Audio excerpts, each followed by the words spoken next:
The following program is a collection of stooges talking about happenings in the sports world. It is meant to be comedic informative. The opinions expressed on this show do not necessarily reflect the beliefs of their peers, their boss, or ESPN. There may be some cuss words because that's how humans in the real world talk. If you are young, please seek permission before watching any further. Hey. Why? Let's go! This show stinks, and the fact that you listen, we are very, very thankful for. McAfee on the line with a gorgeous assist. The all-time leading tackler for the Green Bay Packers. You pink! Stutter! Damn it! Your friend tell a friend something nice could change their life.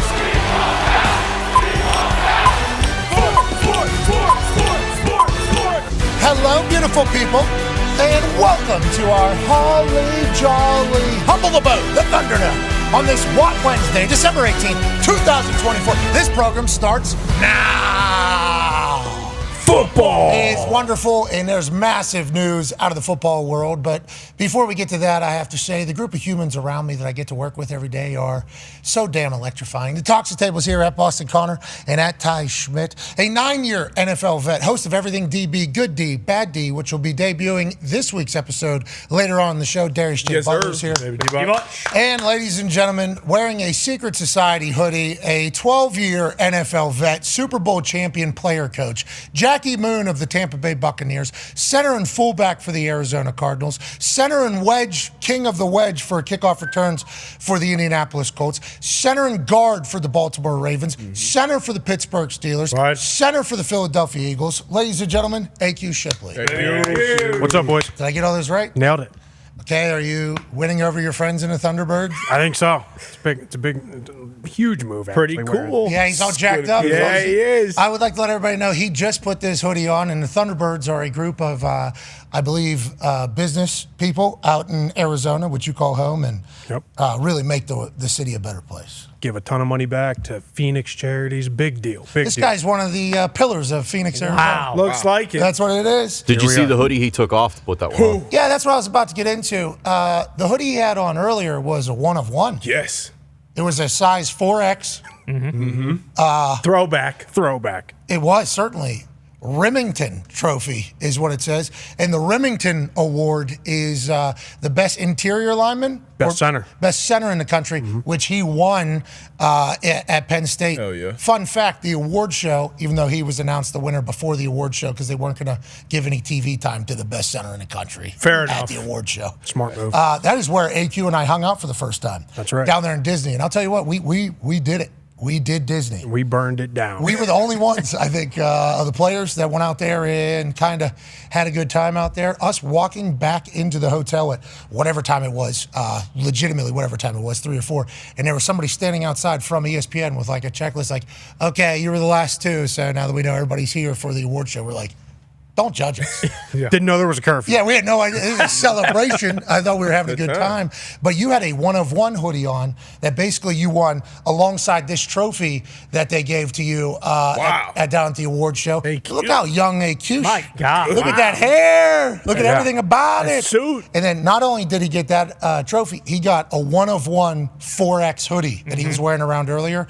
And I was hoping he'd wear it on the show because we are in the award season for college ball. Yeah. We are in a very important time for college ball. I also did think maybe he would wear a Penn State hoodie like he has in the past. Maybe. Because Penn State has a massive college football playoff game this weekend at noon on Saturday against SMU. SMU's head coach, Rhett Lashley, will be joining us in about 17 minutes or so to chit-chat about how they're kind of preparing for a big one in Happy Valley. Yeah. A big noon kickoff for Penn State, SMU.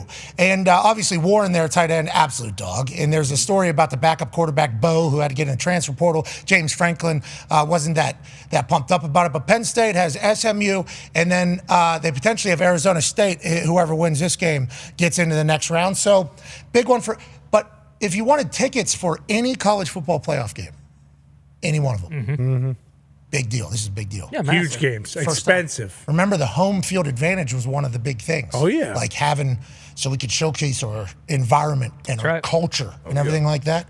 Cheapest ticket in all of sports to get into this weekend. SMU at Penn State, $60. Oh my goodness! What? I think it's actually going down on? to $59 is the cheapest ticket that you get. So $1 lower than that. It was at 60, then it was at 68 at one point in the last 12 hours. Now it's at $59. Obviously, SeatGeek, the greatest ticket buying platform on planet Earth and the moon, supplies that. But then you go back to when Penn State was in the Big Ten championship out here in Indianapolis, Indiana. Yep. And remember, it was $20 to get in. What the hell is going on? Is Penn State not able to sell a ticket? What is?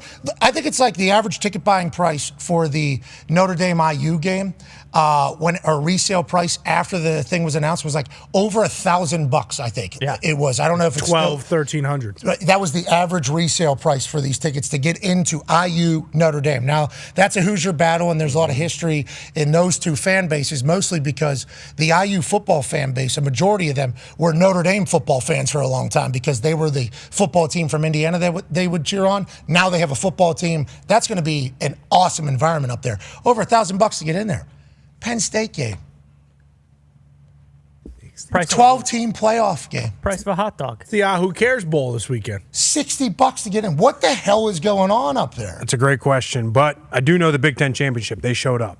Yes, I think it was Oregon that didn't want to come this way, but this game concerns me a little bit. Yeah, well, why is it? Concerns me a little bit. Are we not going to fill up? Well, Is that place not going to fill up? no. See, I don't want to make a lot of excuses, but I think the kids are out of school. They're going home. Finals are done. Is everybody? You don't think the Catholics are out of school? Well, see, Christmas week. You don't think that is a story? That's probably a story in most places. I'm not real sure what's going on up there in Happy Valley. I don't like it one bit, though. Can you put the full bracket up of the SeatGeek average resale ticket price thing?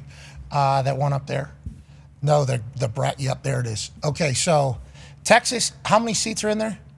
100? 100? Yeah. Big state. Ohio State, how many seats are in there? What, 80 plus? No, I think it's 100. Is it 100 Yeah, it's plus? 100. Penn State, how many people in there? 100. So nobody else is seemingly having a problem with it being 100,000 plus. That's weird. You know, Notre Dame does not have 100,000, but their resale price since it was announced, $1,013. So all we want to, the Penn State fans were great at the Big Ten Championship. They were very loud. And once again, use code PAT2024. You get $30 off any ticket, not just the college football playoff, any NFL game, any NHL game, any NBA game, which maybe they need to move some tickets out there at the NBA Cup. Yeah, maybe hand them out. Maybe. Yeah, I don't know. Hey, you want to go see a ball game? Anyways, SeatGeek has tickets, everything. Get $30 off with PAT2024. AQ, they better fill that place up. Oh, it'll get filled up. It might get filled up for $20 a ticket, but it's going to get filled up. Okay, good, because I think one of the best things about this 12-team playoff is a lot of people who maybe don't watch college football are going to get a chance to experience what college football. Yes, it is the sport of football on the field. Mm-hmm. Now, is it a different style of football than NFL football, which NFL football gets like 50-some million people to watch, 20-some million people to watch, and college football still has a chance to go get it and grow. The fan base, football fans, still can grow into college ball.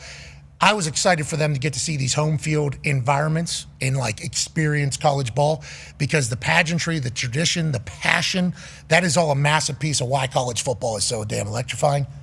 Now we're get a hot dog and a ticket to a game up there. And that's one of the best fan bases like in the North. Is it? Thought it was. Is it?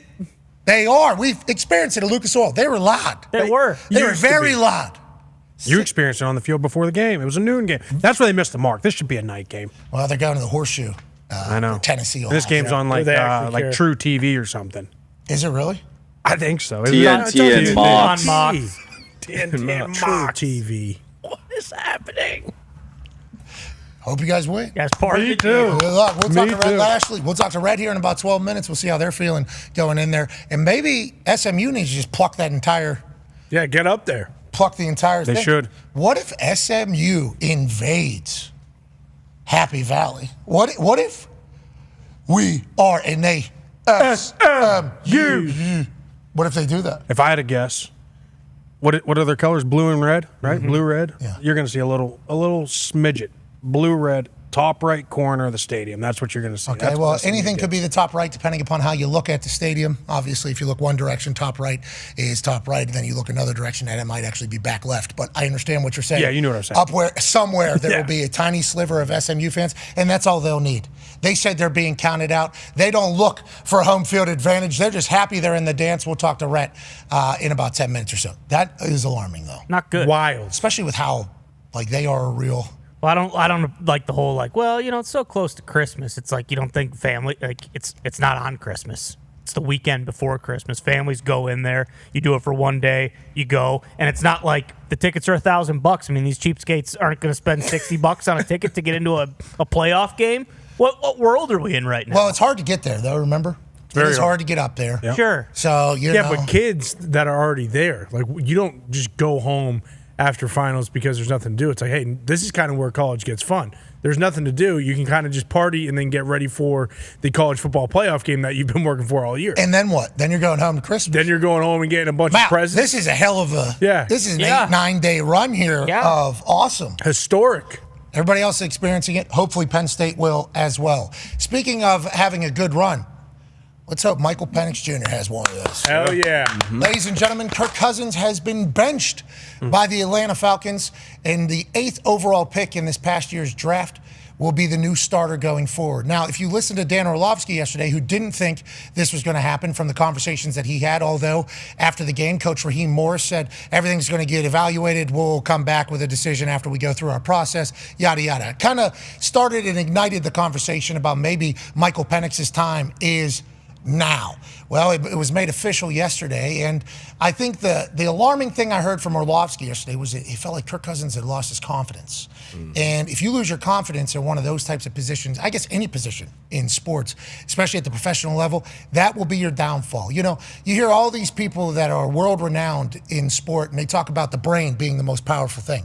Yes, you have to be able to complete the task that you're being required. You have to be able to throw a football. You have to be able to kick a football. You have to be able to hit a baseball. You have to be able to throw a pitch. That is certainly a qualifier to become a professional. But in between the years is where you become a pro, or you're just a guy that was good at sports. In between the years is when you become an all-pro, or just somebody that has a cup of coffee. In between the years is everything. And everybody thinks that's like IQ all the time. No. That is a confidence that you have to have in yourself that you're going to be able to complete the task that is going to make you be great for your team. So where do you get your confidence from? Well, you get it from the work that you put in. Mm-hmm. Practice is what leads to confidence because you can always fall back on your fundamentals. We think Kirk Cousins has a phenomenal work ethic when it comes to practice. So if it's not just a fundamentals issue, if he's having confidence seeing defenses and understanding things, then that's a confidence that delays you, and that's a confidence that creates 8 interceptions in 4 weeks and 0 touchdowns. That's the type of confidence that I think is very tough to get back in the middle of a season, and now it's Michael Penix's time. And we chatted about this on draft night. Michael Penix was a very good quarterback. At Indiana, he was a great quarterback. Then when he went out to Washington, he was a great quarterback. He's played a lot of football. The throws that he has made is like, hey, this is a pro quarterback. This is a guy who should do very well at the next level. Very mature, has played in a lot of games. His team loves him. He's a great leader. So whenever you draft that type of guy to go into a building, there's always going to be little murmurs about like, hey, this guy should be in here instead of Kirk, especially because it's Kirk Cousins' first year. So then Kirk has that run of bad that he is having. Even in a win this past week, there was no conversation about him having a great game.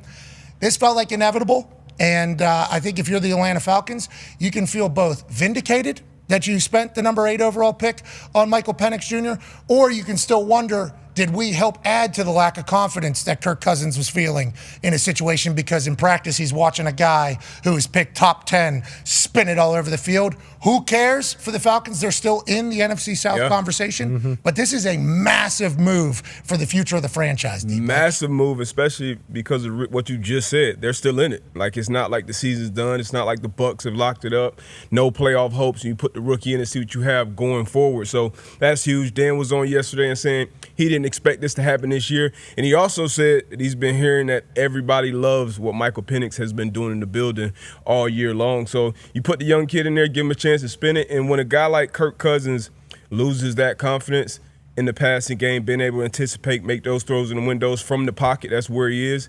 he doesn't really have another superpower to lean on, like a Jalen Hurts or Josh Allen or Lamar Jackson. If they're not really seeing it, they can extend plays and make these different plays with their legs. So when you are in that pocket as a defense, I know we love a pocket quarterback if they're not, fully confident, because we know exactly where they're going to be. We know exactly where we need to be in our zone drops, and now it's just about reading their eyes and breaking on plays. And, yeah, he just kind of lost it, didn't look like himself this last month or so, and you got to do this to kind of keep your team in it. $180 million deal, $130 million guaranteed. That's where the business of this whole thing comes in. If they were to cut Kirk Cousins, they would take a $65 million cap hit. If they were to trade him, the $27.5 million guaranteed base salary that is for next year would go to the next team. They would eat the $37.5 million to cover the rest of the $65 million in dead cap. We've seen the Denver Broncos take a massive cap hit and be okay with it and say we're moving on.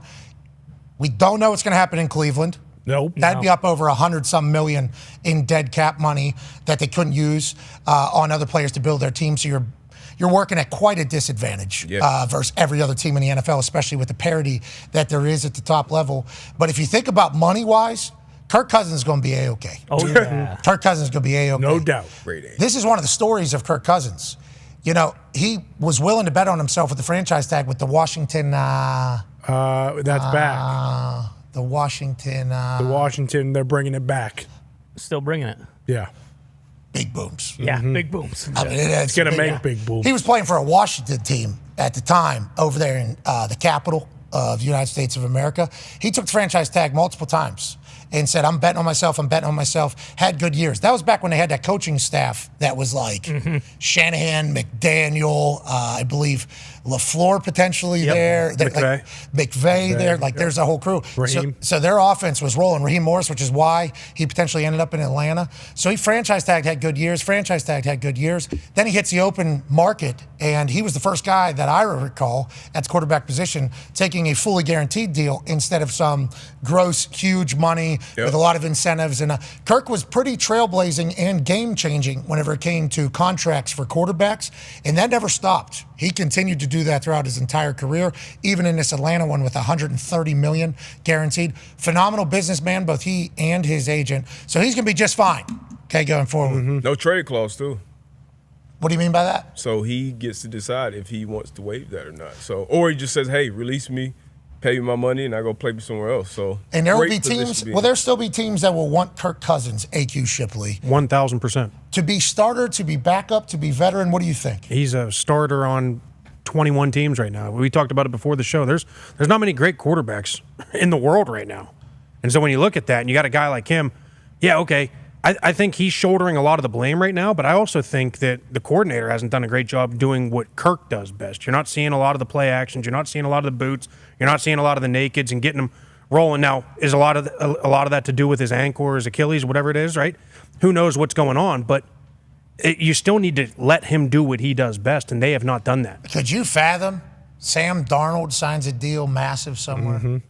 Kirk Cousins has, $30 million coming no matter what, whatever, 60-some million guaranteed. Oh, yeah. Russell Wilson's situation next year for contract, and he goes back to Minnesota. Oh, man.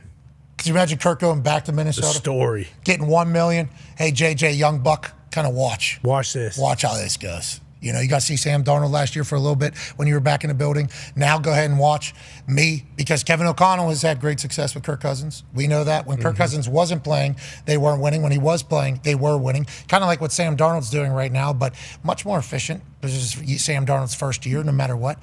It's like Kirk is going to be hot to trot next year, and I think with the way the contract is set up, there's a Russell Wilson situation looming where Steelers are only paying him $1 million this year. He is a $1 million quarterback for the Pittsburgh Steelers. Wow. Against their entire salary cap. $43 million Denver Broncos are paying him. So he's completely A-okay, and he's become the leader of that team, making, that has to be 30 of 32 salary? Yeah, it's bottom of the barrel. Maybe 32? Yeah, it might be last. Probably above Seriously. Brock Purdy. What's Brock making? Brock got to be making more than $1 million at this point, right? Fourth year? Oh, I know with the performance bonus or whatever, he ends up with $2 million or something. Player performance? Yeah. Bonus that comes in when's that come? March. I know all about that. I know exactly when that comes in. You got a lot of player performance bonuses. You remember when they were trying to kick those down the road years and years? They did. Yeah. They Walk out. There was an uncapped year in 2013, so I didn't get that money until 2015, which ended up being a good year. It was a good year when it came. Real good year. Everybody knows your 2015 story, so Of course. Well, you get double. You get double that year. That's what I'm getting at. You get 2-player performance. Oh, because you get that one and then the next one. Yeah, they're trying to do it all. But Brock Purdy, I wonder what his salary is this year. Can we look that up, what Brock Purdy's current salary is? Because then we'll be able to kind of judge that. But Russell Wilson might be the cheapest starting quarterback going into the entire year for the Pittsburgh Steelers. That's a weapon. That's quite an advantage. Is Kirk Cousins going to be able to do that for another team? We shall see. Well, I mean, you look at what the rookie quarterbacks have done thus far, and, Caleb was kind of the one guy that hasn't really come in and started immediately and done very well. So a guy like Kirk, especially if Penix, who's had 15 weeks to sit behind Kirk during the regular season. If Penix comes in and plays unbelievable, you got to think, hey, Kirk, of course, goes about his business right, knows what he's doing. Guys can learn behind him. Like, even those top two teams, the Giants and the Raiders, you would wonder if they would take a chance like, hey, we could draft a guy and put him in right away, but, Drake May sat behind someone, did very well. Penix pending him, he might sit behind, do very well right away. Why wouldn't you take those top two picks and think like, hey, we could spend $1 million, $2 million on Kirk Cousins, who's proven, who can show the next guy what to do? Because no matter what, those teams, it's not like the Giants and the Raiders are in that category of, hey, we get a quarterback, we're going to win 12 games next year. Like, there's they need to build a lot. Yeah, there's a lot that they still have to do. And who knows, they might be in a completely new regime nonetheless too. So like those type of teams you would think might take a chance as well. Brock Purdy's salary this year, $985,000, I believe is what it is. Cap hit total, his signing proration is $1,004,252. So that's what the San Francisco 49ers have been able to operate with. It's what the Steelers are able to operate with. Not bad. Right now. And what does Kirk do now? Is he the backup quarterback, or is this a Daniel Jones situation where he goes to like scout team, defensive tackle, or rushing punts? Because is he going to back up Penix now? Yeah, it's never happened to him. I don't know. Because he was back up to RG3, obviously. Whenever he first gets into the NFL, but he was drafted after RG3 was a setup. In this situation, it's his first year in Atlanta, which is why we thought tough to win over the trust of everybody while a top 10 pick's there. If you do hit a slump at all, there's going to be calls for Penix, which came very loudly. Yeah. And now they've had to make the decision to go to Penix, which once again might work out perfectly for him. They might end up looking like absolute geniuses in this, especially if Penix is going to play how they're talking about him playing. Tough, man. But does Kirk go to backup quarterback? Is he on the clipboard for Michael Penix? Is that how this? I don't know. Legitimately. You're expecting to, be a good teammate. That's what I would expect him to do. You're still getting paid. You're getting benched. Now you're the backup, and you're, facing a scout team. Maybe, that's the way he builds his confidence back up. But for Michael Penix, like, it's a tough spot. You going into, like, because shit moves so much faster during the game, and you hear the term mid-season form, like defenses are in, damn near postseason form at this point. So for a rookie to get thrown into that, it's going to be tough for him, and then obviously tough on Kirk. This is a big shot at his ego, his pride. We know how quarterbacks are. Now you're coming in to back up, but I expect him to be a backup, be operating that scout team. Tom Brady, remember what he said about Daniel Jones? That's right. Tom Brady was like, it happened in Michigan, but if they want me to play wide receiver to help the team, I'll play wide receiver if you want me to help the team. Will Kirk Cousins do the same exact thing in his first year because they are paying him a lot of money? A lot of money. Kirk Cousins is a competitor, though. He's yeah. I mean, come on. But this is also. What do you mean? Come on. What do you think Kirk does in this situation? I think he'll still just be the backup because, like, at this point, what really can happen? We're so late in the season. But this is also why everyone killed the Falcons because, granted, this situation is working out for the Broncos right now, but.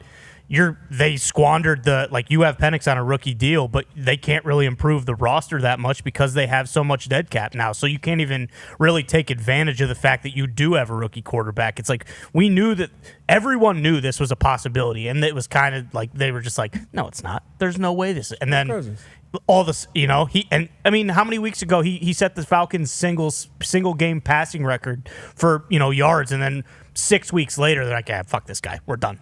Get him out of here. And it's like, it's crazy. It is a crazy time to be an Atlanta Falcons fan. Still in it.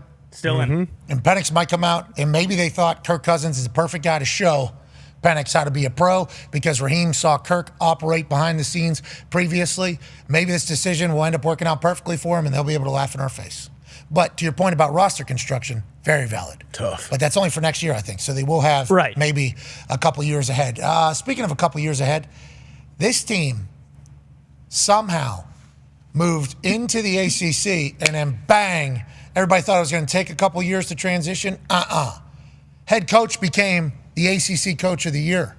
They make it to the ACC Finals in a thriller against Clemson, and then they become the 12 seed in the first ever 12-team playoff. Ladies and gentlemen, joining us now, head coach of that team, the SMU Mustangs, Red Lashley. Yeah, Coach, how you doing?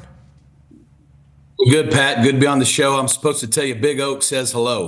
Well, please tell him I said howdy. Please certainly send my regards. And, yeah, it's been fun to watch because I met you, I believe you're the OC at SMU. Whenever I met you, I was doing Thursday night football games. And you're a former ball player, former quarterback, former player. The way you ran your offense was awesome. We had I think a very easy conversation. And then I kind of follow you over. You go to Miami, then you come back. Now you're the head coach at SMU. And what you've been able to accomplish in such a quick time, good for you, man. Good for you, man. You worked your ass off for this. Legitimately, you worked your ass off for this, had a vision. It feels like you're back in the perfect place over there at SMU. How do you feel after this year, and how do you feel about the SMU Mustangs, brother? Yeah, I appreciate it. I mean, it's been fun. It's been a wild ride here the last 3 years. Just the speed at which our program's gotten to where we are. I think we've won 22 games in the last 2 years and played in the conference championship game the last 2 years. And here we are in the CFP, and there's 12 teams left with an opportunity to play for a national championship, and we're one of them. So really proud of our guys. It's been a special journey. For a school like SMU that had been on top of the college football world in the past, a long time ago, but there used to be guys like Eric Dickerson and the Pony Express beating teams like Texas and anyone else that they would play. And so to have our program back to that stage and just in this kind of conversation on the national level is a big deal to us. Hell yeah, as it should be. And obviously, great area of town down there in Dallas, in the modern world that we're in. Yeah. But you talked about that Pony Express, the death penalty, right? You guys got kind of served the death penalty because of what? Everything that's currently happening right now? Isn't it kind of a interesting kind of world that we're in right now, that what SMU was basically kicked off of everything for, like kill the program. Now we're in the wild, wild west, and you guys are succeeding in it. Like, how do you feel about the modern world that we're in? And does the irony fall upon you about what the Pony Express was killed by kind of happening now? It is, it's definitely interesting, obviously that's not excusing anything SMU did over 40 years ago, but it also wasn't like they were the only ones doing that back then, but they just seemed to be the ones that got to be made the example. But, now we're in a day and age where players, rightfully so, can capitalize on their abilities and all the money that they bring to this sport of college football. But it is a different time. I mean, we're sitting here in the college football playoffs on a Wednesday. We play Saturday at Penn State, and free agency is rampant in college football. And it just, so it's, but yes, we've been able to capitalize on it here at SMU, I think the right way over the last 2 or 3 years to get our program back to this point. And I think what it's done too, you see across the board, the parity in college football is different than what it's been 3, 4, 5 years ago. I mean, I'm not going to say you won't have any more dynasties, but what Nick Saban and Alabama were able to do for so long and others, I think it's going to be harder to do because no longer can teams stack 2, 3, 4 elite recruiting classes and say, well, their second and third teamers could start anywhere else in the country, but they can't go anywhere. No, now they transfer, they go and they start. And between that and NIL, it allows for teams like SMU and Indiana and Arizona State and Boise State to be in the playoff with a legitimate chance to make some noise. So NCAA President Charlie Baker will be joining us tomorrow in studio. Oh. So there'll be a lot of conversation from us to him about everything that you're talking about right now. Just know, hey, Rhett, I'm your Huckleberry, bub. I'll go in there. I will do it. And I think Charlie's expecting it. And I think that's why he wants to come on the program tomorrow. There's a lot to talk about, obviously. But I think April 8th, next year, there's a ruling coming down about a rev share, but NIL will still be involved. And then NIL might become even more important because if everybody has the same, it's a wild time to be alive. And you talk about those recruiting classes one after another. It's like you don't have to be in the transfer portal for people to be able to call you and tell you, like, hey, you're very good. You're not going to play there for 2 years. We thought you knew that going into school. Well, now you're supposed to be in the transfer portal, but you're supposed to be. But that's not how it's working out, right? At all. Anywhere, I don't think, No. right? Not at all. Yeah, okay, because agents are in here now, so agents are able to have, this is just like when the combine happens here in Indianapolis, Indiana in the NFL. The agents are all here. You're not allowed to tamper, not allowed to do anything. But the agents are just happening upon conversations with people, and yeah, we might have about 20 million for a corner next year. Oh, okay, like those. But now I think agents are in representing these college players, so like you're able to kind of find out information, and then as soon as somebody finds out, they're like, oh, I can get how much? I'm going in transfer portal. I'm out of here. That's happening, I think, like at a rapid rate right now, right? And you're experiencing more than me, I guess. Oh yeah, I mean, a lot of times if you see an elite player go in the portal, as Dollar Bill on Billions would say, they are not uncertain of where it's going. You know what I mean? Like they have an idea, and it's either done or it's down to 2 or 3 schools. People don't just hop in for no reason if they're really big time players. And so, you know, and that's where we are. And look, Charlie Baker inherited a really tough situation. He's trying to make it better. And, you know, the NCAA is a big organization, and you know how long it takes to move a big organization. But before he got hired, I mean, we've just been void of leadership. And so a lot of things that are good, players having the ability to transfer, you know, NIL, all those things are good. But when there's no borders, there's no guidelines, there's no structure, you kind of have chaos. You know, you have free agency windows in the NFL, you have contracts, you have structure. We have none of that. And so I know that's what he's trying to bring to the table. But it creates a lot of chaos when you're trying to get ready for the CFP, something kids should be fired up for. It should be the opportunity of a lifetime, and yet they're getting bombarded by schools to leave your roster, and they're in the middle of the playoffs. You're trying to bring in recruits to now replace your outgoing seniors for next year, yet you're supposed to be focusing on the game. It's just a lot all at once for these kids to deal with. Hey, figure it out. You know, like that is like you probably feel terrible even complaining about it. But I think without you mentioning that, like Coach Saban never wanted to complain about it. But then Coach Saban gets in these meetings and gets on TV and he's like, I got to re-recruit this guy, transfer portal's open, and I'm preparing for the national championship at the same damn time. How is that supposed to be all at the same time? Like I think they need to figure out the calendar. I think there needs to be a calendar sort of. It has to be totally rebooted, and I'm not complaining. Look, we're adults, and we're football coaches. It's our job to fix problems and handle tough situations. So I've always told people, you know, they gripe and say coaches are complaining. We'll work 24 hours in a day. We can't put 25 in a day, so if you do too much, it gets a little difficult. But, like, we can handle it. What's not fair is, like, the Penn State backup quarterback who we're playing had to go into the portal and said he's not going to play with his team. And it was the hardest decision he said he's ever had to make, because he has to balance, do I go in the portal and not pass up an opportunity to go find a good future home for me to go be the starter? Or do I play with my team and finish in the playoffs, something I'd want to do? And he says, I couldn't do both. That's what's not right about the situation. He shouldn't have to make that kind of decision. Agreed, because he's worked his ass off, too, to get to this point with his team. And what tomorrow is shouldn't affect what today is, but it feels like today has everything happening at the same damn time. Hopefully they're able to get that pick. I think your backup quarterback, too, or former starter, is going to plan on hitting the portal, but he's also sticking with the team. How does that work? Yeah. We did the same thing. He went in the portal. He said he wanted to stay through the playoffs and finish. We wanted him to. So we've worked with him. You know, when we've not had practice days, he'll go take a visit. He'll come back. And it's a challenge, you know, that he wanted to do, and we're working with him. But again, 2 different situations. Kids still both felt like they were in a position where they had to make tough decisions that honestly they shouldn't have to make, you know. Got it. Okay, so let's stop talking about all that. Let's talk about your team. Congratulations, man. Hell yeah. Hell yeah. Kevin Jennings, tell me about this guy. Your team ignited around him, huh? He's the dude? Yeah. Kevin's a dog, man. He is. He's a winner. He's a leader. You guys have seen it. I know y'all have talked about him a lot on the show this year on Saturdays. I mean, he did. He won in high school. He stepped in here last year when Preston got hurt and won the conference championship game for us in his first career start. And then what he's done this year since we made him the starter after week 3, he's just he gave our offense an identity. He's explosive.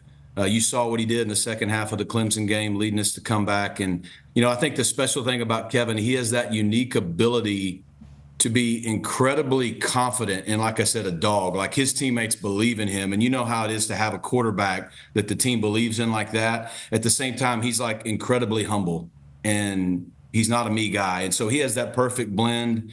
And the moment's just never too big for him. As a matter of fact, he's usually the best in the toughest moments. Sounds like a face of a program, which is obviously what he has become. And you talked about that second half. What'd you learn from your team? Because we were watching along. We were at the Big Ten Championship, watching along as the end of that whole thing was happening. And at the beginning, there was 24/7 or something. So I think it was 24/7, 21/7, whatever it was. Yeah. In the college football world, we're like, ooh, for that 12-team playoff, if this goes how this is going, they're going to discredit everything SMU has done this year, even though we don't think it's a good thing to do that, because the chaos of the year, getting your team to show up every single week is a task in of itself, in playing and winning games is a big deal, especially if you look at all the losses. But then that second half flip, what was it you think about your team? What did you learn about your team in that moment? Most adversity all year, other than BYU.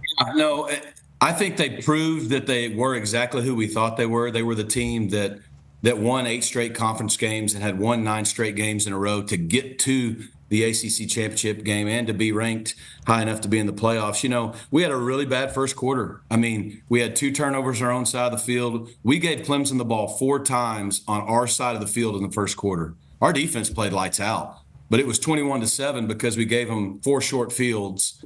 And I think they only had 1 touchdown over 60 yards in the entire game. So we really hurt ourselves early. But what you saw is a resilient group. We go in at halftime down 24-7, and everybody was calm, and we just said, look, this has a chance to be our defining moment of the season, maybe our finest moment.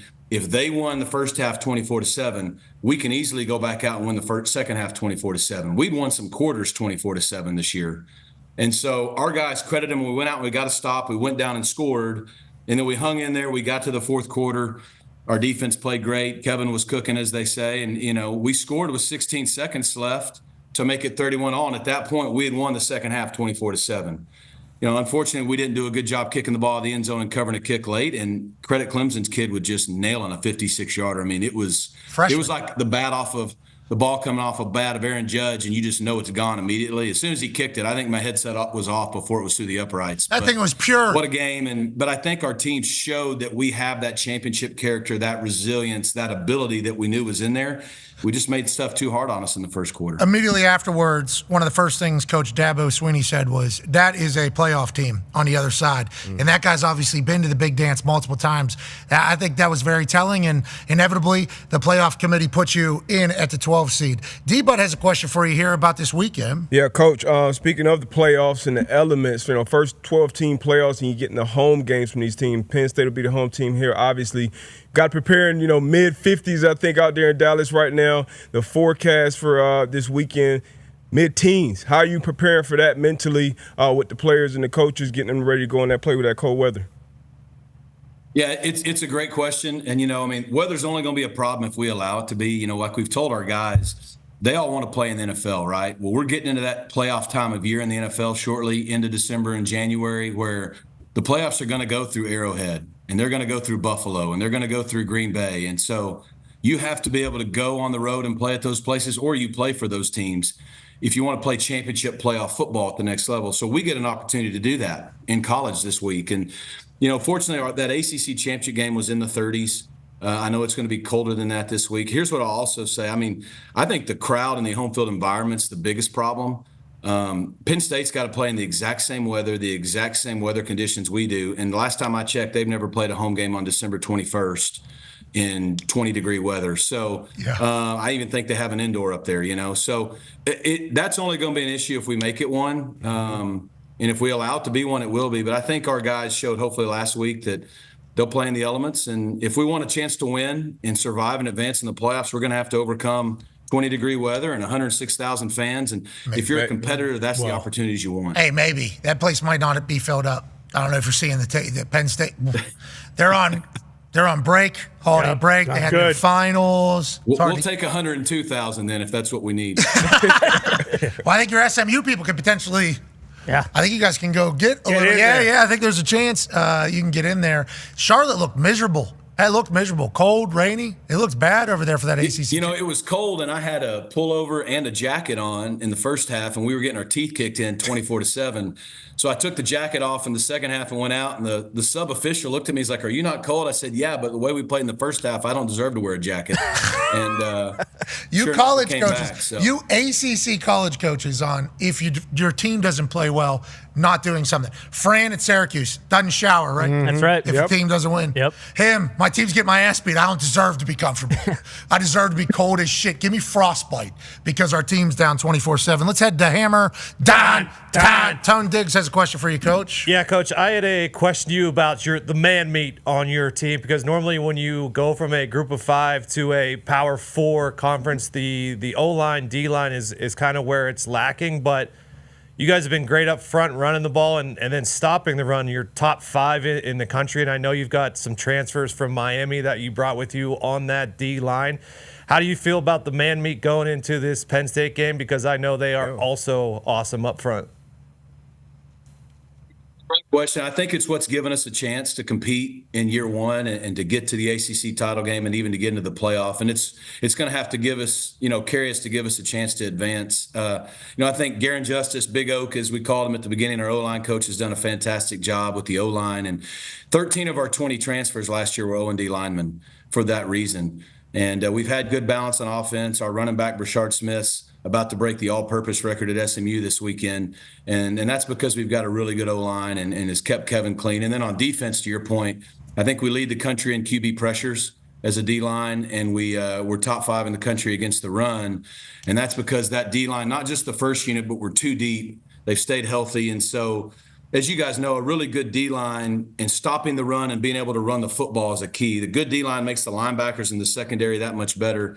And if you can run the ball and stop the run, it allows you to control the game, and it doesn't allow the other team to. And so that's been a big key for us. Obviously, it's a different challenge with Penn State because they're really good on their defensive front, and they can really run the football. They ran for almost 300 yards last week against Oregon. So it's going to have to come up big for us this week. 2 great runners. They've been there seemingly for like 100 years. Dude. Yeah, that's how it always is. Singleton and Allen, they've been there since freshmen. Yeah. Now they're juniors. They have a lot of experience, and obviously, Kotelnicki, if he continues to run the rock, has the capability to do it. He gets a little excited sometimes. It's a little excited. He likes to run too many trick plays. That's Penn State alumni and offensive lineman A.Q. Shipley's opinion. I don't know if you've seen that in your film study. Garen Justice, Big Oak, former offensive lineman of the Rich Rod era at West Virginia. Is that right? Hey, let him know. Let him know we're back. And we're not poaching any coaches, but Garen, we're back. Country roads ain't coming through Dallas. He's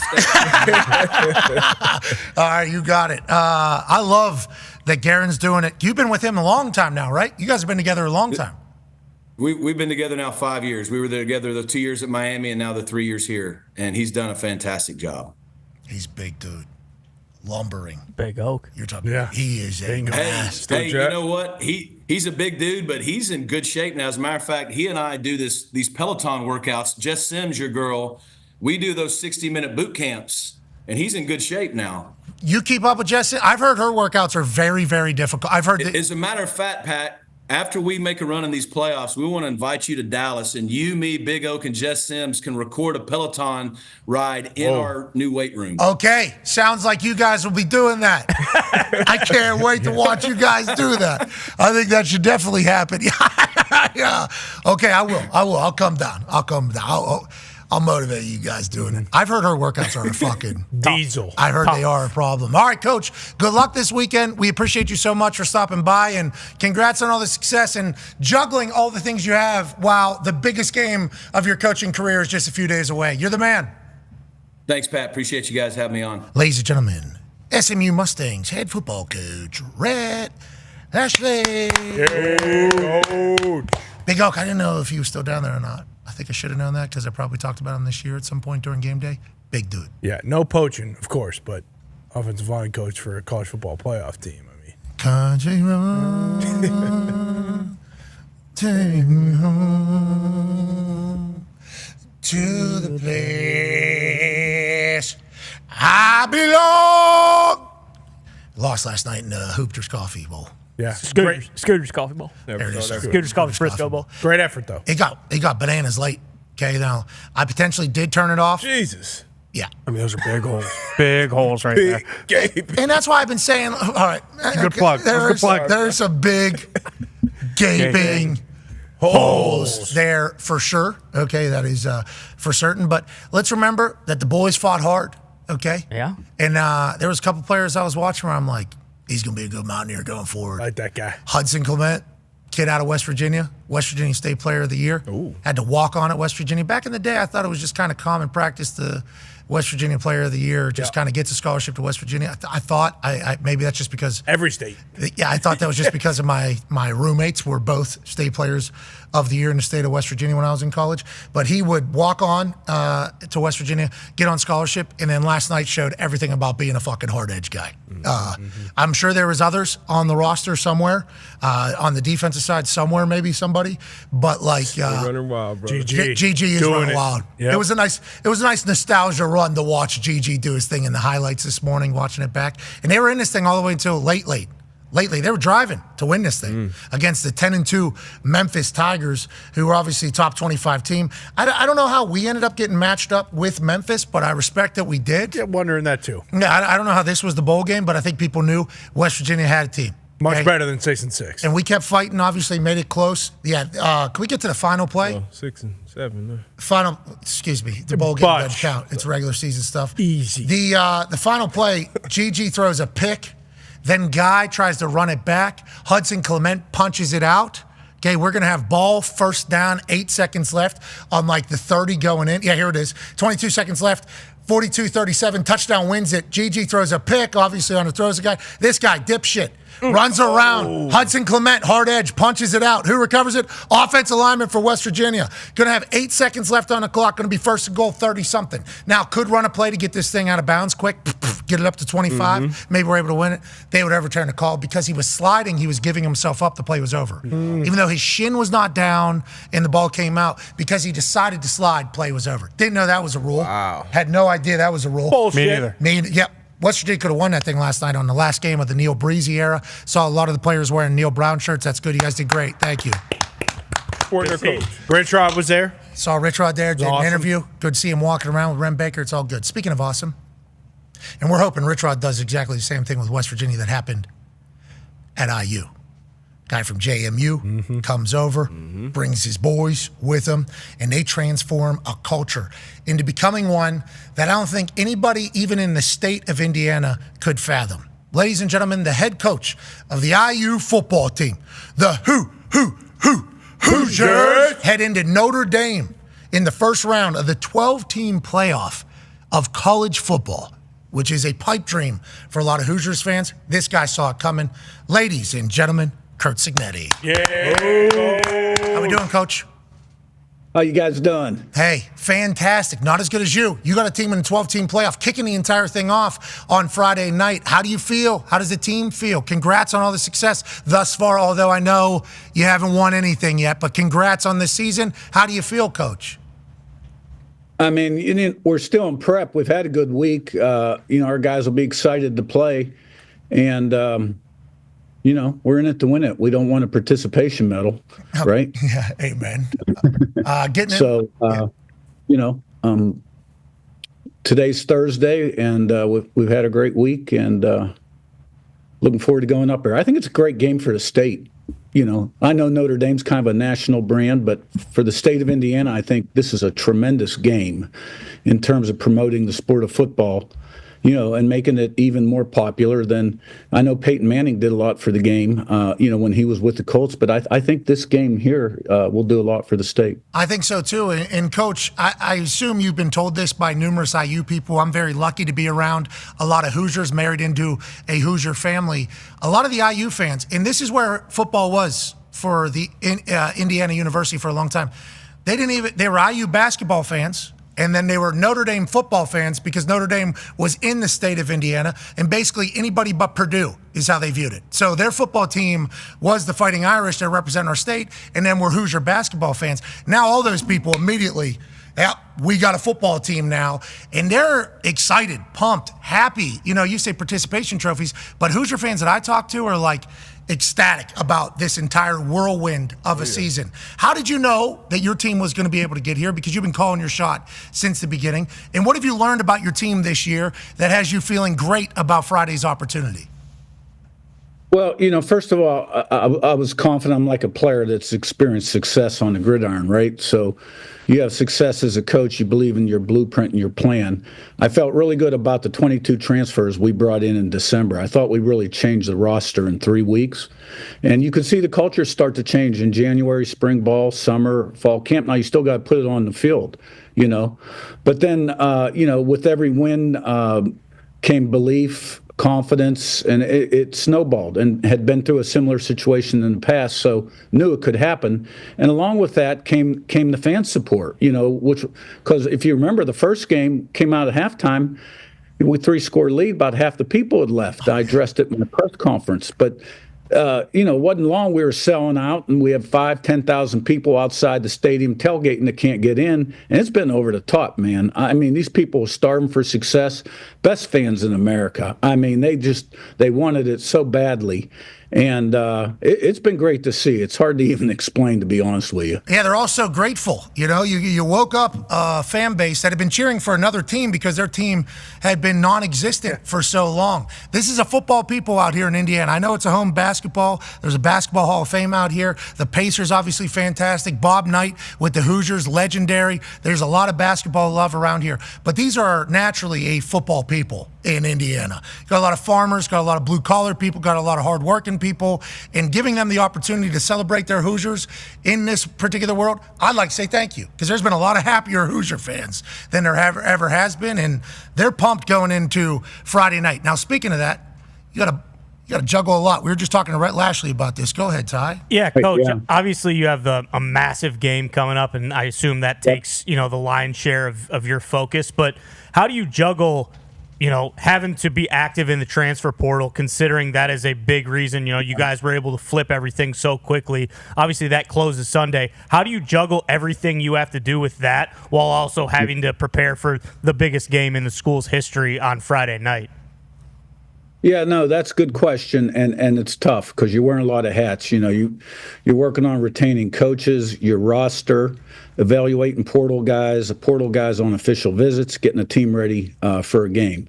And we shut down the official visits this week so that we could completely focus on game prep. So we got nobody on campus Monday through Friday. We've got some kids coming in Saturday and Sunday, and then Monday's a dead period.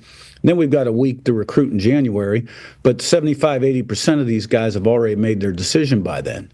So in a way, it's great that you're in the college football playoff, but you're sort of penalized to a degree in terms of the portal recruiting because, there's only 24 hours in a day, right? And you can only – so, we're getting some recruiting work in at night, but the focus during the day is prep.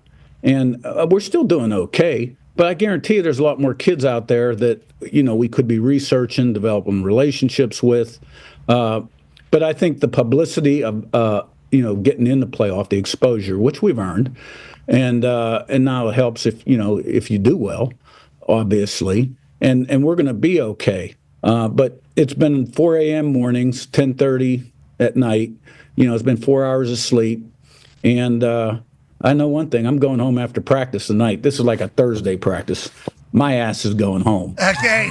You deserve it, Coach. And tell that family we said hello when you get home. And it is Wednesday. He said Thursday. Game's normally on Saturday. This game's on Friday, so you bump the schedule up a day to keep everything the same as a game week, which leads to the extra time that you've had. AQ has a question for you, Coach. Yeah, with all the extra time, how have you handled the last couple weeks of prep? It's like an off week. You practice enough to stay sharp fundamentally, timing and rhythm. Practices were a little shorter, kind of generic. I mean, we dove in on Notre Dame as a staff and introduced a few things, but I like the sense of urgency, preparation during game week, and carrying that through till kickoff. So, I don't want to do too much too soon. Plus, quite frankly, a lot of our time was spent on the portal evaluation and recruiting and official visits. So much to do, so little time. Massive game on Friday that the whole world is going to be watching. Kicking off the brand new era of college football. You've earned it. We can't wait for it. Game day will be there. I think we got like a 4.5-hour show kicking that thing off. There's going to be a lot of Signetti love out of this mouth. You need to know that. Connor has a question for you. Yeah, Coach, most expensive ticket of the weekend, so congratulations. Your team's a massive draw in the college football playoff. But how have you addressed the team? Has it been kind of acknowledging how big of a moment this is for the state of Indiana for football and IU in itself, or has it kind of just been business as usual? We're just playing football out there, same type of week as it has been all season.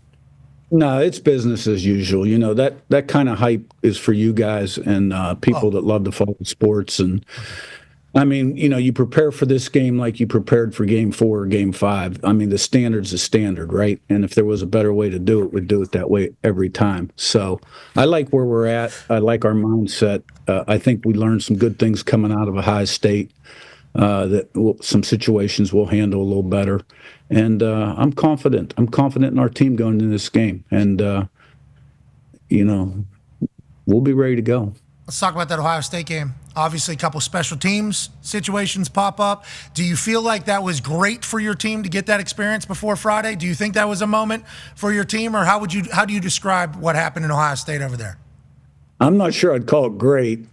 For anybody, yeah, but I'm saying you know what I'm talking about. No, I know what you're calloused saying. Almost like you're calloused. You have a situation.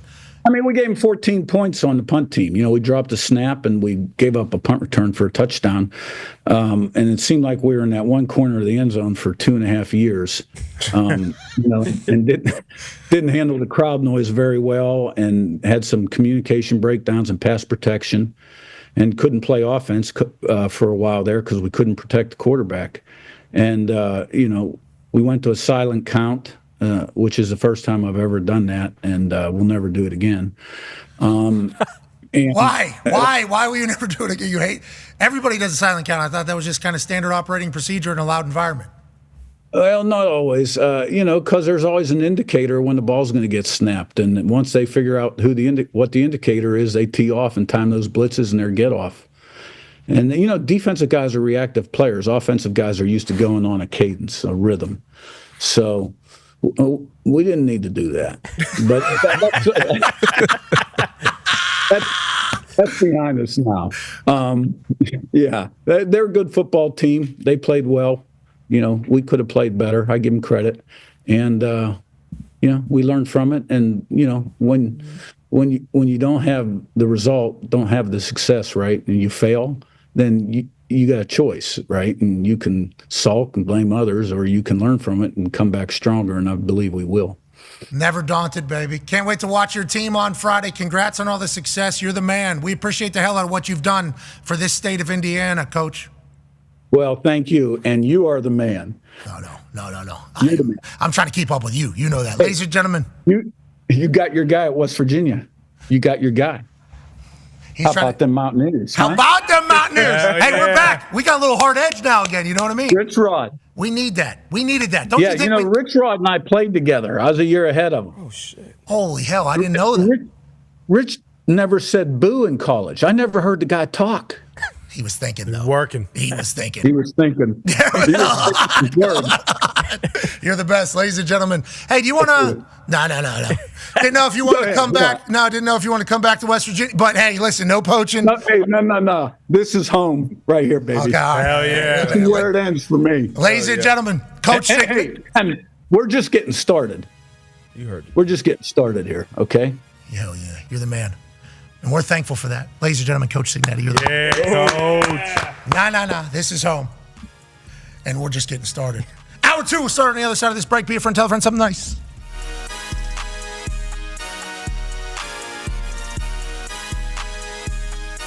Belle Sessions, who got here at 3 a.m. this morning, was the winner. Her ticket was pulled, and you thought to yourself immediately, what, Belle? I knew I couldn't do it, and he was next to me, and he said that he could, so we're splitting it. Okay, so Belle Sessions made the decision to talk to my man, Henry Silver, who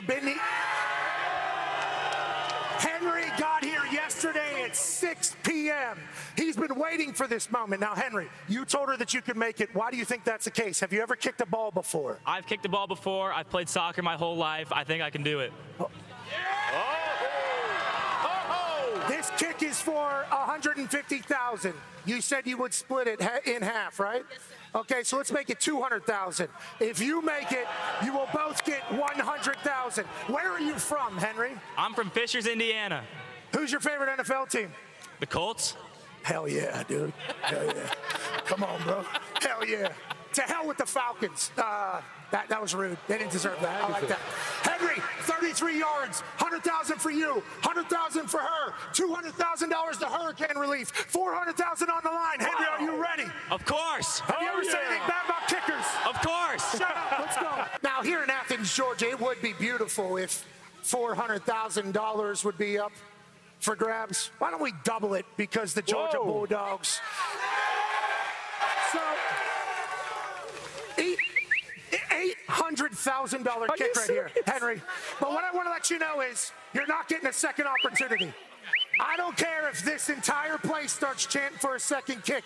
One kick, 800,000 racks, 400,000 to hurricane relief, 400,000 to you two split, 200 grand each. Henry Silver from Indiana for Bell Sessions. Let's go, Henry! Oh, my...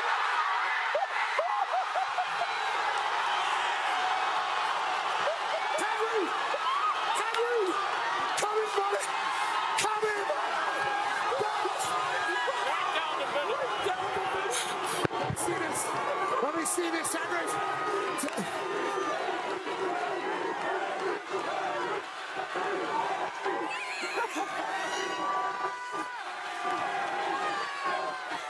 That was amazing. I mean, he walked in like, Henry! Congratulations, Henry! Congratulations, Bill! Dude! Congratulations, Georgia! What a morning! College game day's the greatest! College football's amazing! Bill, you just won $200,000. The following program is a collection of stooges talking about happenings in the sports world. It is meant to be comedic informative. The opinions expressed on this show do not necessarily reflect the beliefs of their peers, their boss, or ESPN. There may be some cuss words because that's how humans in the real world talk. If you are young, please seek permission before watching any further. Hey. Why? Let's go. This show stinks, and the fact that you listen, we are very, very thankful for. McAfee on the line with a gorgeous assist. The all-time leading tackler for the Green Bay Packers. You pig! Damn it! Your friend tell a friend something nice could change their life.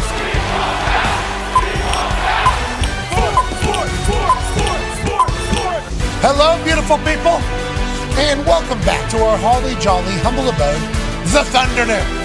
On this Wednesday, December 18th, 2024, hour 2 of the program starts now. Football! It is wonderful. We're so lucky we get to talk about it.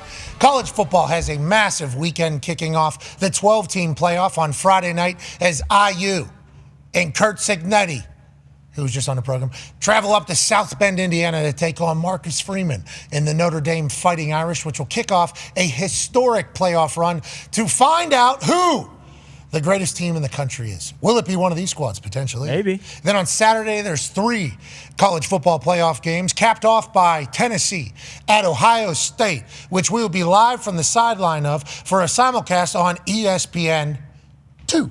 ABC and ESPN will be Fowler and Herb Street. The other 3 playoff games will be intermittent, or other 2 playoff games will be kind of split by NFL games as well. So we got 5 very meaningful football games on Saturday. Oh, yeah. We got 1 college football playoff game on Friday night. We got 1 NFL game kicking off Thursday night football week 16. Then we got Monday night football following a Sunday slate that's packed. And then we have Wednesday football, NFL on Christmas, 2 games on Netflix. Then Thursday night football again. Then we get right into a massive weekend again. So we're in it. And bowl games. They matter. Yeah, of course. All it's good throughout. Frisco Bowl. Football. All throughout.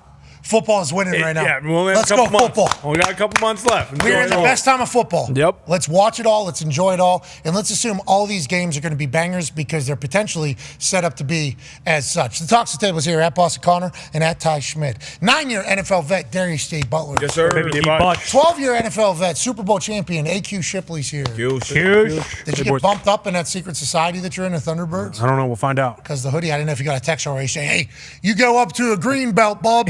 I got a lot of nice hoodie. I got a lot of nice hoodie text. Yeah, did you? Yeah. Do you guys have suits or jackets or anything that you wear? Yeah, Zito can probably find the outfit they wear at the Open. It's not assless chaps, I don't think. I figured it'd be no, like it's like it's a whole blue outfit with a belt and a little necklace. Have you been fitted for yours already? Oh, yeah. You've been fitted for your blue costume? Oh, yeah. Oh, that's is the ceremony. Holy shit. That's your logo Yeah. right there on the sleeve? It's on your wrist. That's it, right there. Is that a part of a handshake? What's that all about? That's the little logo. Oh, wow. Yeah, there it is. Oh, that's the fit? You're going to have that little belt on it? Yeah. They might kick you out of it. You giving away all their... Yeah, what about the necklace? What about the necklace? You get one of his necklaces? So the beads are like all the things you volunteer for. You get beads. All the events you're... Yeah. So you guys we're giving back to the community. That's all we do. Group. That's it. Okay. 5-star. All right, so all Thunderbirds, Phoenix good charities. group. Yeah. I didn't know these existed. Every time I hear about these types of things, It's always bad. Always. Thunderbirds, good group. Yeah, well, they say that about everyone, too. That's true. Yeah. All the groups do good things. Yeah. Oh, that's like every very wealthy person is a massive philanthropist. Oh, yeah. I don't know. I donated $10 million. Is that not a fucking philanthropist? Yes, They do great. You tell me. Every one of their titles, you look up their title.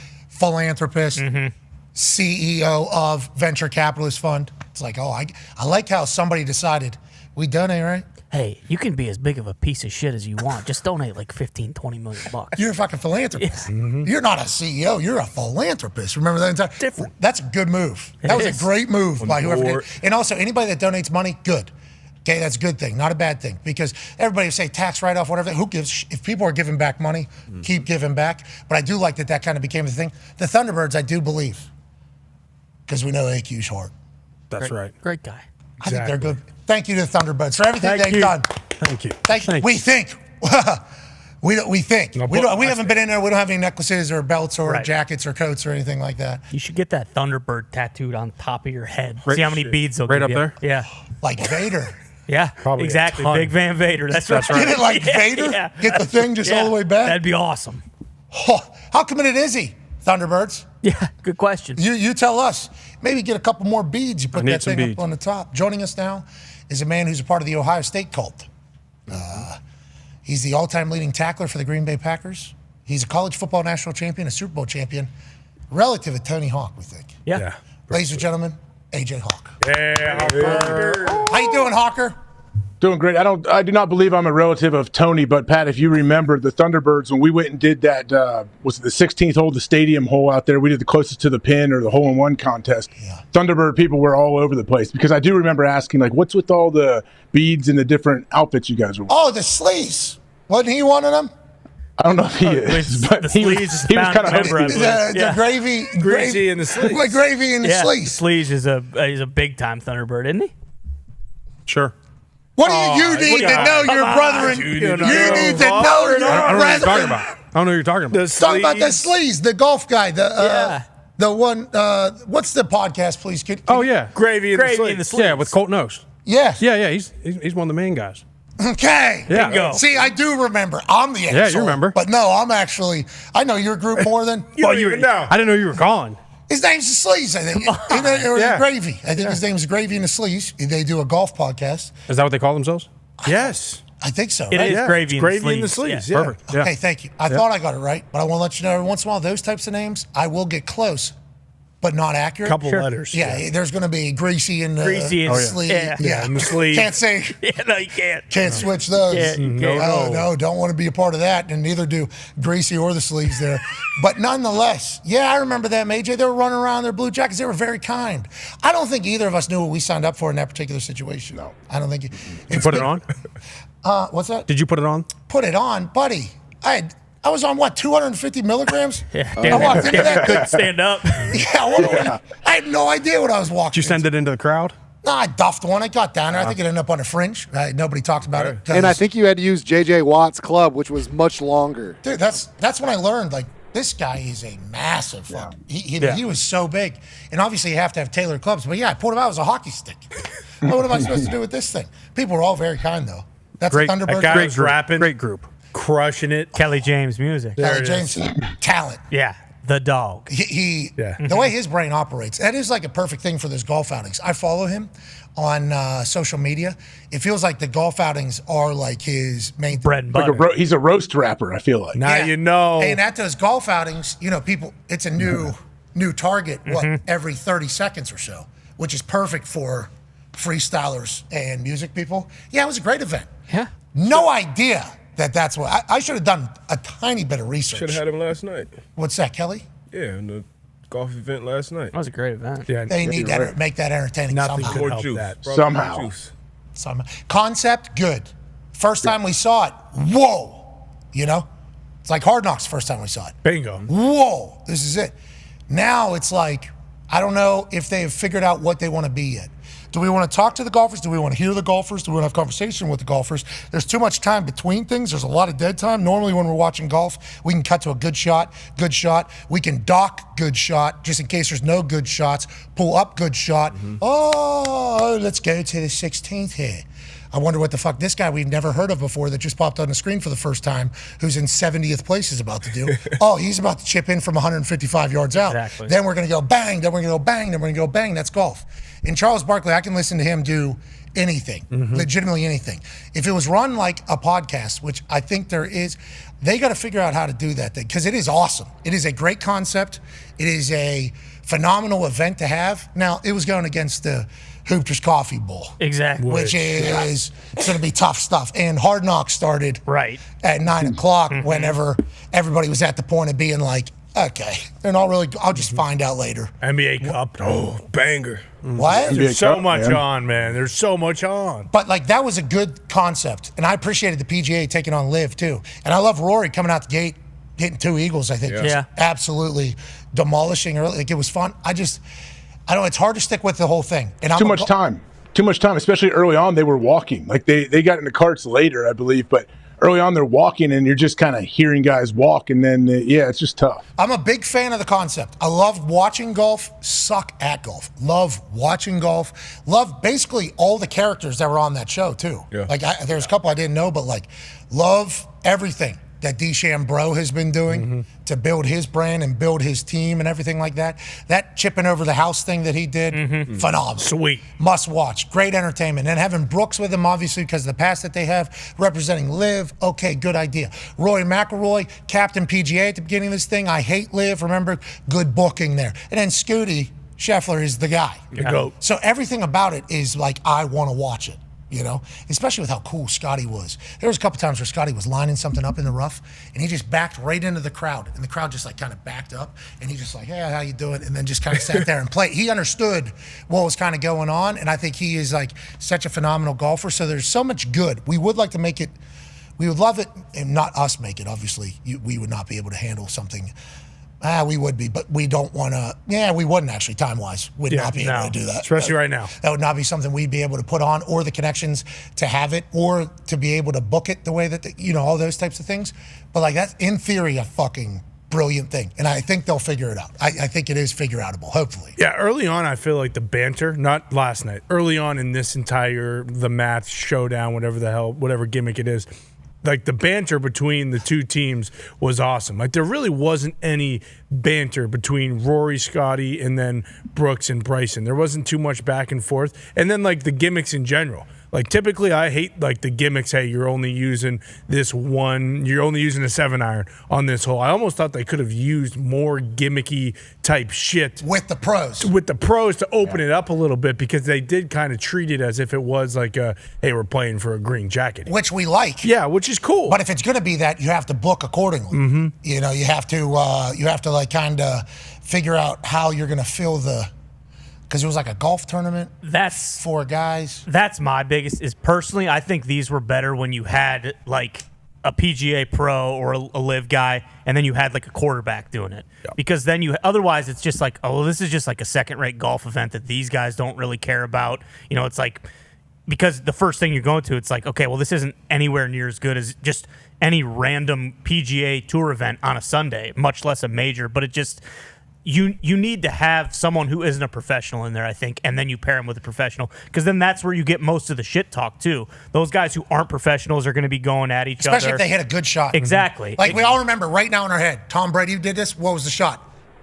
Ear thing fell off. Yep. Audio pack fell off. Pulled out. We all think about that moment, right? That's probably the biggest. That's one of the biggest moments of these entire things. Yeah. Aaron Rodgers burying that putt to win the thing whenever it was dark. Like, you remember that moment in this entire Draymond shit talking Klay Thompson on the whole green, time. burying him repeatedly. Potentially why Klay Thompson wanted to leave Golden State because of that. Yeah, we remember like those are the moments, and it's I think a little lighter. And obviously it's tough to do right. That's why like the timing is just weird. Like I don't know if we needed one right now. Like you do that in the summer when all of those guys are available, and most of them will probably be like, well, shit, yeah, I'll go out there. Are they available though? Aren't they in the middle of their season? That's what I'm saying. Is like.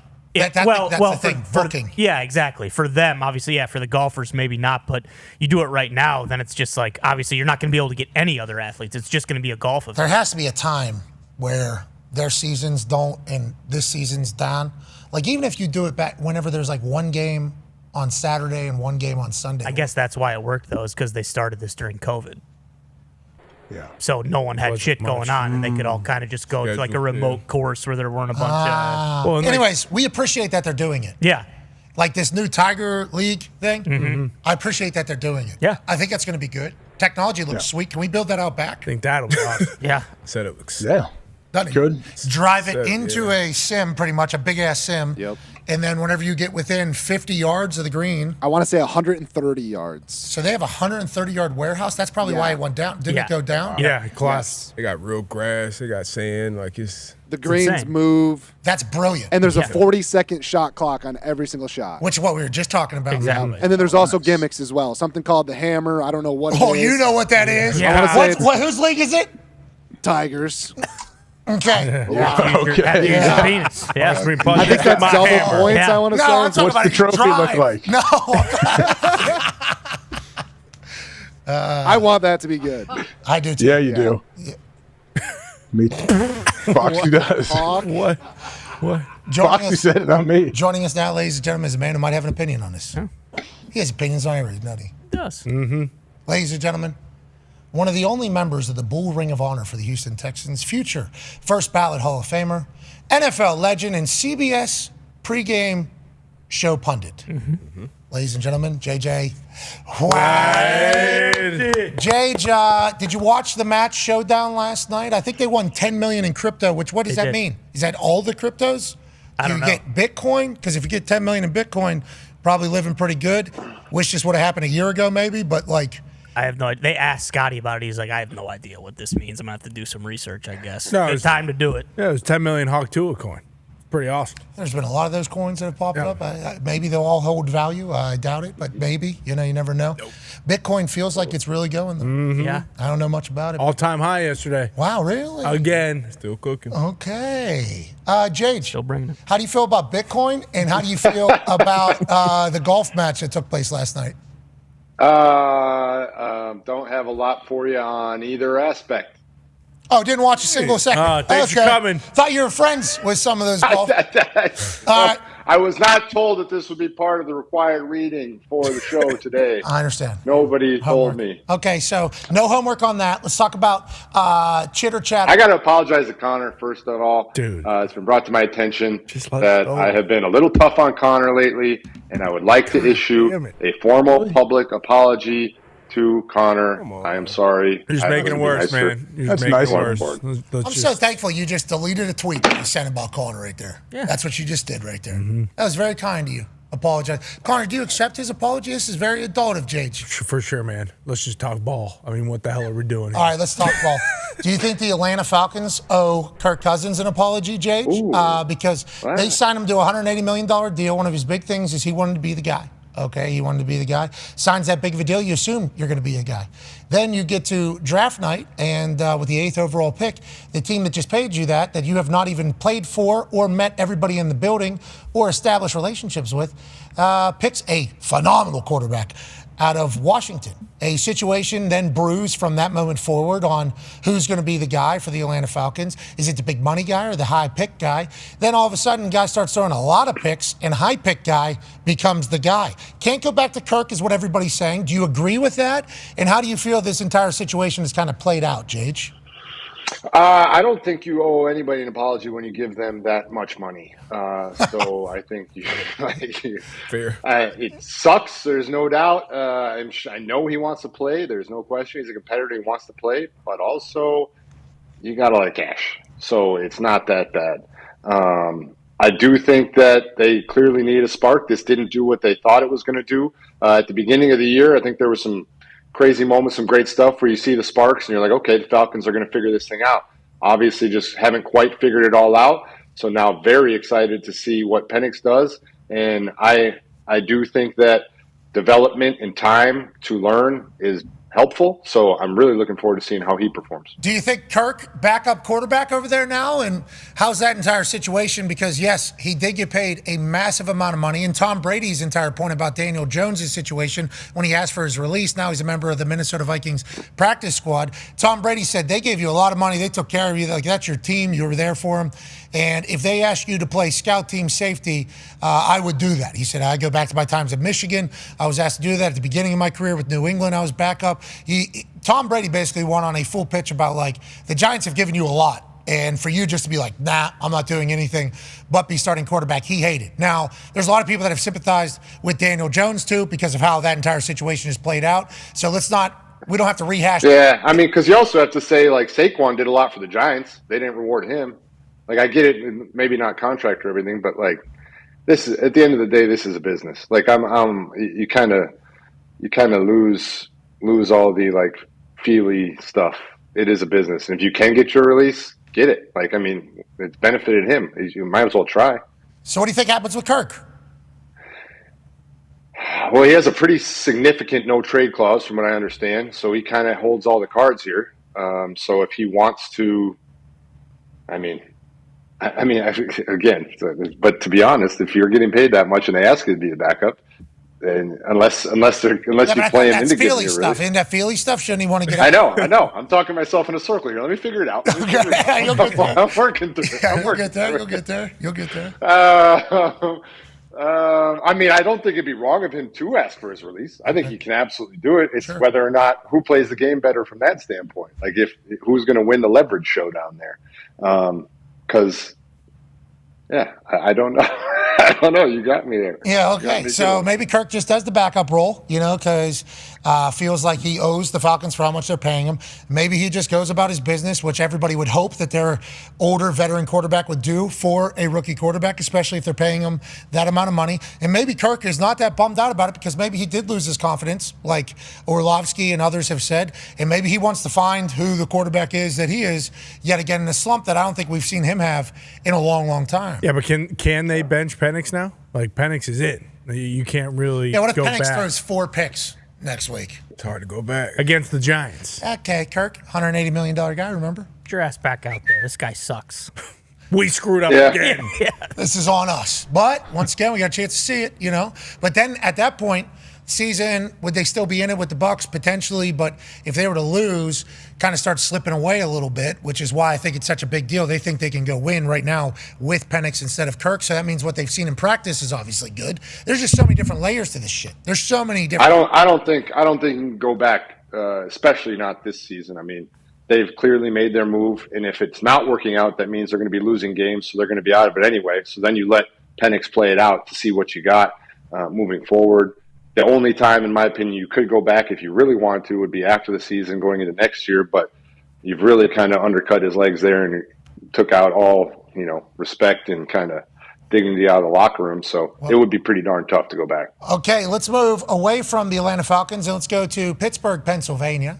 All eyes were on Teage's left ankle whenever he came up while Lane Johnson was blocking him. Obviously, very scary type of play if you're a fan or just, football fan because what TJ has brought to the entirety of the sport. That's his outside rush foot, too. That's a big get-off side of his body there.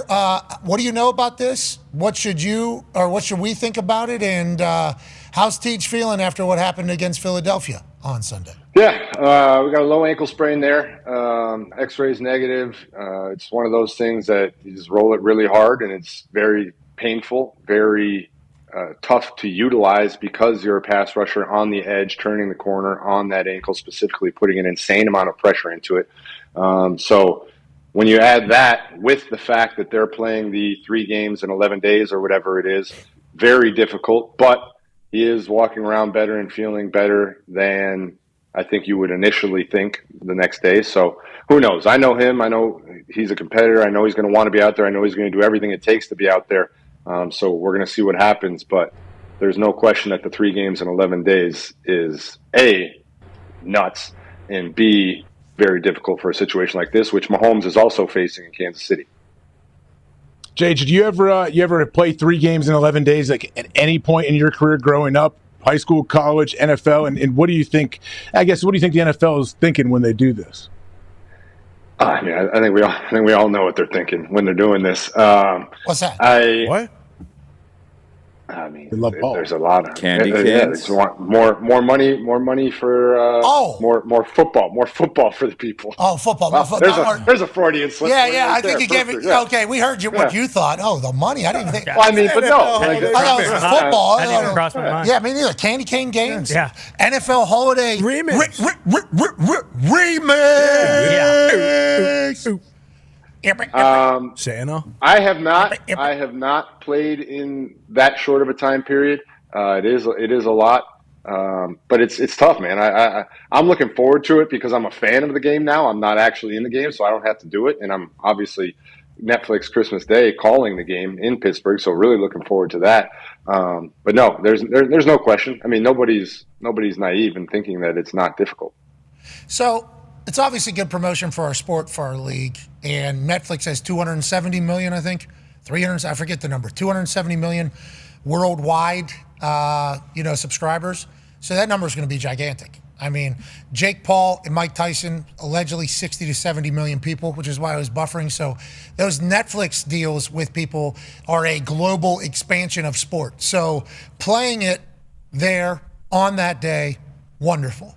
Absolutely love it. Mm-hmm. But having them just, instead of play on Sunday for a Thursday game, have them play on a Saturday when they've already played on Thursday and then crown in another one is certainly an aggressive decision for your, like, 4 top teams, like 4 very, very, very, very good teams.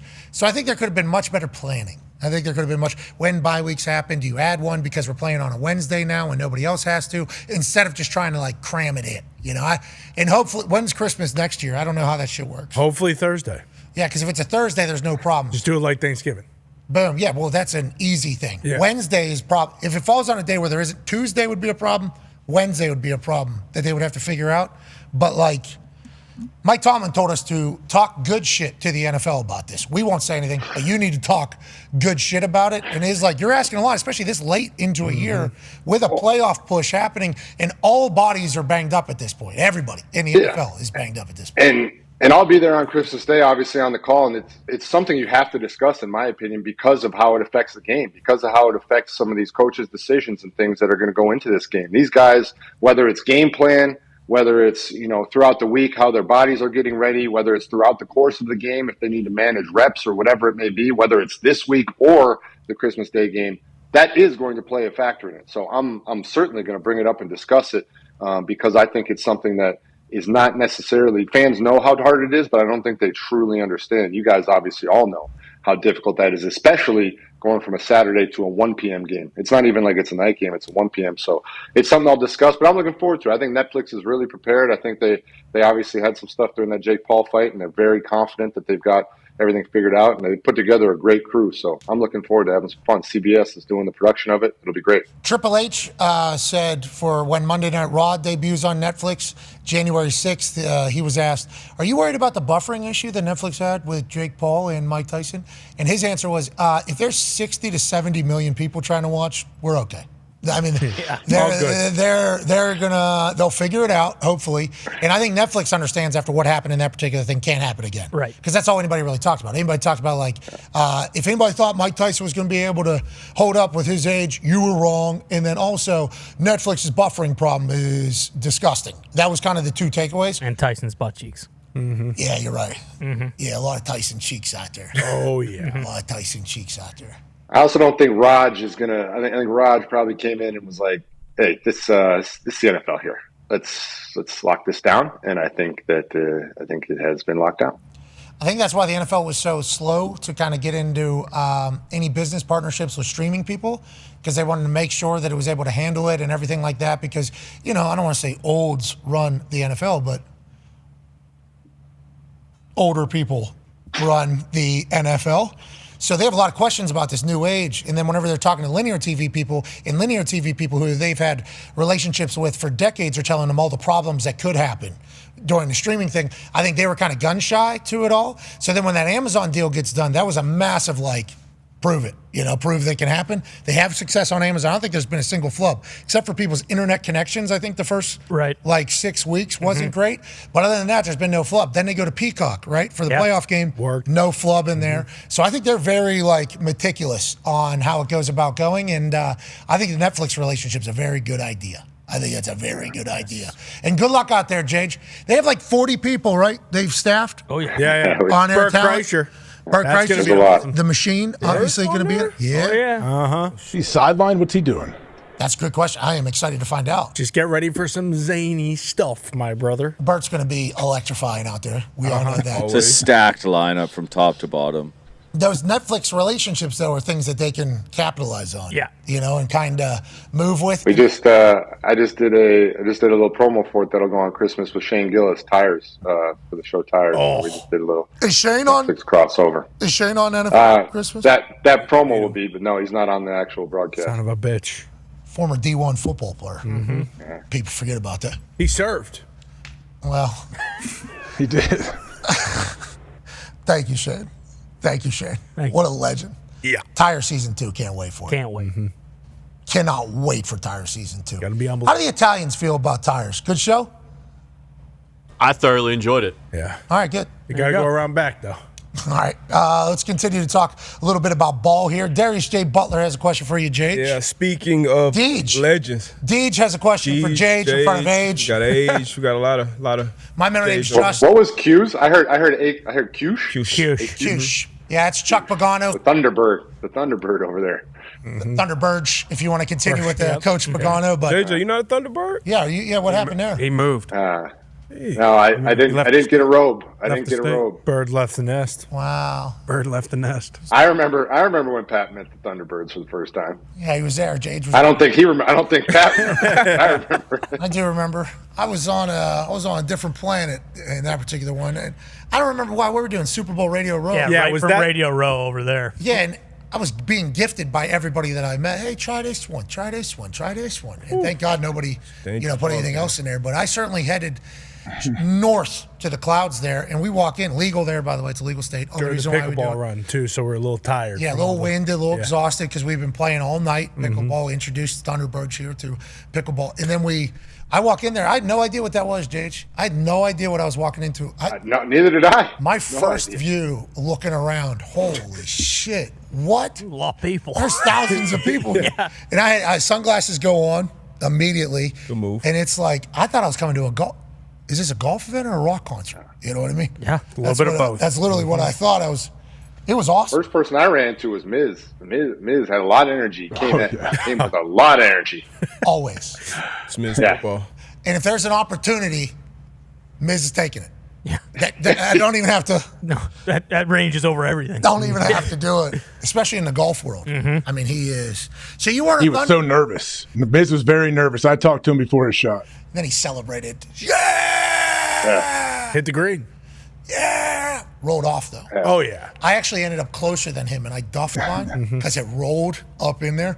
He hit the green, so he thought he had a celebration moment. That thing rolls all the way off. That sucks for the Miz, to be clear. Just like when the Miz hit that half-court shot in the NBA All-Star game, and it was half a second. Oh, man. It would have won the game. It would have been awesome. Didn't count. So close. Don't get to have the moment. Nope. Of course, Miz doesn't get to have the moment. He was high-fiving Snoop. Oh, yeah. He was having Fat a full Joe. moment. Fat Joe was leaning back. Couldn't have it. That's Miz football. Hey, Miz, we love you, buddy. Love you, Miz. He was dressed like an asshole at that event, if I do recall, wasn't he? Do you remember that? He had the whole. I do. He had the pain. Yeah. Payne Stewart. Payne Yeah. Stewart stuff. Yeah. What an absurd thing. Now, let's get back to ball, please, shall we? D-Butch has a question for you. Back to ball, specifically Dan Campbell football. MCDC had you tweeting about fighting bears and all type of shit on Sunday. Obviously, you've lost a ton of guys on defense. Now that you had a few days to sleep on it, how do you feel about Dan Campbell's aggressive decisions that he's been going forward? How do you feel about Dan Campbell? Well, I think him, obviously, after the game, having time to think about it, even said it himself. So, like, I think you don't want to crush him too much because I think he knows, and he kind of hindsight 2020. But a lot of his decisions, the fourth down decisions, even the one against the Packers, where it's like, wow, I don't know how many people would do that, but okay, I get it. You believe in your team. That's the percentage chance of that being successful was significantly higher than this onside kick choice. Now everybody keeps trying to bring up to me, oh, what about the Saints in the Super Bowl? That was a crazy one, but why don't you talk about that? You have to understand the new rules have made this insane. You have to declare you're doing an onside. There is no element of surprise. There is no chance to catch him off guard. This is the referee says they are going to try an onside kick. The recovery team lines up to stop it, and they recover it 93% of the time. There were 12 minutes left in the game. You were down by 10 points. This is crazy. And the people also saying, well, 7%, they weren't stopping the Bills' offense. So there was actually a better chance of them recovering that onside than there was of them stopping. No, that's not true. That's just not true. You literally had a better chance to stop them. So this didn't make sense in any capacity. I think he realizes that. I think everybody realizes it. It was pretty wild. Yeah, and, the conversation that we've been having is that Lions defense, because they're so banged up, and it's what people were saying to you about stopping Josh in the moment. Like, yeah, this is like when Jeff Fisher kicked 3 onside kicks in the first quarter against Peyton Manning-led Indianapolis Colts when he was the Tennessee Titans. He started the game with a surprise onside kick, lined up as an onside kick, I think the second one, and then the third one, same exact thing. And I think they got 2 of them. I think they got 2 of them or whatever because the Colts were surprised. And then when he was interviewed, he said, yeah, they're going to get the ball at the 40. Okay, wow, that's 2 first downs for these guys. And Peyton's going to get that. But that message he sent to his team there, Imagine sitting in that team meeting room as a defensive player.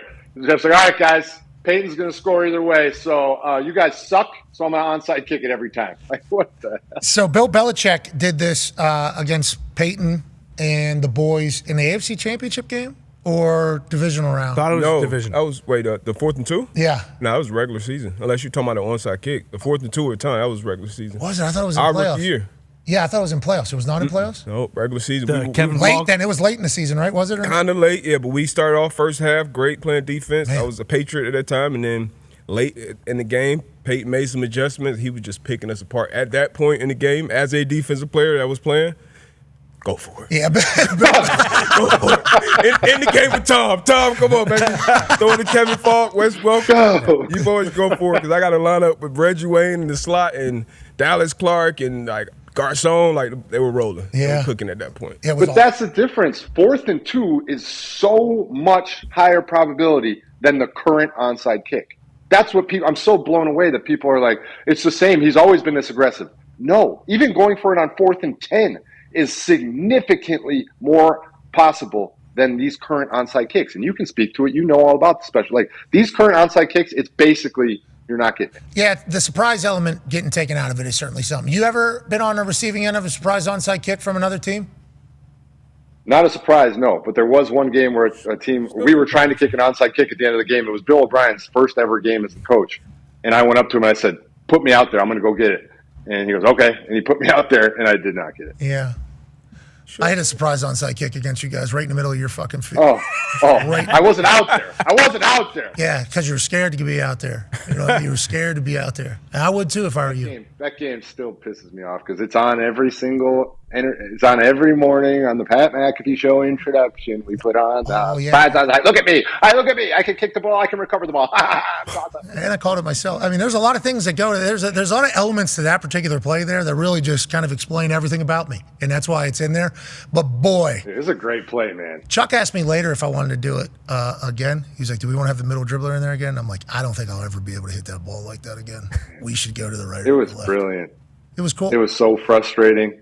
Because then I had to go out there, too. I was sitting on the bench. I was just ready to hang out. We just scored. I think we just kicked a field goal. Vinatieri just kicked. We were down deep in that game, and then we started to come back, and it was just too big of a deficit. That was again, Ty over the top every time. Ty was nicknamed the Ghost. Do you know why he was nicknamed the Ghost? Because every time he played the Houston Texans, he would disappear behind their defense. Every time. He's got to go for a 180, 200. I forget.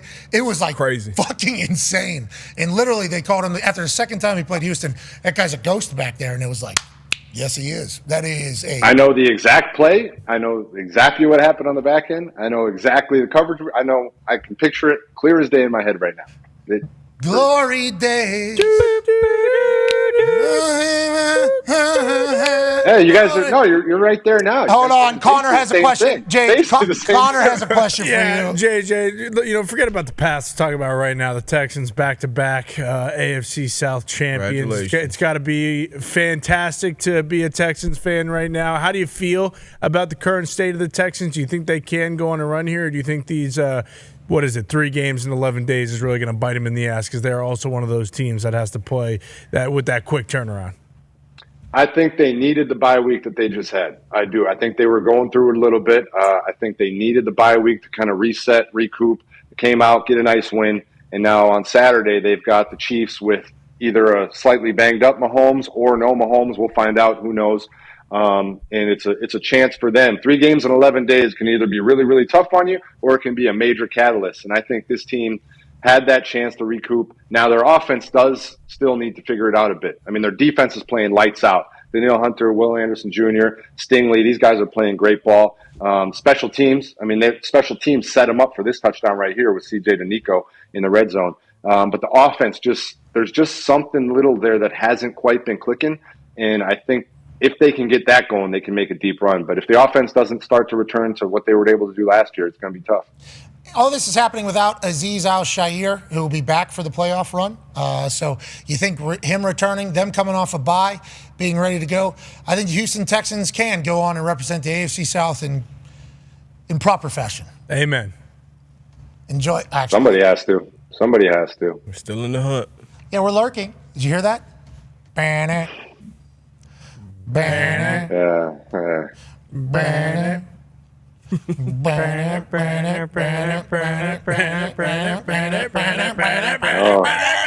It's Colts right now. We're a bunch of sharks. Neckton mentality, brother. Isn't there a way for all 7 of these teams to be locked in after this week as well? So there is a chance, and for the Colts to get in, I do believe the Ravens would have to lose 2 of their last 3 games, and somebody else would have to win out, and somebody else would have to lose 2 games. So Never know. Never know. Hey, still possible. Crazier things have happened, haven't they? Chargers could lose to the Pats. 6.8% percent was the exact percentage you're looking for those onside kicks. So whenever you say 93, actually 93.2. It's not even a full 7%. People are rounding up the success rate on those things whenever you talk about that. Is there any? Do you, as a specialist, do you think there's any way to make it? Obviously, if they could, they would make it better. But it sucks right now. It just sucks. It's not fun. They've been slowly killing the onside kick for a while. And the overloads, the amount of people, the run-up, everything, and then now having to declare that you're doing it. And I don't love it. Legitimately, I don't love it. I think the onside kick was like a part of the game that we had, at least, at the Colts, because Chuck believed in me, I think, and I worked on him, and there was an opportunity to actually get him and change the game and steal a possession and things like that. But with all the rules, it's fucking impossible. They're trying to make it to a 4th and 15 or whatever. It feels like. Yeah. Because you essentially eliminate the onside kick when you have no overload, no run-up, and you can't surprise anybody. So that's basically just saying, this is not going to be a successful thing. Kickers also, I think, stopped working on them because of the lack of success. So why would you waste any practice time? Because to work on those, like a high hop, that's a lot of A lot of hip, and then you're banging your toe directly into the ball, which hurts like shit. So it's like you're ripping your groin and your hip, and you're bruising your toe off the ball. So why would you sign up to do that when there's little to no chance of you recovering? So I think kickers have gotten worse at onside kicks as well, as opposed to what they have been in the past. But like Bates hit 2 good ones. He hit a middle dribbler and he hit one to the right. Oh, yeah. They were good. He's a weapon, but I think they're going to do I think it's going to be a 4th down play. I think that's coming. I think it'll be awesome. What, the 4th down play? The 4th and 15, yeah. I think that'll be awesome. That's because you hate specialists. Do you think they could bring the overload back because hitting has gotten a little more like safe, if you will? Yeah, safe. 4th down and 20 on their own 25 is the potential alternative that has been pitched in the past. 4th and 20 on their own 25. Electric. Which would be electrifying. Could you imagine MCDC rolling that out, 12 minutes left? Goff. We're going. Own 25. You don't get this, they're already in scoring position. 10-point game now, definitely a 13-point game. You don't pick this up. Ready, set, go. All right, here we go. Ben Johnson, draw up a 20-yard play. Yeah. Just draw this thing up. Hook and ladder. Even that already, I feel like the percentages are better because you could catch something lucky. You got a pass interference call. You get something like the percentage is already way better there. Yeah, 10-10 game in the 4th, which has certainly happened. Offenses have been non-existent. So now there's the same exact outcome probably as there was for an onside kick. But every once in a while, there's going to be a team, and I hope if this does happen with the 4th and 20 on their own 25, team gets hot, and they say, check ball game, make it, take it. And they just run that fucker. Yeah. Just 28-0 before the other team even touches the ball. Just boom, boom. We want the ball and we're going to score 4 straight times. Your defense is crap. Could you fathom the 3rd, 4th and 20 just in a row in this first quarter? Team scores on one big hitter. Let's do this again. Bang, another one. Bang, another one, 21 zip, middle of the... Defense just roasted out there. Dead. Just roasted. Dead. That would be awesome. That was one of the stipulations, though, is that you had to be losing, unfortunately. Because remember, we talked about that possibility. Yeah, when the Chiefs were rolling, it's like, they're going to be up 35-0 before anyone even has a chance to do anything. To be clear, they haven't passed a rule yet, so we think you should pull that one out. Yeah. Let it make it take it situation take place if that's what the teams want to do. If MCDC wants to send his offense out on the field and has his defense have 0 snaps for the entire first half, let the guy do it. But we do. But you have to be losing. I mean, this is all speculative, obviously, but you have to be losing. And does it have to be the 4th quarter, or could you do it in a game? Because then I could see team goes up 7-0. Boom, boom. You could miss the extra point, so it's 7-6. You can also onside it immediately. How do we game this thing? How do we game it a little bit? That's what football people will do, and I think the NFL will figure it out. There has been, I think, 6 other teams that have gone 3 games in 11 days. I think there's been 6 other teams that have gone. I just got a message from a source within the stats world of the NFL, and they're all teams that are not in the playoffs. I don't know. Hey, good luck to the 4 powerhouses that are playing 3-11, nonetheless. AQ Shipley has a question for you, JJ. JJ, with a couple weeks left in the season, what teams do you see that are built to withstand the playoffs and make a run? Okay. I mean, I think this is a real deep playoff squad because I always, for this year, for some reason, I keep looking at the Ravens and I think of the Ravens and I think of their losses and when I immediately think of the Ravens, I think of just juggernaut. I think of Derrick Henry and how he's running wild. I think of Lamar playing at an absolute MVP caliber again, and I think of how difficult they are to stop. Yet they still sit there with 5 losses, so they're going to be there going on the road to somebody as it sits right now. And that is a tough task for anybody. I think the Chargers with their defense, I think, Jesse Minter's got that defense playing lights out, and somebody's going to have to face that. And it could be possibly somebody like the Bills trying to go up against that defense. So, and then you flip it over to the NFC, and you got the Packers who are sitting there right now as, I think, 6 seed. They're 10-4 and they're sitting 3rd place in their division. It's a very, very deep, difficult one. And then you look at some of these other teams, like the Rams started out with a 4-game losing streak early in the season. Now they're sitting there at 8-6, and they're all of a sudden you're like, holy shit, can the Rams do this? I wouldn't want to face the Bucks. This is a really deep, tough playoff. So, and I really like the Vikings. I think Brian Flores and the defense, I think their edges and John Grenard and Andrew Van Ginkel are lights out. I think they're extremely underrated. I think they are wildly underrated, and people don't give them enough credit. So it's going to be a hell of a playoff set this year. Anybody that gets in has a chance to go on the run. Obviously, Eagles are a team that we all think are going to be able to go. Rolling. And that'd be great for the Johns. One team that we thought was going to be able to go just forever, seemingly. This was their window. Even though they hadn't won a Super Bowl yet, they had had massive success every year, and there was no different of expectation on this particular season. It's gone a different direction. Ty has a question for you. Yeah, JJ, it's kind of cooled off now, but the whole Devondre Campbell situation with the 49ers was a big deal last week. Have you ever been in a situation like that where a guy just refuses to go into the game? It seems like that's happened more this year than it has in the past. And also, obviously, for a guy like that who's, he was starting all year, but then for whatever reason, it goes south. Is there anything you can say to kind of try to change that? Because Nick Bosa said, hey, I heard him in the locker room before the game or at halftime. He was bitching about it already, but I decided just not to say anything and just let sleeping dogs lie. And then obviously everything blew up, and it was a massive deal. Yeah, I've never had it happen mid-game. I have had it happen. If you're out of the playoff scene and there's 2 games left, all of a sudden a guy catches a phantom hamstring or comes down with a sickness or something, and you're like, okay, I see what's going down here. But I've never had it happen mid-game. And I think the way that the Niners players are talking about it tells you everything you need to know about it, because you generally, if there was something else going on there, if there's something they're pretty clear about what's happening. And the hardest thing is, how are you going in that locker room and looking a guy like Dre Greenlaw in the eye when he, had to fight back from the injuries and is coming back and is trying to do everything he possibly can to be out there?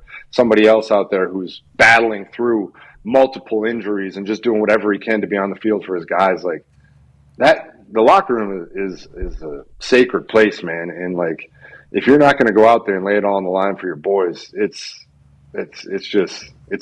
you can't do that. Yeah, they came out and said as such too, players. Yep. They came out and were like, didn't even know that was possible, have no idea what's going on. But is that a sign of a bigger culture issue? What the hell's going on out there? CMC being injured, obviously a massive deal. The injuries they've had to deal with, obviously tough. But it's like they just feel like a different team than they've ever felt. Don't you agree? Oh, absolutely. I mean, I had them in the NFC Championship before the season started, like many people did, and no idea. There's no, obviously when you lose a guy like CMC, it hurts, but they've been able to scheme it up. They've been able to find ways. Ayuk, Debo, Kittle. I mean, think of the weapons that they have on both sides of the ball. It doesn't really add up right now, and I think they're just as baffled as everybody else. They're trying to figure it out. Let's head to Hammer. Dahn. Tone Diggs, what's your question for Jage? Yeah, Jage, I wanted to ask you about Budda Baker because he is a guy that you know well. He just got a huge extension, and we were watching him earlier today. How good he is. Is he one of the most underrated defensive players in the league, do you think? Budda is one of those guys that you absolutely love to have in your locker room because he is going to bring it every single day. Practice, meeting, game, weight room, doesn't matter what it is. Budda Baker is going to be the same guy every day, and that is an intense, badass dude. Every day. He is going to come up into the defensive line. He'll talk shit to the defensive line and say, I'm going to get more sacks than you. I'm going to get more TFLs than you. He'll talk shit to the offensive line, say, I can beat you. I'll run you over. He'll forearm shiver a tackle on his way to a TFL. He does not care. And then he'll also drop into the deep third and pick off one of the best receivers in the league. He's a lot of fun to play with. He's extremely deserving, and he's been one of the perfect trendsetters for what the Arizona Cardinals want to be moving forward. That is the embodiment of what they would like to be. I love Budda Baker. He's been on our show a couple times, I think. He's been great. And there was a time where the Cardinals were potentially not going to pay him. You remember that? Oh, yeah. And then they end up paying him. Now they're doing it again. Feels like they understand who they have. I think Cardinals fans understand who they have. The NFL hasn't got a chance to fully experience the Budda Baker experience because Cardinals haven't been in primetime games as much. Now, hopefully going forward, they're able to do that with Jonathan Gannon and with Kyler Murray playing his best ball. James Conner, too, being able to run people over. Can they get into primetime, into the light? That's how we'll find out if people will be introduced to Budda Baker. He's a fun player. Yeah, he is. He goes so fast. Yeah. He's so fast everywhere that he goes. We're talking. He's one of those guys. He's one of those guys that just doesn't. He doesn't. In his head, he's so much bigger than his body actually is, which is awesome. You can literally see it play itself out. He flies. Yeah. We're talking, even if you don't know where you're going, which he does, high football IQ, just go for somewhere fast. It's like they say in football. But now that I've talked all that, we're friends, so I can say this. Now that I've talked all that good stuff about him, still did get hawked by DK Metcalf. Yeah. Big time. Yeah, people remember that. What a scene that. Get over here. That meme lives forever. All right, as we wrap up here on ESPN, I think we need to let the people figure out. The internet had questions, and we put out a bird call. We said all you got to use is the hashtag AskJage, and Boston Connor will roll through and pick some of the questions that the world wants to know. Jage, let's fly through these before we exit ESPN on this glorious Wednesday. Go ahead, Foxy. This is from Nick Moraldo. Hashtag AskJage. Favorite Christmas movie and song, and sweet look on the gift there in the quote tweet. Favorite Christmas movie is Christmas Vacation, but personal to me is Jingle All the Way. And then favorite Christmas song is the famous one. It's the most wonderful time of the year. It's the most wonderful time of the year. When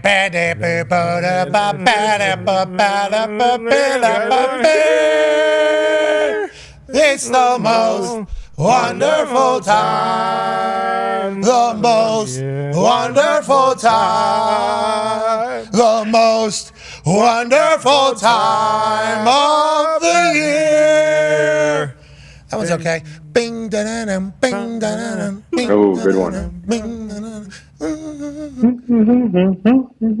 The Christmas Vacation, doing that in a Dick's commercial had to be pretty surreal. Good for you. And then personal Jingle All the Way, Arnold Schwarzenegger hero. Obviously. Yeah, so we understand. We appreciate that. Obviously, you missed Santa Claus. Dad, put that cookie down now. Pretty good. That is not bad. Pretty good. Okay. Wow. We didn't know that was in there. Jamie! Whoa. Okay. Even had a little bit of the... Yeah. Wow. That was damn good. This guy's got talent. That's why he's so good in that commercial. That's me and my brothers. My brothers and I watch that religiously. Jingle All the Way is great. Turbo Man, obviously, highly sought after. Shout out to Arnold, making it happen as that neighbor. Rest in peace. He's trying to pork his wife the entire time. Screwed up. Santa Claus, amazing. Great. Grinch, phenomenal. There's a lot of great. Home Alone, obviously. Go through it all. All right, let's get to the next hashtag AskJage. It's from a ham sandwich, alarm salad. Hashtag AskJage. Have aliens visited Earth? That's a good question. What do you think about what's going on in New Jersey, Jage? AJ Hawk's right there. Okay. Boom. Maybe. Haven't even thought about that. Not me, but they are among us, it sounds like. That's Age. How about Ask Jage? What is your answer? I mean, I feel like they have to have been here at some point, yes. All right. Whether it was way before us or something, but somebody's been here at some point. Still here. Still bringing it. Boom! Hopefully that's not what they do. Yeah. Hopefully they are not bringing any booms to you. Yeah. Or to me. No. That's what we're hoping. We'll be back tomorrow, kicking off already week 16 of the NFL season. Wow. All NFL holiday. Remix! Be a friend, tell a friend something nice that might change their life. We'll see you tomorrow. Goodbye. Okay, so I almost said it, but I knew I didn't have enough time. We're on YouTube right now. Mm-hmm. We're on ESPN Plus. Mm-hmm. We're on Disney Plus. And we're on TikTok Live. TikTok and its future were certainly a big question mark. Now allegedly it's going to the Supreme Court. Hell yeah. That's right. Did you know that, Jage? I have been aware of this for a couple of years. I wanted to invest in TikTok at one point, so I became very interested in the inner workings of how this all goes. Friends with them? Yeah, Jage. So what's going on over there, Jage? Just so we can full transparency. I didn't. I'm right here. I didn't. So, hello. Oh, shishi ni. Yeah. Ni hao, Jage. Yeah. I hope those are real words. Shishi ni is thank you, I believe, in Chinese. Shay shay in Mandarin. Shay shay ne? Yeah, I forget what shishi ni means. That is a word. Shay shay is thank you. You're probably going to want to figure that out. Sorry, I speak English, but I try my best. Okay. Also, there are many different dialects. Shishini, I believe. Shishini. Shishini is thank you. Yeah, I'm actually more... This is the same thing talking about the damn Thunderbirds. It's unbelievable. It's unbelievable. I know more about this guy's little cult than he did. I don't know if that's his name. I don't know. The if sleeves? Sleeves sure is. All right, Gravy in the sleeves for sure. I mean, I've been to China, so I do know. Is that an actual Thunderbirds shirt? Do they have merch? Yes. Yeah. No. They got uniforms. Someone's got to do it. I know, but that's not the uniform. Swag. They have merch. Who's buying Thunderbirds merch? Or you only get it if you're in it? Gifted. Bingo. I earned it, brother. You nailed Marks. it. You know how they're getting it. It is a nice sweatshirt. It is Thanks. cool. Appreciate it. I've been wearing some good sweatshirts.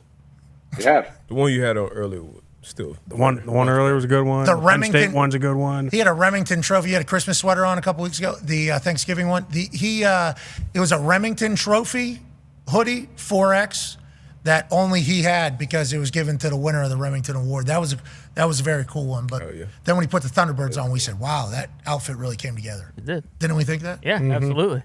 Cool colors. It is a great sweatshirt. It looks cool. Really good colors. Clean. Easy. What do you have to do to get in? That's a good question, Age. Thank you for asking don't that. wanna know. Hashtag Ask AQsh. You don't have to do anything to get in.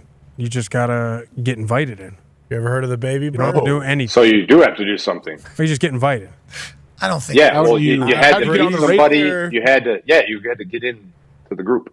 Yeah, that's. You got jumped in? Yeah, you got. But I know. Wow. I know what AJ was asking. I know what he was asking. Is it blood in, blood out? Well, I mean, your response right now is a little concerning. You See, know the what he's way- asking, but you're not answering. The only way you get out of Thunderbirds is in jail or a coffin. Is that what Thunderbirds reads? No, who's that? Is that the port worker? No, I believe that's mafia. I believe that's kind of the only way you get Were the pickleball games code? Was that code? Oh, I didn't think about that because Ryan Smith, remember, he was saying pickle in we somebody's played ball. Or the underground? Yeah, the billionaire's basement? pickle ball, yes. Yeah. Pickle. You should come over to the billionaire's basement. Let's see what you got. Oh, See, I don't, now, See what you got. now I don't know See what's what you going got. on over there. Do I have to wear a robe? Could you imagine those super wealthy people in that Phoenix basement watching AQ and JJ Watt spar right in front? Look at this.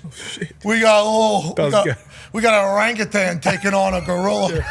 Look what we have happening. Doesn't get better than this. I mean, this is the life that we need. It's amazing. That would have been good. Phoenix, great city. Great city. Come on out. JJ left it. Said, What?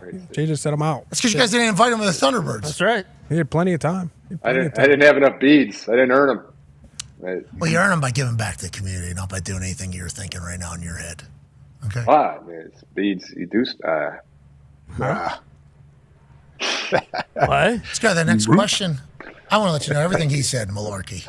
Nothing gives me more pride than making AJ laugh. So that one hurt. Well, He's, Kevin Bubba McCabe. It's a good Irish lad here. At K-Mac McCabe. McCabe. Hashtag Ask Jidge. Not to be confused. With McQuaid, obviously. Hashtag Ask Jidge. Who is the best coach in the NFL right now? That's a good question. You know, Tone has an AP vote for Coach of the Year. Is the best coach in the NFL and Coach of the Year the same person, Jage? And who would you say that is? I mean, we kind of know about how the awards work. It's a little bit more of like a what's happening right now or who hasn't gotten in a while type thing. The best coach in the NFL is Andy Reid. Why? Because they have the most wins, least amount of losses? No, I don't think people appreciate how hard it is to do what they've done, not only over the last couple of years, but obviously this year, not being quite the same team, not having everything, but still being 12-1 and still being the best and finding different ways to win. I mean, he's gotten all of his guys to buy in to we are going to win how we have to, not how we want to. It's not going to be the most stylish. It's not going to be the most flashy. Not everybody's going to get all these crazy stats, but we are going to win games because this is what we have to do. They have I believe it's the longest amount of plays per drive during the Mahomes era, and they have the least amount of explosive plays during the Mahomes era. But they're just matriculating the ball down the field. Their defense is playing good, and Andy Reid has gotten everybody to buy into that. He's got the right coaches. He's just done such a great job. All the while eating cheeseburgers. Exactly. We sent him a cheeseburger on National Cheeseburger Day. He said thank you. And he's, I think his players all love him. He is a attention to detail, accountability type coach too, right? Didn't you play for him? Yeah, big time. He's all about dressing like you play in the game. So it's tight jerseys, tucking your shirts in. I mean, he does everything very detailed. And they love him over there.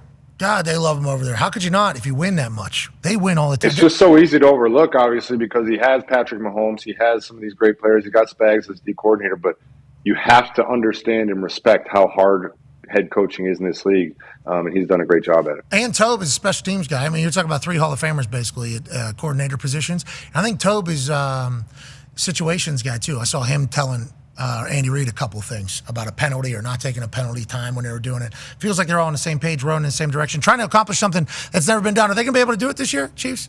From what you've seen, you think they're going to be able to win 3 straight here? Playoffs are tough, man.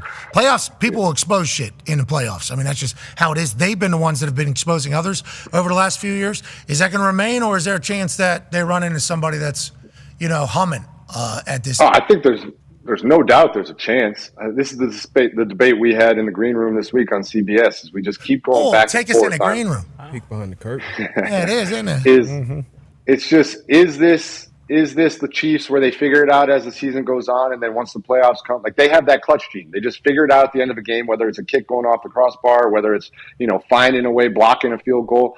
They just find a way. Are they going to do that again? Is it going to keep in the Chiefs, or are they just patching it together and band-aiding it together week by week right now, and come the playoffs, somebody's going to come in and just take that all down? It obviously goes back and forth. I have no idea, but I think Pat, we're going to see on Saturday if he's healthy or not. Like, do you wait? Do you not wait? Do you let him get fully healthy, or do you play for that first round bye so then he's healthy later? There's a lot going on with these 3 games in 11 days. Carson Wentz is the quarterback of the Chiefs. Be fun. I'm excited to see what Andy Reid does with Carson Wentz. All right, you're going to break 4 tackles on this play. Need you to, because we got Xavier Worthy actually running. You see what he's running? This is the route he's running. It's a whoop-de-woo, they're calling it. Triple whoop-de-woo. So he'll be down here. All you got to do is break this tackle, spin around this guy, bounce off the ball here, pivot, find your footing. These guys should be exhausted. This is a 15-second play. Xavier Worthy will be in this corner waiting for you. That we're calling it Wentz. There's only one guy who can do it. You're the guy. Get in there. Good luck. There's a chance that happens, and there's a chance that Patrick Mahomes has proven time and time again. What do you think? Timelines mean nothing to this guy. Timelines mean absolutely nothing to this guy. Wolverine blood. He'll be out there. He does have Wolverine blood. And he also, I think, has this mentality, and potentially from his dad, because the way his dad played baseball, and I think the way he grew up, it's like, if you can play, you play. Like, what are we even talking about? Do you think because Christmas is such a quick turnaround? In my eyes, if I'm Patrick Mahomes, I am not. Very clearly. Sure. It'd be so cool, though. So cool. Gonna have to be tough, gonna have to handle a lot of things, but you're Patrick Mahomes. I don't play on Saturday. I wait for Christmas. Yeah. But he has defied timelines literally every single year, seemingly, so I'm vastly different than he is. I have a question for the guys in this group that obviously have played ankle sprains. You guys have had them, low, high, whatever it may be. There are 2 very distinct schools of thought on them that I've seen teammates and myself try both. I'm curious what you guys have tried. Obviously, you have the rest, ice, elevate, all that stuff, put it in a boot, don't move it. And then I've seen other people that 100% believe in wrapping it up, moving it, like wrapping it up in one of those stretchy bands, moving it around, flossing it, getting it in heat, trying to get stuff flowing through there. Which ones have you guys done, and which do you like? I've done it. I mean, I've done it a million times. I mean, once it goes down from being a giant club foot, then I think you got to move that thing around. It always felt better once you got out there and you actually played or you practiced on it. Like it felt like you loosened it up a little bit. So you got to hope it doesn't swell back up though once you do that. Yeah, once you loosen it up and it starts feeling good, then it hurts more the next day. Now you're on a carousel with this ankle for the time. Have you ever, for a corner, that's a tough spot. A lot, but I'm a big range of motion guy. It's fast, it's quickly. I got a band pumping. I'm like you said, if it is super swollen, you got to drain it maybe or get some of that fluid out of there. But I'm a big range of motion guy. I hate keeping it in the boot, keeping it wrapped up tight. I hate all that shit. But you said rice? Rice, yeah. What is it? Rest, ice. Yeah, rest, ice, compression, elevation. Elevate. Yeah. Oh, that's how you heal? Yeah, that's how you. I thought you put it in rice like a foam. Yeah, I thought you were trying to dry it out, trying to dehydrate your ankle. Good. Acronym. Rest, ice, compression, elevate. Yep. How about you, AQ? I think there's a combination of both. I think you have to start off with, all the ice and try and get as much swelling out as you can, all the what's it called? Hivamat, all that stuff, just kind of flush everything, push everything. But then as the week goes, then we get on the field, we wrap it up, put all the, whatever you want to call it, the floss stuff on there to kind of give all the stuff and get out on the field and get it moving. Yeah, put all the stuff and give all the stuff on there. I forget all the names now. If I'm done playing, I don't have to wrap anything up. AJ, AJ, you remember John Simon? Of course. Yeah, he's the one he was the first one that I saw who he sprained his ankle very, very badly. And 30 seconds later, he had that floss and he just wrapped it around. He was moving it and he was in the training room and I was like, what are you doing, man? Like the trainers are coming over with an ice pack and he was like, get that shit away from me. He goes, I got this. And he just wrapped it and was moving around, walking, like doing as much movement as humanly possible. And he literally was at practice the next day. And from that moment forward, I was like, well, I'm never icing my ankle again. Man. So that sounds like that's who you are. You're Simon. You went with that. I switched completely. Like I don't want. This isn't medical advice for anybody. This is just what I did. I used to be the ice guy, like the stem, like all that type of stuff. I do believe in Hivimat. AQ is absolutely right on that. Hivimat gets all that swelling out. It's beautiful. Yeah. But I am now a wrap it up, move it, get that thing. I don't want it to stiffen up. I don't want it to be in a boot. I don't want it to be iced because as soon as it locks up, it's so difficult to unlock. Again, not medical advice, just what I did. Sounds like. Find some sand to walk on. If you could walk on some sand, man, that's the best rehab you can do for your ankle. Because you have to strengthen your ankle while you're walking on sand because the instability, right? And that kind of it's all the little stabilizers and stuff. When you think about all those uneven steps and push in, I think walking on sand is the best. That's why water too. Yeah, like water, like the pools, water's like great. Running, get the flexibility, all that. Those treadmills at the bottom of pools. That's a good advancement in technology. Those are sweet. Sick. You felt really cool when you were using those. And then the side shot. Look at your gait here. You see, you're kind of, and then you start to question yourself pretty heavily when you watch yourself walk. Man, you're like, geez, I walk weird. You ever do that? Is that how I always look walking? Just so I know. Yeah, it's pretty. You're back to normal. Really? Yikes. That's what I look like normally? Yeah. All right. We need to. I'm happy to hear the knee's good, but we need to change some other things in my life. Let's go to another question from X, which became a number 4 or number 3 trend. I forget which one. I forget 2. I thought it got up to 2. I'm not sure. Really? Jade still got the juice. Thank you to everybody for participating. I don't see the hashtag in this, so obviously this did not help the entire thing. Hashtag Ask Jade. Connor just follows Katrina. He's just a follower. He saw it. It looks like it was probably a reply to the tweet. I assume it was a reply. That's on me. It's okay. Hey, good eyes. I think it's going to be a good question. Hashtag Ask Jade. What was your favorite part of visiting Detroit last weekend, and when are you joining the Lions? That's a good question from Katrina. I think a lot of people up in Detroit are wondering the same damn thing. Yep. Bills get a win. How do you feel? A fan offered me a $99 million contract for the remainder of the season, and I said I would sign that. So whenever that paperwork comes in, happy to do it. My favorite part of visiting Detroit. NIL. Deal. Got some boosters. Bob Ritchie. Not a bad idea. That's my other favorite. We talked about this before, but again, we saw another crazy, gruesome injury. That the leg, that was terrible. We were on the field and we saw that happen. That was terrible. But I love that fans are like, all of our defenders are hurt. We need you to come out. You think I just watched that guy snap his leg and I really want to come step on the field now? Valid. It's crazy. But my favorite part of being in Detroit was hands down the people. I love people of Detroit are awesome. They've been incredible to me my whole career. They're great people. And then that Coney dog. That Coney dog was. You were really getting after it, huh? You were really getting after it. Really enjoyed it. I was hungry.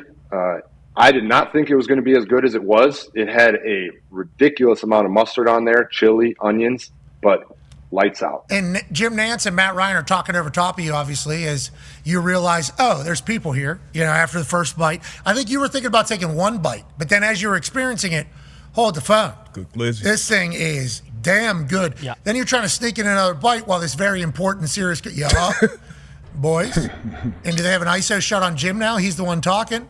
Am I still on camera? Is Jim coming back to Matt Ryan? No. Yep. I just didn't want a question coming my way, man. I was like, just stop looking this way as soon as you look the other way.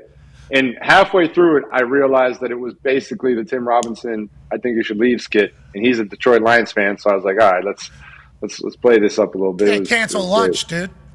Can't cancel lunch. Exactly. I think that's that entire. That shit was good, though, man. I mean, if somebody slaps down a Coney dog in front of your face, you can't not eat it. Did you start any Jared Goff chants? I did. I tried to start a Jared Goff chant, and they started chanting my name. I said, because we did a whole pre-rehearsal where I was like, all right, guys, here's what's going to happen. I'm going to say Jared Goff. You guys chant Jared Goff. So as they introduced us all on the desk, JB introduces us person by person. as he introduced me, he said, three-time NFL Defensive Player of the Year, J.J. Watt. And I said, JB, they got a quarterback, but they had already started into a J.J. Watt chant because JB said my name. You got to stop. It was a mess. We Come on, Jage. Let the pop die. Let the people chant your name. Don't be stepping on the people chanting your name. I don't have the free reign of time wise. Our Drew Kaliski, our producer, is like, hey, you're not. No. Listen, that's where you are wrong. If there is a J.J. Watt chant happening, you are not stepping on top of that. You'd be an asshole to step on top of that. Then you let them come back down to earth a little bit. Yes, J.J. Watt's in your city. You don't say that, obviously. You're welcome. But you think that, certainly. You think that, certainly. But this isn't my city. This isn't about me. This is about, and then you get right into, come on, Jage. But it was the perfect. Too humble, Jage. The Bills and the Lions fan bases, they're such like nice, good people. The Buffalo Bills fans started doing their chant, let's go Buffalo, let's go Buffalo. And then the Lions were doing Jared Goff, but they were pausing to let each other go. It wasn't like no, fuck you, you're in our city. It was like okay, your turn. Now it's our turn. It was hilarious. Let's go Cena. Cena sucks. Yeah, anytime you can fit in the opposite in the middle of the chant, that's when you get some real good crowd work happening in there. I love that they were chanting J.J. Watt, though. Because if it was Buffalo fans and Detroit fans, it's not like there was a blog saying, hey, we're doing a J.J. Watt chant. They just did that. And rehearsal thing, don't do that. Don't do that. They know. Have confidence that they know. Just have confidence that I'm always worried that they aren't going to hear me. That was my fear. Well, that's why I yell into the microphone. People hate it. They're watching TV, but I got to make sure. What do you got for Notre Dame? What's the Notre Dame chant? So a lot of Hoosiers going to be there. So obviously you got the Hoosiers chants. Notre Dame, I don't recall. Rudy. You can always start a Rudy chant. Rudy. Dude, great. Lou Holtz, maybe? A Lou Holtz chant? Yeah. That would play. Charlie Weiss, maybe? Touchdown, Jesus. Jimmy Clausen? You got to just start the new Rockney speech. You have to just start the new Rockney speech. Think they would be knowledgeable enough to keep that thing going? Notre Dame. Have to be, right? Remember, we were up there for College Game Day. What was that? 2 years ago. Yeah. Yeah. That place was very cool. They are all in. So awesome. Yeah, that was you walk around like it's. That would be cool. It's like a high school private. It's like you're literally walking around like a private. It feels like that was a very nice, cool place to be. You could feel that it was like a special place, the way they all viewed it. So I'm excited to get back up there. A lot of Hoosiers fans going to be up there, though. A lot of Hoosiers fans. Notre Dame fans. We're going to go inside, outside. We're going to get them on the run. We're going to keep them on the run. Go, go, go, go. We're not going to stop till we get across that goal line. What is that? That's new Rodney, I believe. Oh, what a speech, man. If you led them in that would be fucking awesome, dude. You should do it. I don't know if that's my thing, the speech. Stand up on a stool. Chair. Yeah. They go nuts. Maybe. That would be so cool. What if I go, fly, Irish, fly, on a road to victory. Maybe they'll jump in on that too. Doing Our Father. Who art in heaven. Hallowed be thy name. That would run. Thy kingdom come. Thy will be done. On earth as it is in heaven. Keep going. Give us this day our daily bread and forgive us from evil. As we forgive those. Oh. Fuck. I was so close. Forgive us our trespasses. As we forgive those who trespass against us. Trespass against Deliver us. us. Lead us not into temptation, but deliver us from evil. Rise, kingdom. For thine is the kingdom, the power, and the glory forever. Amen. I'd get that down by Saturday. Said in locker rooms. Locker rooms forever. So much in locker rooms. They go fucking nuts. Jeez. You could be any religion in the world, and you know that. You see touchdown Jesus back there? Well, his Papa, our Father, who art in heaven. You could hit him with a Mary Queen of Victory. I don't know what that is. And they'd all yell, pray for us. Mary Queen? We did that. Yeah. What is that? It's just like a Catholic thing? Yeah. Mary Queen of Victory? That's where you go down like 6 or 7 of them, right? You're like, Mary Queen of Victory, pray for us. Da-da-da-da-da, pray for us. Da-da-da-da-da, pray for us. Suck that tiger dick. Yeah. I don't know if that's going to work. Oh, maybe. Suck that Irish. Dick, bitch. Maybe. Yeah, they'll be responsive. Yeah, they'll be responsive. Those two go together. I think so. That would be a good heel turn, though. Mary Queen of Victory? Mary Queen of Victory. Okay. Pray for us. And this is like a Catholic school thing? Yeah. Did you go to Catholic school? Seems like you know a lot of these things. No, but I mean, locker rooms, literally, like the team chaplain or whatever always gets up and says a prayer. But at Wisconsin, Father Tom also would come into the team meeting the night before, and he would list off like 10 of those, and we'd have to say, pray for us after every one. JJ was with Easterby, we forgot. Oh, yeah. Jack Easterby was running that thing. Mm-hmm. He was doing the redfish, bluefish, though. Yeah. Mm-hmm. Which also might play another day. That's what Jesus was doing. Maybe one fish, two fish. Speaking of team meetings, got up and spoke in front of the team before a divisional playoff game the night before a game. Who? Easterby? Jack Easterby? Did they ask him to? They asked him to? Who'd you lose to? Nobody asked him to. What are you talking about? You can just pop up. Jack, listen, not his fault. He was promoted from FCA guy to president, coach, general manager of an NFL team in 2 years. No. Not his fault. Obviously, he's going to take the opportunity. What was his message? Was it because we saw him speak? And he was. Were you guys receptive? You guys were receptive? I don't want to go too deep into that. Is that what started you and Bill O'Brien's fist fight? No. No, I didn't fist fight Bill O'Brien. Wow. Okay. Happy holidays. All right. We won't talk about that right the NFL holiday remix time. That's off-season conversation. What'd you do? You picked him up off the ground, his little feet were doing like this? Mm-hmm. And you're like, yeah, this could be your life right now if that's what you want. Stop. Is that I right? don't even remember how this started. I love that it's rolled, but I don't even remember how this all began. It was a news. You did it. Yeah. You. What do you mean? You tell us. I think there's footage somewhere, yeah. No. We've gotten some good battles before, but No like physical confrontations. He's great. Yeah. Nothing like the basement. Billy O is a dog. Stop. He's not. Everybody that's not ever like played the for him. basement. Yeah, he'd mix it up.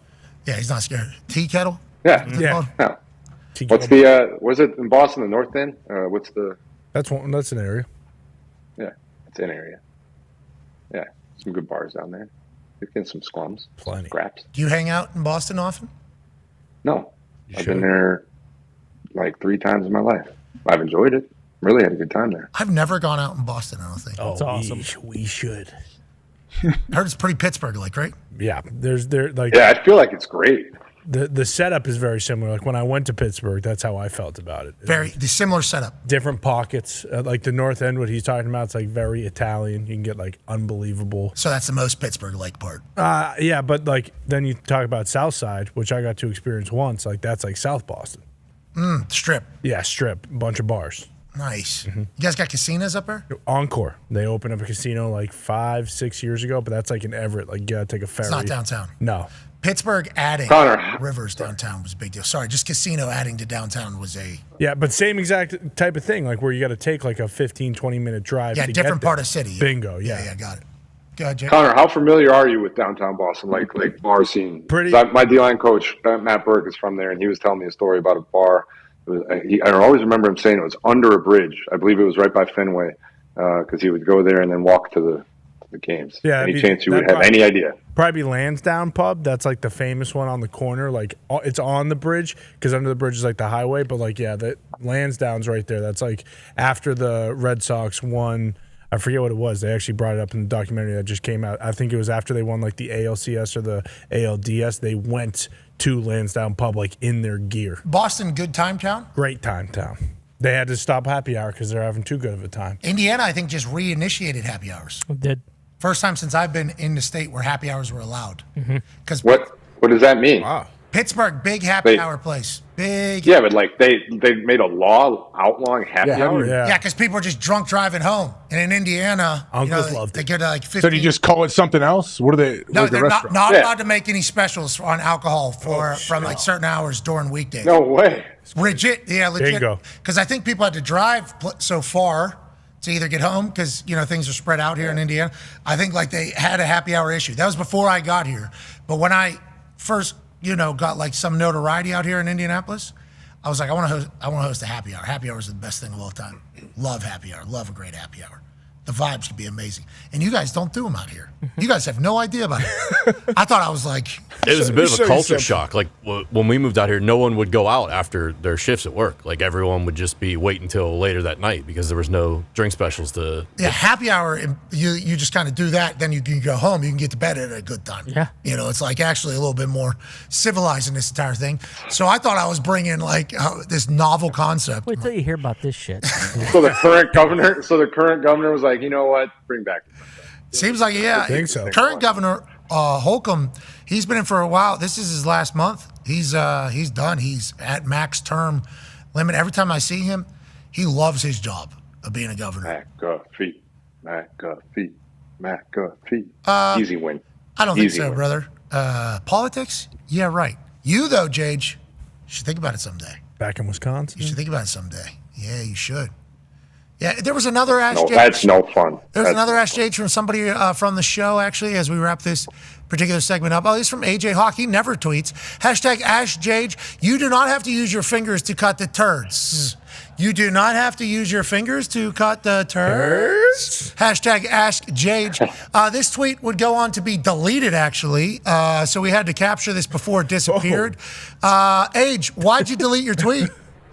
I was trying to add to it, and in the time that I was deleting to add to it, Gumpy screenshotted it. Yes, we all saw it. And then I accidentally went to mentions as opposed to homepage, go back to homepage, already gone. So then Gump puts the screenshot of it into the text, and it's like, we got him. We got the AJ. Hashtag Ask Jage twice. This guy really wanted it. Exactly. And he did not put a question mark in there. So, Jage, take it however you want. He is wondering the answer to this statement question. Correct. Okay. Correct. All right. Boom. Hashtag Ask Jage. We had to get some toilet in there. It's like a weekly. If we don't, I feel like the show's not complete. I think Age was just asking questions that a lot of people were wondering, right? Yeah. I walk on the street and people ask me, hey, Jage knows he doesn't have to get that poop in his fingernails. He could grab something and chop it up. Poop in his They're all big fans, though. They're big fans of Jage and what he's done on the field. So you felt obligated to let him know that big fans of his are wondering. Yeah. They're like, they're like worried about him. Like, hey, tell him he doesn't, like, you can find something, break a little stick off of something, grab something to chop those things up. A pencil even you can get in there. A pen. Yeah, even like your hat. You could use your hat and mush it around. Elbow, baby. Use your elbow. Elbow's better than fingers, you're right. Elbow. I don't even know if I want to tell you the thing that just went through my head here. So I when I was reading that, there wasn't a question mark, so I was throwing. And then I'm not thinking straight. So I wasn't thinking back to our conversation with Greg and with reaching down there to break it all up. I was picturing you were using the bathroom. It was coming out, but you couldn't get it to chop, so you were using your fingers like this. While you were pooping? How? Okay. I mean, exactly. Exactly. That's America's Got Is Talent. everything okay? It is. That would be. Straight to Hollywood. That'd be a gold buzzer. Yeah. Because how do you get in there? Jage, don't be doing that. I don't know. Yeah, that was. I'm just telling you. That was the first thing. I don't know why that came into my head. All right, well, that's a good question. What's the most amount of wipes you ever did in your life, AJ? Who knows? Probably upwards of 100. Who knows? I've never thought about it. 100 wipes in one shit? 100? What? I'm 40 years old now, so I've had a lot of time on Earth. So I would. No, he's talking about for one shit. Yeah, I know. That's what I'm saying. Yeah, no, he knows. 100 wipes? Messi. You get one of those Messi 50 wipes. What the hell is happening? I was saying back in the day when you were young and there was an emergency or something, whatever. We're not cleaning up the leg if it's running down your legs. Okay, 40. Let's say 40. 40 wipes. So we're not exaggerating. At least 40. Down, you're doing 40 wipes. There's those sticky ones where it just you don't know where it's coming. You have no idea where it's coming from. It just keeps coming. 40? You don't just do like 5. It's before dude wipes were a Do thing. 5 and then do what? Just pull up your pants and be like, oh, there's No, poop in my pants. No, you do 5, and then you say like, oh, I still got to shit, and then you keep shitting. Yeah, oh no, you guys are still pooping. You're pooping in your hands. That's what you guys are doing. I'm not using my hand. I'm using toilet paper. Okay, I'm sorry. You are done pooping yet. into toilet paper that is in your hands. That is what you guys are doing. 40 wipes. This is the real conversation. This is real shit. Not like, I'm going to say the right thing. This is some real shit right here. There comes a point where you got to make a decision. Like, is that clean enough? Can't stress this enough to AJ, Tone, Diggs, and seemingly Jage, who are 10 plus wipers for one dump. Go ahead and get yourself some Dingle Bells dude wipes. Not only does it smell fantastic, but it also 40 wipes. It should be never. He said 100. Yeah, I'm so flustered. After 20, you're probably asking your dad to spray you down with the hose. I'm saying, like when it comes to that. Come here, Dad. Not if you're in public. If you're in public, what's the plan? Like that's it. Man. You're Like, talking about food. you're talking about brand new, fresh pieces of toilet paper that you were wiping with 40 times, or is this one piece and you're doing like leg, No. cheek? So you just got the moment. cleanest shits ever? You just take the cleanest shits ever? I take a lot of dumps, and they're good dumps, I think, personally. I do take good dumps, but 40 fucking 100, I don't know how. Yeah, that's wild. I'm flustered, because, they ask the question, like, how do blind people know when they're done wiping? Because you can't see that there's nothing on there. Taste. Shit. I thought about that. Yeah, and That's a great question. Oh, what? No one said taste. No one ever said taste. No, it is. No, dude. No, they taste. didn't. Yeah, they gotta check tape, dude. I don't think so. Oh, But the fact that you guys take 40 to 50 wipes to find clean TP. Not every time, man. This is a once Ever. in like You should be worried about yourself, I Twice think. a year. Twice a year. That's twice too many, brother. What are we doing? Definitely not twice a Wiping year. I'm 50 saying. times after pooping is considered bad. No shit. I don't want my face and name above this on the screen. What's the? Yeah, this is on you. I'll call you Yeah, guys. that's I'll the show you the question. consistency next time. Underlying health issues like hemorrhoids, anal fissures, or Those sound awful. Whoa. I think mine's the pelvic floor dysfunction. Okay. Really? Well, I know it's not hemorrhoids or the fissures. All right. That was a good Ask Jade segment. I'm happy we got there. I learned a lot today. I didn't know that was even. I didn't know that was happening out there. No. So you need to know whenever you're potentially taking a dump in an away locker room, in an away stadium, in public, the person next to you might actually reel through that entire Whole thing. Yeah. Don't think they're up to any shenanigans. They're just trying to clean their butthole. 50 wipes. 50. You've never seen the Chris Pratt skit, like the brown marker skit from Parks and Rec? Yeah. Have seen that. He said sometimes it's like a brown marker. You just keep wiping, but it keeps going. Then you guys are still pooping. You sit back down and you poop. Let's get our checkup, boys. Dude, I think you might be walking away dirty. It seems like they're speed poopers.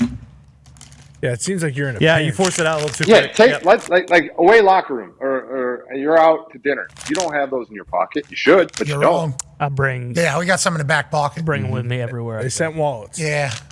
So we do have dude wipes with us at all times. My cheeks ain't touching nothing but dude wipes. Okay? Clove smelling dude wipes as well. Smells like the holidays. It does. Not only are you not wiping 50 fucking times, you're also getting a delightful smell after the poop just drained out of your butthole, which is happening to you guys, which I think you guys need to tighten up a little bit. You guys are having a poop drip out of your butthole situation happen right now. So you guys need to make sure there's a final episode or final scene of your poops. The consistency is not drippy. It's not drippy. You're wiping hard poop 50 times It's like off of your butt. like a sticky, hard substance. You're still pooping, dude. Pooping sludge. Sticky, hard. It's like what newborns. Tone's doing what newborns do. When Like their the first black- dumps are all black. Yeah. Oh. I think everybody needs to get checked out. It's a good conversation, actually. This is. Everybody needs to go get checked for colon cancer. Okay? They say you're not supposed to do it until you're later in life. After what we just learned about how you guys are dumping and things that are coming through there, we should get this checked out. I'm happy we did that. We made the show better today. Yep. Shout out to us. Shout out. Good job, boys. Thank you. It's a good message. Go get checked. You never know. The world's changing. Jade, great episode today. Pure entertainment whole time. Really, beginning to end. Thank God. That's great. I appreciate you guys. It's a blast. You on CBS? You are on? No, I'm not on CBS. I'm on Netflix on Wednesday. Produced by CBS. Steelers, Chiefs. See you there. That makes sense. I'm happy these new streaming companies have a chance to really change the game, and instead they hire the same people that have been doing it the entire time. But they'll get it right. Well, they will get it right, which is a good thing. They got Crusher. They got Bert. Well, that's a Netflix. Yeah. A little extra sprinkles. Don't worry. Watch Extra this. We sprinkle. got it. Ladies and gentlemen, future first ballot Hall of Famer, a man who has once used 50 wipes after a dump, at least.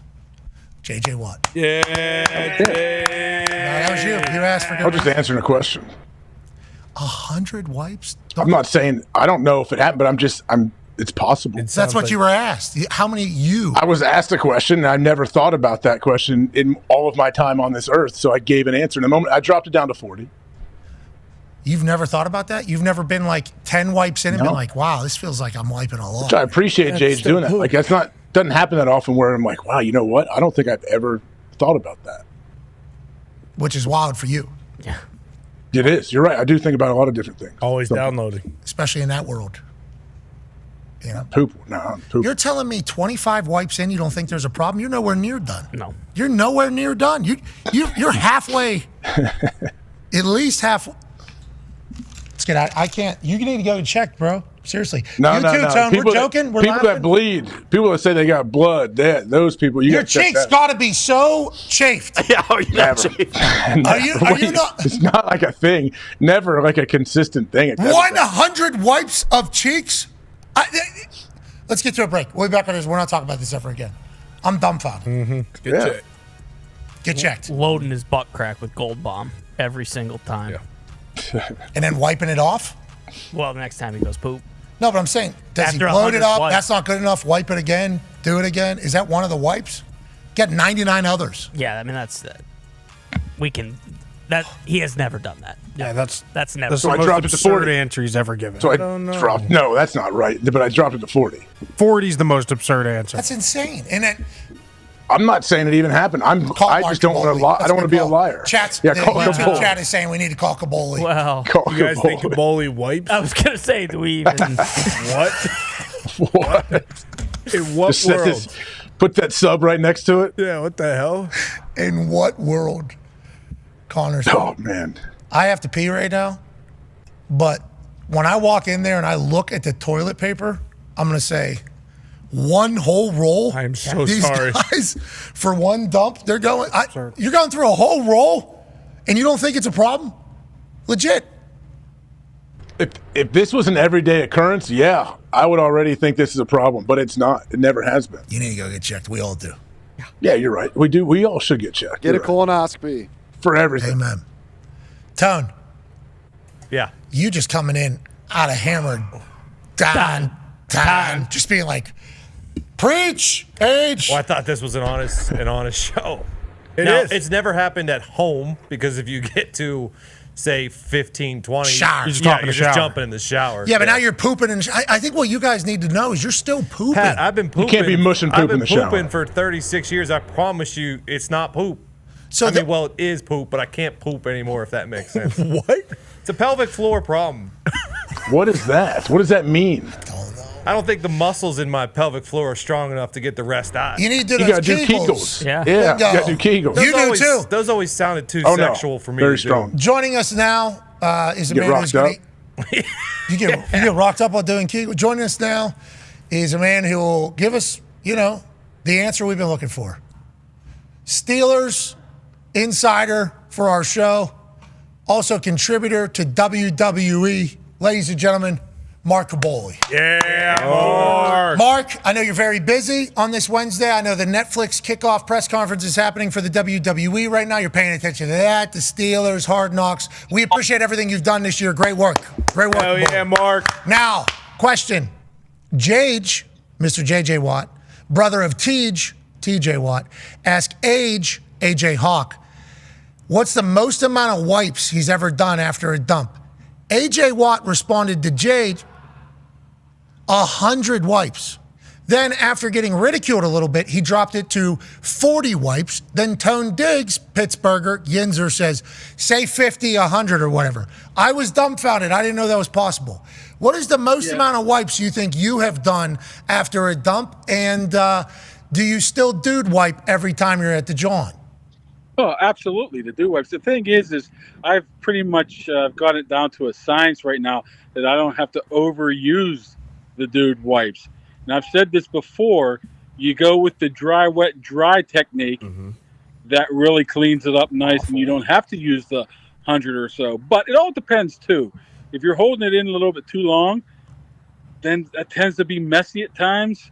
So as soon as you feel the urge coming, you better hit the commode, then you can do a quick one. But the most I've probably ever used, I've probably been around the 50 to 75 mark before I figured it out. He knows. He knows. You don't say. Yeah. I hope I have. You know what else I used to do? I'm not proud. Here's what else I used to do is I gotta change when my kids life. were young. When my kids were young, I used to go sneak their wipes, Baby wipes. then throw it in the old container there. What's that thing called? I can't remember. Diaper pail. Diaper genie. And they're like, wow, that gross. smells. And I'm like, well, I don't know. Christ, you animal. That's for kids poop. These kids are taking human-sized dump. Professor. All right, hey, we appreciate you. Thank you for giving us the answer we needed. Ladies and gentlemen, Mark Caboli. Thank you, Caboli. Got a PhD in pooping. What the fuck? You do not want that diaper thing to ever be opened. It's awful. Oh my God. That's what the drones are looking for. You in also Jersey certainly right now. don't want to be wiping your own ass and fucking throwing it in the diaper pail. So what's he go? He goes from bathroom and he walks through the Holds kids' it, yeah. nursery. Goodness. Yeah. Open this thing up. It's going to smell, everybody. It's a kid. You open that thing just, if it has any diapers in it or anything in it, and you open that just a little bit, room ruined. Yep. Ruined, as Dan Orlovsky would say. Yeah. For 5 to 10 minutes. It is just terrible. It's in a normal house. What's that? Let's think about Caboli's? maybe the stench as a whole. The paint's probably peeling off the wall. All right, let's get to a break. We'll be back on the other side talking ball.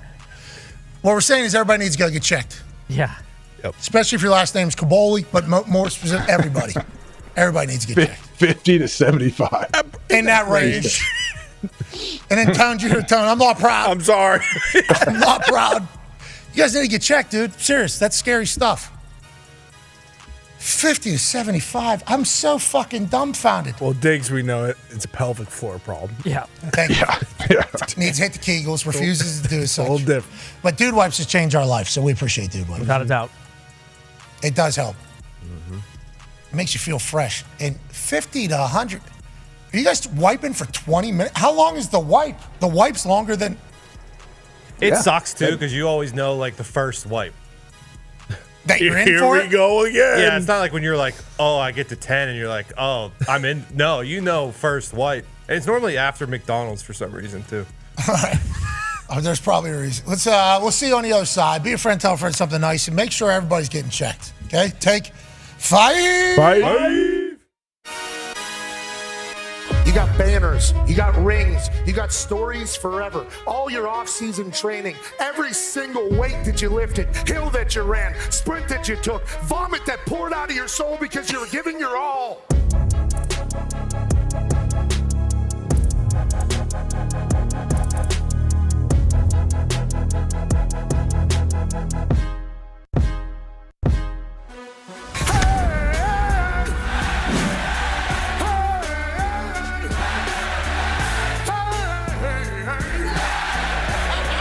Who's that coming down the track?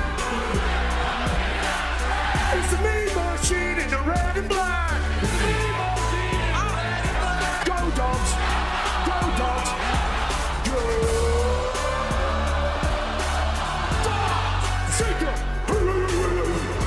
Have you seen these numbers this guy's put up? Yeah. It's pretty ridiculous. It almost doesn't even seem real. Into the clear blue. Touchdown. His head is an actual block. He's 5'9", and his name's Cam Scatterboo. How did he stay on balance there? Look at him go. Scatterboo. That one is good. At the buzzer, Clemson wins the ACC. The eyes of Texas are upon you. Hollering on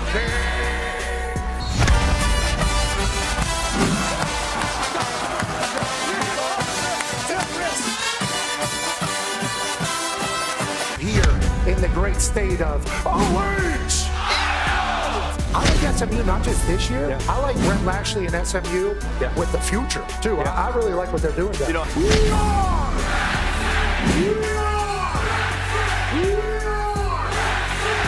Thank you. The great state of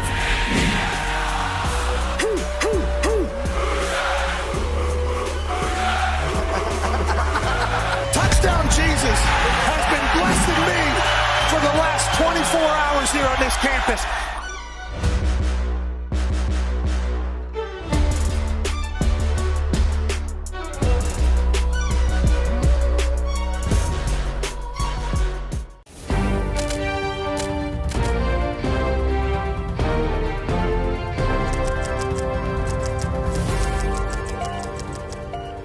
Hello and welcome to the special investigative report. Much has been made in the media world on the life and charitable donations of the man Pat McAfee, especially lately with the rise of the ever-popular Pat McAfee Show, a show that in his own words, stinks. We thought it privy to dive into the inner workings and machinations of this tiny business, this small regional show that has reached international discourse. We sat down with the suit himself, Bruce Brown, to figure out what, where, when, why, and how they're able to give away so much money to the viewers of this incredible program. So yeah, when you enter a Pat McAfee Show giveaway, essentially, the entire hashtag will be downloaded into an Excel file, and the winners will be randomized within that. And then we do a quick scumbag check, basically click on the profile and make sure, you aren't a robot or blocked by Pat. And then it'll be transferred over to Dirty Gertie, who creates the Winner Wednesday graphic, which then runs on the show each Wednesday in a commercial break. If you win over $599, we're going to need your email, or you can email giveaways@patmcafeeshow.com. If it's under $599, all we need is the easiest way to pay you digitally. And if you win merch, obviously we need your size, address, and what you want from the store. Usually I'll just reply to you on Twitter. If you have any questions about any giveaway, whether it's cash that you either are waiting on or merch, you can just reach out to me on Twitter or email giveaways@patmcafeeshow.com. Please give us about 1 to 2 weeks to sort out your prize. That's typically how long it takes. But again, if you have any questions, just reach out to us. We reached out to PMI's money man himself, CFO Phil, for an on-camera interview. Regretfully, he declined the segment, but he did give us the salacious, juicy details. In an email correspondence, CFO Phil replied, over $5.1 million year to date. Too much money. There you have it. Over $5.1 million given away, a pissed off CFO, and a show that quote unquote stinks. Good night, good morrow, good luck, and good fortunes.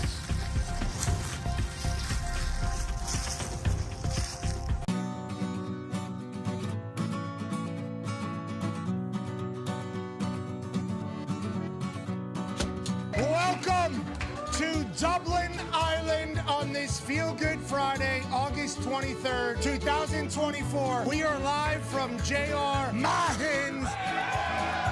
Drinks are on Pat McAfee tonight, fella. Let's go! Hop, hop, hop, hop, hop, hop, hop.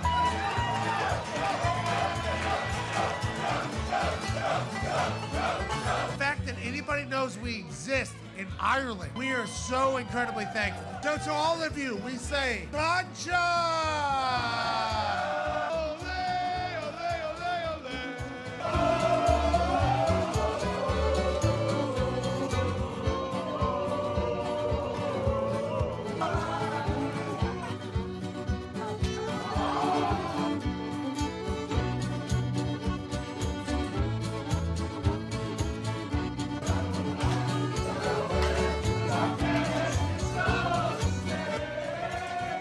State. I just want Kirk to know I got 1,000 phone calls when we got the playoff. He didn't have anything to do with them not getting in the playoffs, and I didn't either.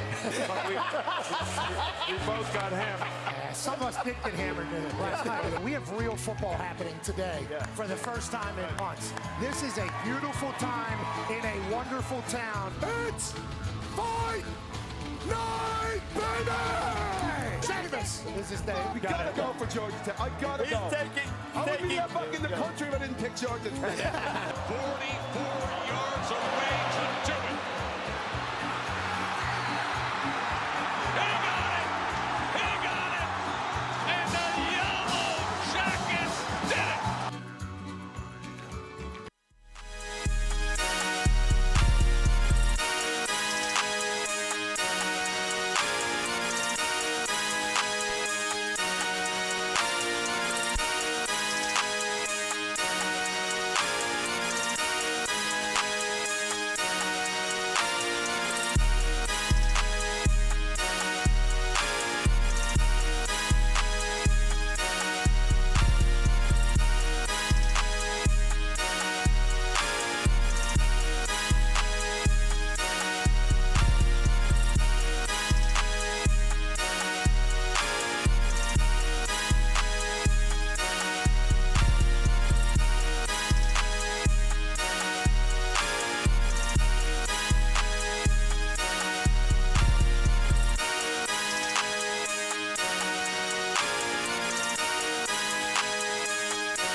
what to expect whenever I came out here to Utah.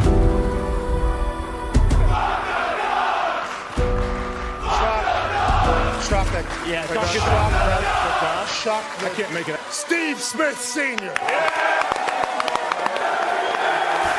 Ladies and gentlemen, Pac-12 champion, head coach of the Utah Utes football team, pulling in on a Harley-Davidson Sportster, I do believe, Coach Kyle Whittingham.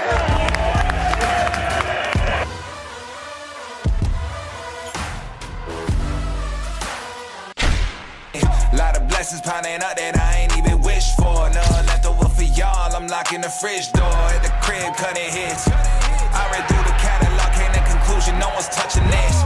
Just finished the maiden voyage, hopping off the Mayflower. Said I'm shot to kill them off, whatever the take down. See the boats, I'm at home. I'm selfish with the goals.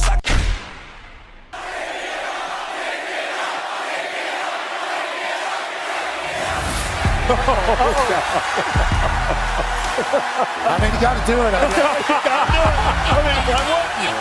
It is 34 degrees out here in the back-to-back Pac-12 champions. Mighty Utah student section has been here in abundance. They've been loud. In today's a day where they showcase to the world that it's not just Mormons and soaking in Utah. No. It's great football and an incredible fan base. They've been so kind. I appreciate the hell out of you all. Have you ever thought something negative about a kicker before in your entire life? Yes. All right, relax, dude. Okay. Boston Connor was drinking with Dwayne Wade last night. $225,000. Let's remember this day forever, Cameron.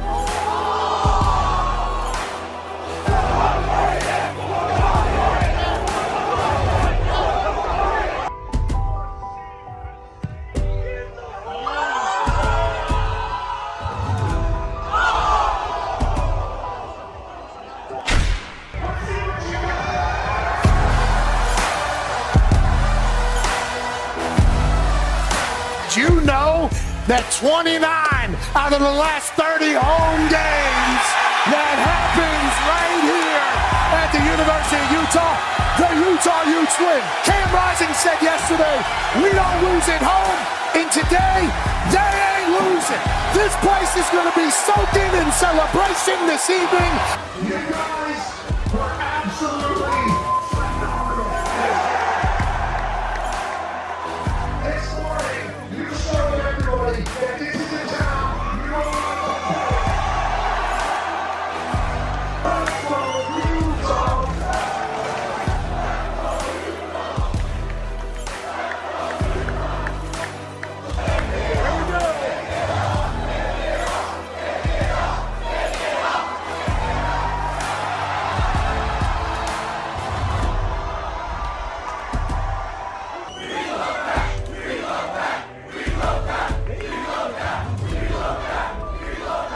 I am jacked, dude. Lighting's great. Hey, look it.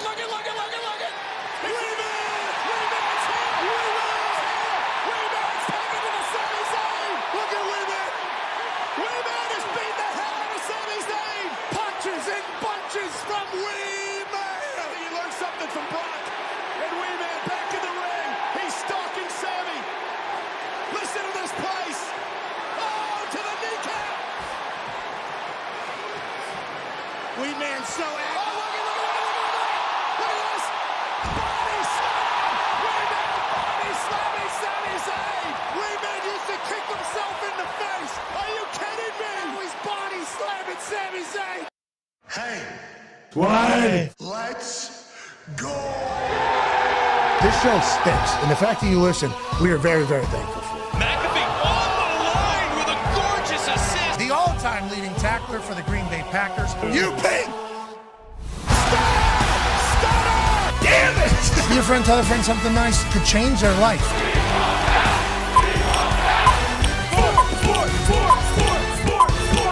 Hello, beautiful people, and welcome back to our humble abode, the Thunderdome.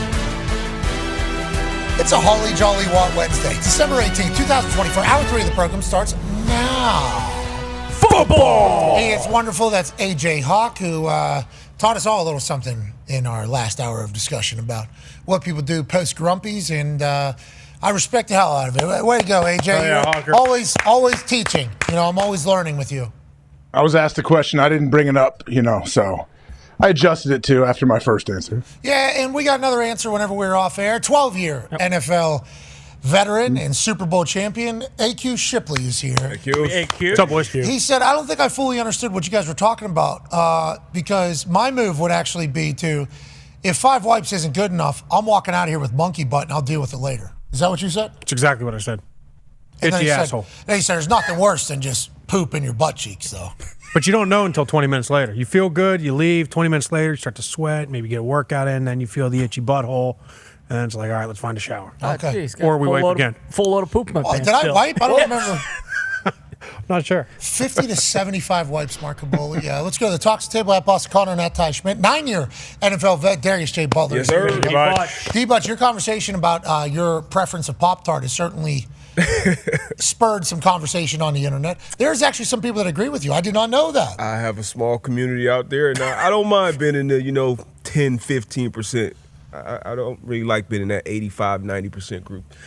So I like where I'm at. Hop into the Instagram comments at Pat McAfee Show. You will see the post. It is active in there, and it has drawn people from all walks of life. Absolutely. I'll tell you what, the Pop-Tart conversation and the preference of what people like and don't like has certainly brought out some emotions. And there is a small contingency people on your side like, yeah, we Not do that like. small. Yeah. It's a group of weirdos. Yeah, it's small. Yeah, non-frosted Pop-Tarts is something that you're into, strawberry style. And then everybody else eats the good Pop-Tarts. Yeah, the good ones. Yep. And that's certainly been displayed. Everybody toast them, though, right? If you want to take the time. Not really. Say, I don't need to toast them. Typically, no. Yeah, me either. I'll eat them without being toasted. But do I like it being toasted? Yeah. Okay. But do I want to do the whole song and dance of like the s'mores one? I think great toasted. Yeah, like almost better toasted. But I won't toast them ever really. That's the thing about the frosted ones is you don't have to toast them; they still taste good because there's flavor on them. Yeah, and less calories somehow. Yeah, that crazy. came out. You believe that bullshit? Absolutely. Does that make?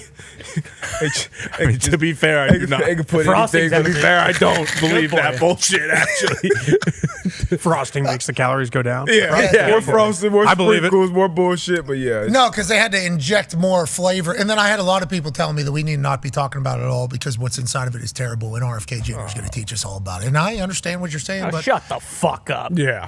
Something's got to kill you. Kidding me? Okay. Fucking Pop-Tarts. Get off your high horse. Yeah, there's bad stuff in it. Not eating it like, oh, this is going to make me much healthier today. Well, I think those people aren't eating Pop-Tarts, so they don't fully understand what we're going through. Whenever we have a passion for said things, and then we realize that some people, somehow, some way, do want bland grilled chicken, no salt, no pepper, no flavor. Yeah. In the Pop-Tart world. I had no Exactly. idea that was Me possible. neither. And Darius is their leader, and I've enjoyed watching it. I'll probably go to war for you boys and girls. He has been in war, though. Yeah. It has been. Go to war. He's been taking a lot of shots. I've got so many messages, DMs. What? Are you like friends, family members? Like, dude, what? Are you serious? That's real? Like, Are you okay? Are you okay? What happened to you as a child? I've had a couple people tell me that they're on your side, and obviously I've seen some others in support of you, but we all feel bad for those people. Yeah. And we understand that at some point, you'll enjoy the finer things in life. Nah. Like Pop-Tarts with frosting. I won't. Good for you, Darius. I won't. You've earned it. I won't. Your life's only getting Broward better. County Sports Hall of Famer. That's right. And you're going to get a chance to enjoy good Pop-Tarts. Will not. Proud of you. Speaking of proud, we should be proud that we've been able to maintain our program through 15 weeks of an NFL season. Yeah. Every day is potential last day, and that's how we kind of view things around here. But this year, there's been a segment that's been added with our In the Trenches aficionado, AQ Shipley. It's been 3 takeaways from the weekend that just happened. Ladies and gentlemen, it's time for AQ Shipley to give us his talking points. Number 1, La Marvelous. Nailed it. Lamar has been fantastic all year. La Marvelous. He is. La Marvelous. He really is. Lamar Jackson is phenomenal. Is that your talking point? He's been fantastic. We will see if he can rebound from his first game against the Pittsburgh Steelers where he struggled. That's where the whole talking point came about the first time around. But look, this week, 21 of 25, 290 yards, 154 passer rating, 5 touchdowns, which is more touchdown passes than incompletions. Obviously, anytime you're doing that, it's great. They were coming off a bye week, and remember, Lamar Jackson said, I don't want to have a bye. I want to play.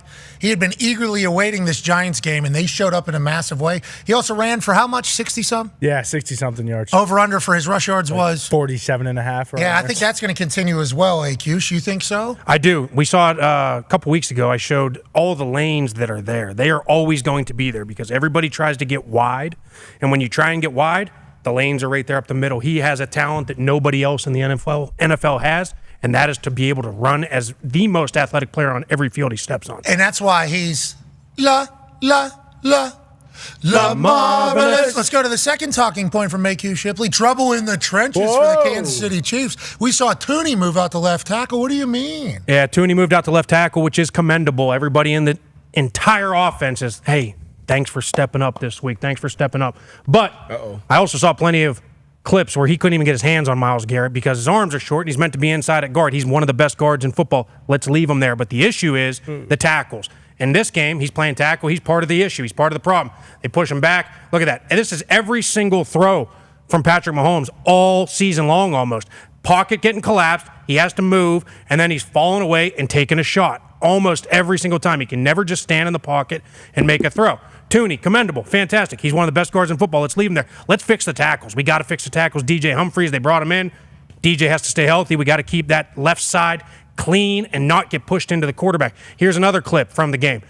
3rd and 1, we got to get some movement. The entire offensive line's on the ground. They're just getting smashed, getting crushed from the Cleveland Browns interior. I mean, it's just that's -1 on 3rd and 1. Offensive line issues. If they don't get it fixed, they will not be able to continue this run. Here's another one. Can you get it fixed this late? It's tough, but look at this one. I mean, it's every single time. Every single time. And that one right there, they try and chip help, but Myles sees it, turns into a bull against Tooney, can't get his hands on him, and boom, now you're at the legs. Can you get it fixed? No, and that is the biggest problem. That's the biggest problem. Like, we are too far in the season. They went and got DJ. DJ's got to work himself into shape. He played one game. He got his hamstring. The biggest problem with them right now, is the only way that they can sustain drives and keep offense going. That's why Andy Reid's such a good coach, is all the jet sweeps, the trick plays, the screens, the middle screens, every which way you can to slow down the pass rush is the only way they're able to get offense. Remember, they make it all the way to the Super Bowl against the Tampa Bay Buccaneers, where this man won a Super Bowl, and their offensive line was the question the entire time. Offensive line, question. And what do we remember from that Super Bowl from Patrick Mahomes? Him running his ass off, scrambling almost sideways, completing a thing. It's been like that all year. Then he gets hurt because of potential cluster in front of him. Hopefully they're able to get that done. Tooney, though, going out to tackle. It's so hard. Do you know if he said, I'll do it, or did he would have had to say He would have had to say he was going to do it. And listen, that is so commendable because, listen, he's got 4 Super Bowls. He's one of the highest paid guards in football. He's a stud at left guard. He's an all-pro. He's got every accolade known to man. And if this guy's putting the left up, as Chuck Pagano would say, to go out and help the team get out of this game and move to the next one, that is what you want from a leader. Absolutely, but he's not going to be able to win a Super Bowl at left tackle. No, he needs to be inside, and they got to get DJ back and get him up to speed and get him in shape so that he's not pulling a hamstring first week back. Last talking point coming out of Week 15, it's the Eagles' final drive now. What did they put a 4-minute drive together there to win that thing. I don't think people realize how hard it is to run 4-minute football, and when you get the ball back with 4 minutes, to be able to keep that ball till the end of the game is so hard because they're loading the box, as D-Butt and AJ know. You load the box, you get 8, 9, 10 in the box. They started on their own, too. They start off the drive with a delay of game, go back to the 1, and they held the ball for 10 minutes and 30 seconds. Damn. 23 plays, and did not give the ball back to the Pittsburgh Steelers. They had 5 third down conversions, 2 fourth down conversions on the drive, and they did it a multitude of ways. They hit it with the pass. There was a 3rd and 12. They get 11 on a little hitch to Devontae Smith. Get up. Now we go 4th and 1. Push, keep the drive going. 3 3rd and 2s. You just hand the ball off, hit it up the middle, convert the first down. Unbelievable drive by them to end the game. That's domination there. It's domination. Those 4-minute drives are all about will, a lot of people say, because will you be able to move the rock when everybody knows what you're trying to do, which is keep the ball in bounds, keep the clock rolling. Yep. And them being able to do that we saw 9:48 is whenever the drive started, because I think this was after. That's the third. Yeah, third down, and it was after a delay, all the delay shit that started. 3rd and 6 when they picked it up, they throw it there. They obviously give the ball back to the Steelers. They're backed up in their own end zone. Steelers score there. All of a sudden, it's a one-score game. Instead, they drain the life out of the game in the Pennsylvania State Championship. Let's go to Hammer. Dahn.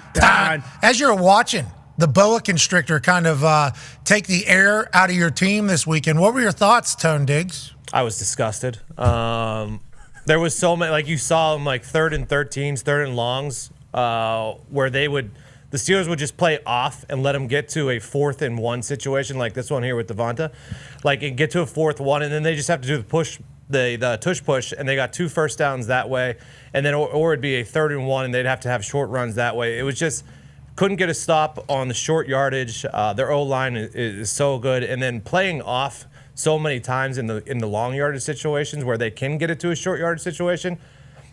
I was fucking fuming, to be honest. Well, if you're an Eagles fan, that's how you made a Steelers fan. That's right. Probably so cool. And if you're an Eagles fan, you should know that being able to do that is a talent. And that's a talent that wins you big-time games in the playoffs.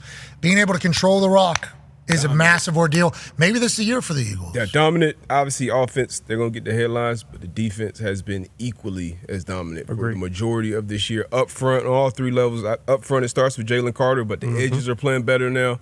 Second level, Zach Bond has been an all-pro player. Nakobe Dean is playing well. And then the back end, they've been locking up as well. So that they got it all clicking right now. What was it, 25-10? 25 minutes and 10 seconds to 4 minutes and 50 seconds time of possession in the second half, Eagles to Steelers or something like that? I got 2 possessions in the second half, I think. They had almost 90 offensive plays. The Steelers had 53. God. Dominant. Absolutely dominant. Think about how tired that Steelers defense had to be. There it is, 24-10, 5:50 in the second half. That's how you end the game. You never see that. Ever. Especially against the Steelers team. Yeah. Oh, they were tired? Get off the field. That's Tone Diggs. That first third down, that's a perfect example in the 4-minute, because you have to load the box and try to stop or limit Saquon or Jalen Hurts in the run game, Then you get one-on-ones on the outside with A.J. Brown, and if you go back to that first third down, you look at Joey Porter Jr. at A.J. Brown, this is what he's going to do to damn near every corner in the National Football. You're going to get one-on-ones, whether it's cover 3 or cover 1. You get that, and then you just line up. You got a fresh set of downs, and then they have the damn near automatic 4th and 1, 3rd and 1 play. It's tough, man. Yeah, that's 3rd and 6, but it's actually 3rd and 4. Because if they get to 4th and 1.5 or 4th and 2, they feel they're going to be able to get it.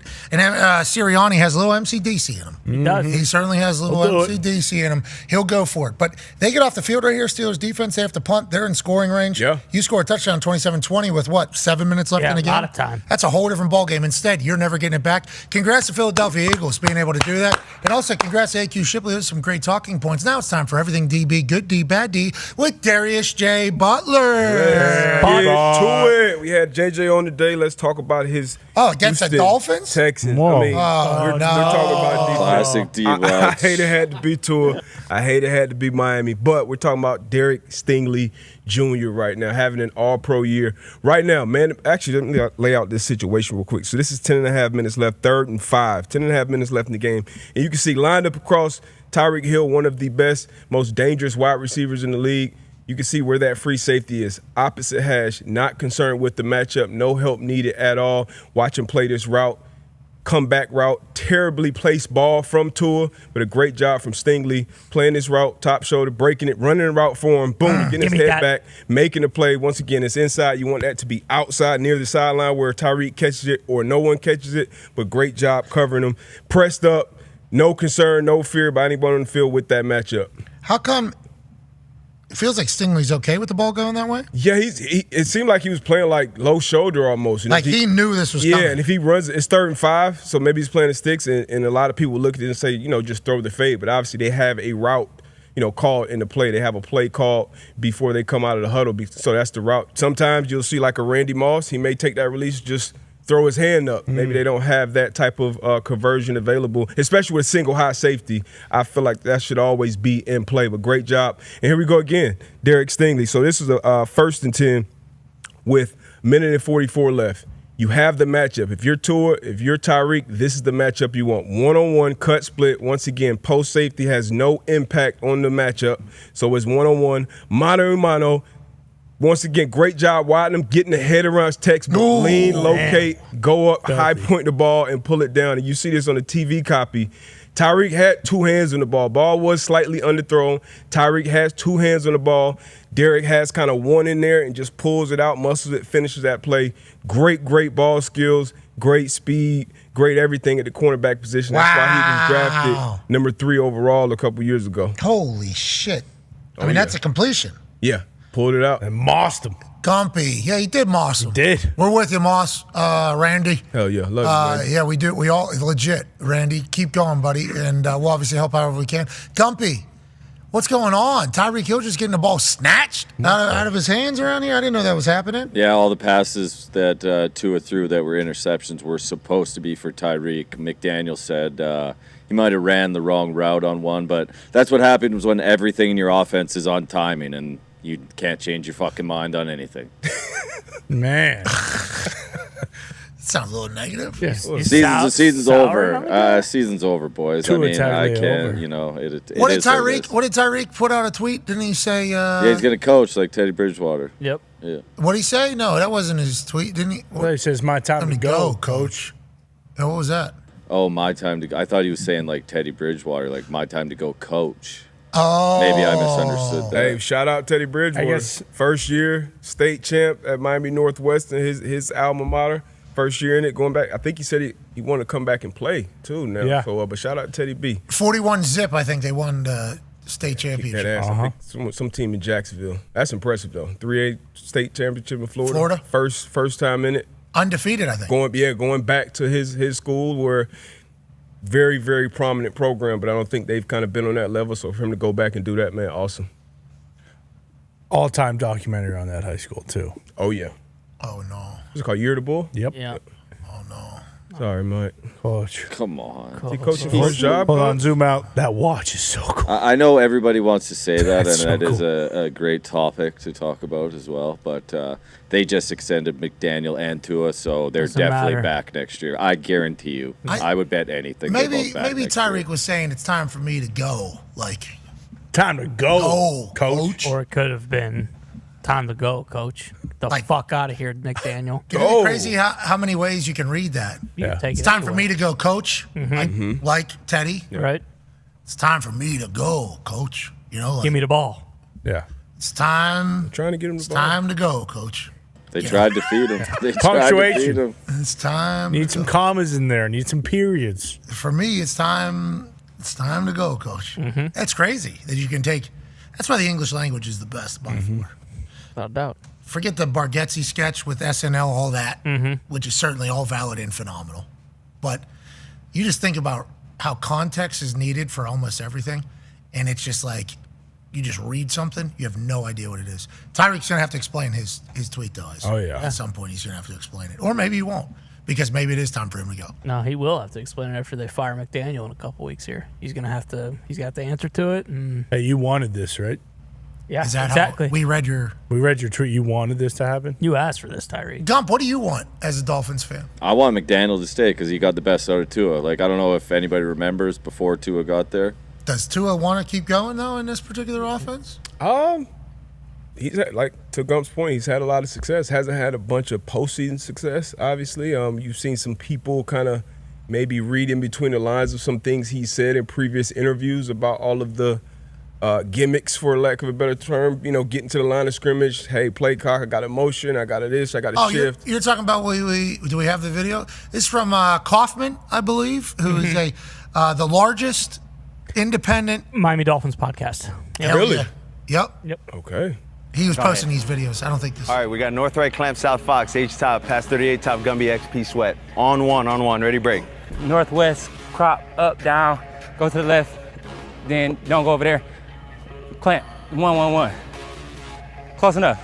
But as you're thinking of the play, you also got to think about, okay, there's the down and distance. All right, it's second crazy. down. You have to do that? All right, what is the front of the defense? What's the shell? Okay, is it too high? All right, they're starting it too high, but here's the possibility of if they go to one high, this is what that thing could look like. All right, are they bringing simulated pressure? If he comes, he's coming down, he's going to the middle. Okay, this is what the coverage could be. But you're like thinking of all of that before it happens, and then you're like, okay, does the clock give me time? I can't. Sit hut, here we go. So obviously he's just explaining life of a quarterback for him. Mr. Kaufman would then put out this video as well. And I think the point that, I think it's Koufman. Yeah. Is the last. Kaufman. We apologize. We appreciate your research though. His angle on X is pretty much like, Tua's been dropping hits and it's a lot. And then here's him after losing, I believe, to the Kansas City Chiefs last year. I would attest that to the communication errors that we've had. Am I hearing the right formation? Okay, we're getting out, but we have 2 motions that we have to use. So it's maybe 9 seconds left on the clock.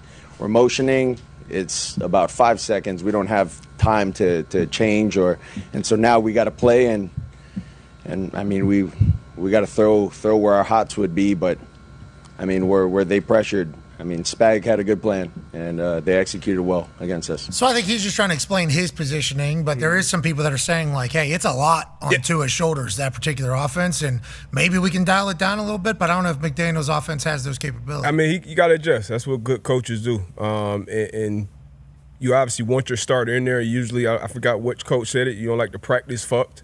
Most teams lose their starting quarterback. It's not going to be good, but you want a system that you can also get another quarterback. You get Malik Willis can come in and I can adjust and win a couple games if our guy goes down. So I'm sure some adjustments will be made. I think Mike McDaniel's a good coach. I obviously think Tua's a good quarterback as well. It's tough to win, obviously, at this point in the year especially. So I hope as a Dolphin fan they figure it out. We like McDaniel. We like Tua. Never been on the show, right, Tua? No. He was supposed to Super Bowl. Yeah. I don't see him doing much. Does he do much, maybe? Well, he did that day, yeah. He just canceled ours. Oh, what's that about? I don't know what that's all about, to be honest, and I don't know if I should hate him. I don't. I like watching him play football. I think he's been cool this year, too. I like that. Yeah, he loves football. Yeah, I like to love Loves ball. He wants to play no matter what. Loves ball. Still diving head first. Chill out. They'll figure it out, Gumps. Probably not, but we'll run it back next year. Gump! Come on, Gump. Come I'm on. trying, man. 25 years is a long time without a playoff win, brother. All right, let's go to Denver, shall we, on everything DB, good D, bad D? Going from one All-Pro, in my opinion, AP Tone, to another All-Pro corner, AP Tone, out there. Trying to suggest some votes. Just laying it out there. I know we got a voter in the building. You know how this goes, D-Butt. Unfortunately, the last one was against my Dolphins. This is against my Colts. But cover 2, flat defender. We see this route a lot. Indy 7, China 7, whatever you want to call it. The outside receiver is going to run a low route. What did you say? The inside receiver Don't want to call it that. It's going to run a 7, so a deep outbreaker. Patrick Surtain kind of plays Surtain kind of plays both of them. Reads the quarterback, puts that foot in the ground, gets back and expands almost like a combine drill. Anthony Richardson tries to put it on the line, ends up throwing it right at 2, but a great job by him kind of playing that game with the young quarterback. Forget who was calling this game. They said this route, that route that they have highlighted and drawn up there, should be ran a little deeper, not as shallow. I agree with it because that helps the corner when they're not as deep to be able to play both of them. But I think the safety gets a good break as well. So that would be a tough throw to make regardless of where you threw it. Maybe you take the underneath one there. This is 1st and 20 in the fourth quarter, 7:46 in the game. So critical moment in the game that you don't want to turn the ball over, especially on first down. Yeah, I mean, he probably just goes right for a touchdown. I don't know about that. He probably gets it. He probably catches it and goes like this right here. And then scores a touchdown. But, I mean, throw the check down, and obviously his coach is probably telling him the same thing, and you line up, 2nd and 14, get back on track, hopefully get a 3rd and manageable. But great job by Pat Surtain kind of playing the game with the young quarterback. Yeah, and Anthony Richardson has had a couple tough ones. Young quarterback. You learn from these. Broncos, great defense. That's why those first 2 drives for the Colts where they scored, it was like, yeah. Oh, shit. Wait a minute, fresh off a bye. And then obviously what happens, and the second half becomes what it becomes. Okay, let's go to Las Vegas. Yeah, that was a young quarterback getting picked on. This is an old quarterback getting picked on. Once again, 3rd quarter, 1st and 10. So this is first down. I hate, turnovers in general from quarterback, but throwing them on first down, that hurts as well. So it's going to be the same thing. Dano came on and talked about how Kirk hasn't moved from the pocket. You got Bobby Spillane here. You just watch him around that Raiders logo. Cover number 3 hook. Just a pure zone coverage. Everyone drops back underneath defenders. Keep your eye on the quarterback. Break on intentions. 18, as a defender, when you know that quarterback is always going to be on that same spot, a statue as we call it, statue quarterbacks. Not many of them left right now. Kirk is a statue. We know exactly what drops we need to get to. You read the quarterback. We saw it last week, I believe, with Josh Metellus to the Vikings, and now you got Bobby Spillane making a big play here for his Raiders to make this game a lot closer than a lot of people thought it probably should be. The statue thing, why you guys just know the timing of everything? Yeah. That's because you know this is how this play is going to be run, the timing, where you need to be, and if you're not there, you're going to get beat. Exactly. So if you were to bring up like the coverages and like they put like shaded, like, okay, every coverage has like weaknesses. Cover 3 has certain weaknesses, cover 2, cover 4, etc. And you put that and you say, okay, as a spot drop, as a hook curl defender, I need to be 12 to 14 yards deep, split the numbers in the hash. If that's Josh Allen, he drops back, maybe he rolls to his right, rolls to his left. Those zones kind of move and change, and the receivers can find different windows. If you can be a statue, Peyton Manning, Drew Brees, Tom Brady, you got to win with your mind. You got to move people with your eyes. You got to anticipate the windows. Where are the coverages? Where are the weaknesses? Anticipate them, and then throw the ball on time, on target. So when you're not doing that as a statue, that just makes you, I mean, it's like, fish in a barrel for a defense and a good defense. Patrick Graham's a good defensive coordinator. The Raiders, they think PG's. I played for him. He's a good defensive coordinator. I love to hear that because everybody's saying these guys that can't move much or don't move much and extend plays, they're about to be extinct. They're about to be Tyrannosaurus Rex, bro. Oh yeah, which is real, right? I don't think so. What? Wait, what do you mean? Big museum back at it again. I saw an article the other day. They found a new species of dinosaur. I thought we found them all already. I mean, those are the answers we'll get with aliens too.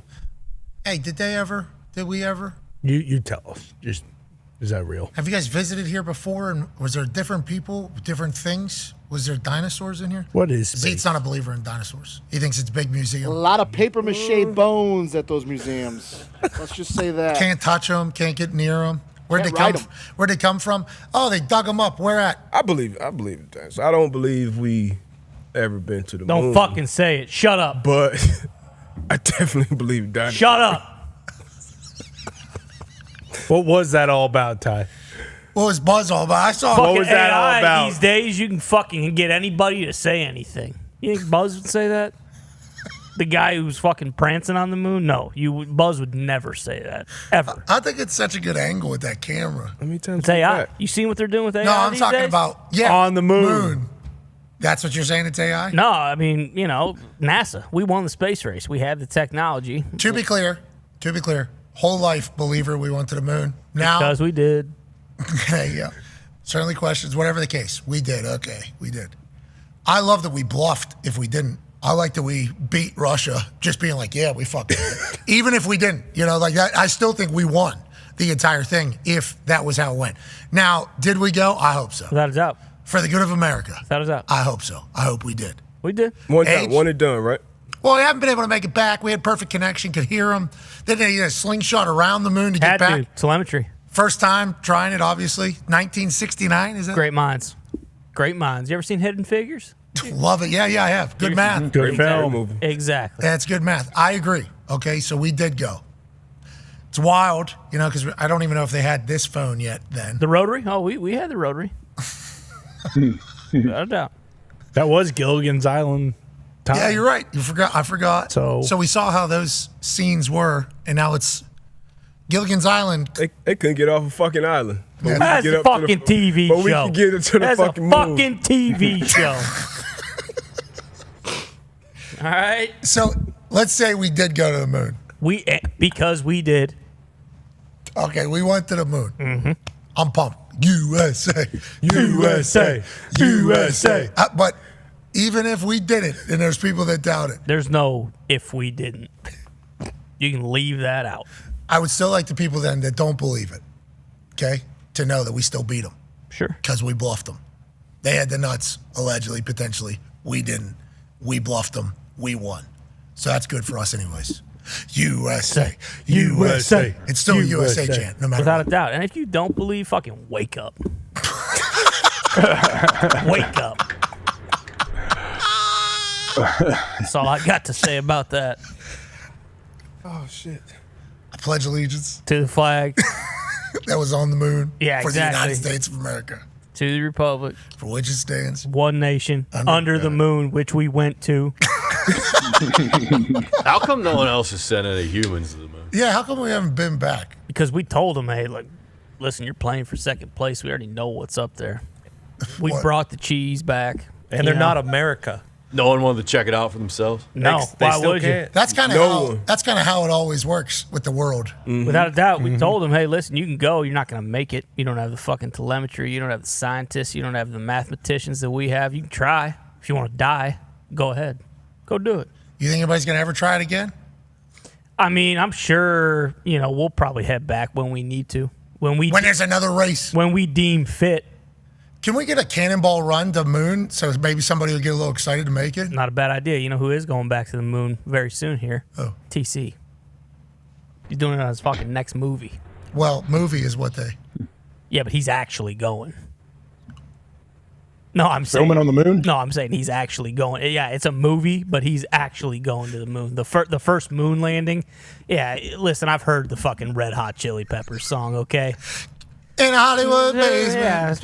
Yeah, made in a Hollywood basement. That guy's a heroin addict. He doesn't fucking know. All right? Not anymore. He's back with his demons. He's back. He used to be. He's back. He used to. When he was making that song, yeah, I think he might have been.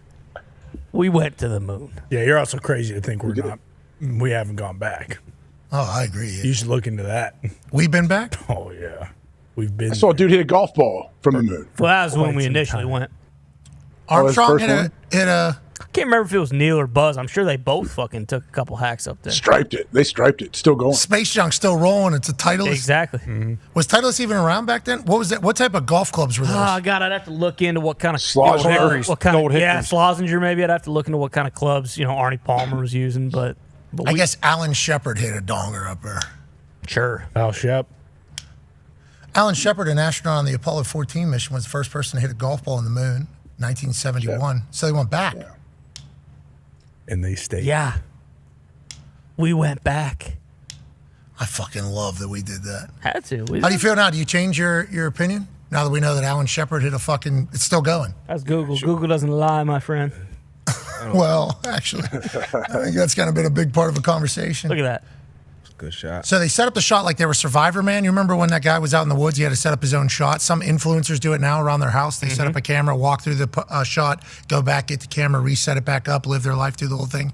That's what they did up there? Yeah, because we couldn't, run the risk of having the film, potentially be some sort of interference with the tools on the actual No spacecraft. glitches. Was this live or was this recorded? I'm sure there was a live feed to NASA. I know that. Good service. That is really good service. Well, they had satellites up there. As I see right there. Yeah. Boom. That's what it's all about. I'm so pumped we got up there. Me too. USA. USA. USA. Maybe you need to do some more research. I think you should. Let's do is this bad D or good D? This is good D. This is Jameis Winston, so it's a good D. Come on, man. Trent McDuffie some respect. had a cool interception. Used the Jumbotron on this one. Once again, third quarter, 13 minutes left, 1st and 10. At this point, it's a 21-7 game. So a game well within reach with 13 minutes left in the fourth quarter. First down. Like, you just can't have this type of play. You can't make these type of decisions as a quarterback. Great job, great awareness by Trent McDuffie, understanding where he was on the field, peeking up at the Jumbotron, which obviously does not have a delay in that building, getting his head around and picking his ball off. But for Jameis Winston, I think this is one of the plays that led to them making the decision to go with the young man DTR. You just can't make these decisions. And if you watch this game, like the Brown, we saw it on AQ's clips, like we saw what Myles Garrett and that defense was doing. They had opportunities opportunities to actually win this game against the Kansas City Chiefs. But if your quarterback continues to turn the ball over at the rate that Jameis was, you just put the team in a bad spot. That was kind of the Jameis story coming out of Tampa Bay. It ends up being that way for Cleveland, even though they're already out of it. He's been slinging it around. McDuffie using the Jumbotron crazy. is sweet. A lot of guys running the ball will use the Jumbo to see if anybody's tracking him. Him having the wherewithal that it's on his side of the field and it's him and ball's coming out. It's just like when the sideline yells, ball! Yeah, exactly. He actually saw it with the Jumbotron. He takes a quick glimpse, too. It's like there it is. He's looking at it right now. Kind of eases up. He gets his head back. You see a lot of young DBs panic in this moment. Gets his head, turns it to the receiver, gets his head back, and then makes a play on the ball. It's an unbelievable play by McDuffie. Jeez. Got his knee down, which is, 2 feet. What? Great job, Trent. Jameis can't catch a break. I mean, guy's using a Jumbo. This ain't Jameis's fault. I mean, he's guy cheating. can't even go back shoulder on these guys because there is no back shoulder. Everything's front shoulder because they got 360 vision on the goddamn Jumbo. Throw it away. No. What? First and 10. Or the guy right in the middle of the field that was wide open. I mean, I don't know. Drew No Tranquil quarterback. was I'm no underneath quarterback him. there. You couldn't see him. Drew Tranquil was there. Who are you saying? You got it's so easy in the sky. Yeah. I just Tuesday don't think quarterback. I don't think the guy in the end zone was even close to being open. Let's just watch this guy right here, middle of the field here. Let's just let it go. Let it go. Let's just watch. Mahomes dumps that right there. Touchdown. Sleep. Good night. Night. No, that's a buddy pass. Josh Allen finds that touchdown.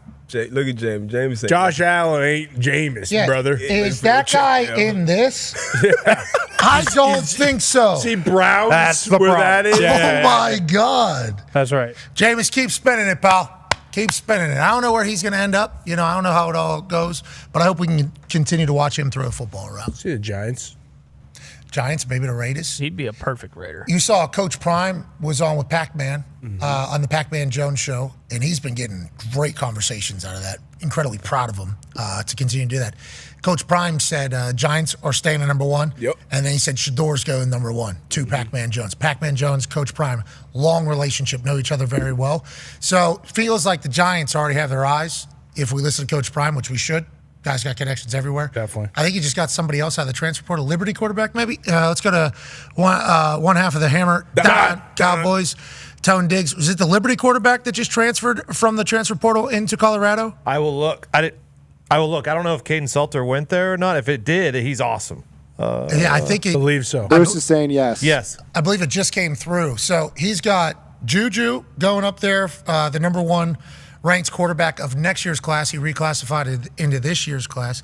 And then he's also got the kid from Liberty who is phenomenal. Yeah, Salter's he is much more of a dual threat than Shadur was, but a great bridge. Like a lot of these schools are looking for bridge veteran quarterbacks who are they're bringing in these 5-star true freshman quarterbacks, but they're bringing in these bridge veteran quarterbacks to go for a year to let the 5-star kind of sit and learn for a year. But Salter put up prolific numbers at Liberty 2 years ago. The team wasn't as good this year, but he still put up a bunch of numbers. But he is a great dual threat quarterback. Okay, so he should have thought about West Virginia, but obviously Coach Prime, you know where to find me, and congrats to him continuing to have success. As we're talking about the transfer portal, West Virginia is looking for a kicker, and I think there's a kid from Western Kentucky that's potentially in transfer portal. I've been watching your film, bud. Think about it. Head on down. How's your work ethic? You got a good work ethic? I think there's a chance you could be a Mountaineer if you wanted to, buddy. I think there's a chance. There's some others, too. Looking for a kicker. I think there's some other positions. I'm trying to get as much information about the transfer portal as possible from Coach Rod about who we're looking for, because I watched that game last night. Oh, yeah. It was some good memes. Hey, how much money do we need to get guys that are your guys in there? Because there's probably going to be a transition area. That's what Prime is trying to eliminate here. The turnover from this Colorado Buffaloes team could be one that's, drastic. Instead, he's like, nah, just like we did whenever we came in here. We had that one losing season, we win. We need to continue to have that. So he's hitting the portal hard, just like Kurt Cignetti was able to do at Indiana. He hits portal hard. He gets his guys in there. Coach Rod's going to have to get his guys in there, I think, after watching last night and this entire era of Neil Brown football. Although, hey, we appreciate what he has done, just a vastly different style of player. And them wearing the Neil Brown shirts out there, I appreciate their loyalty to Neil Brown and appreciation for Neil Brown. You lost the game, but could have been a good tribute win the game.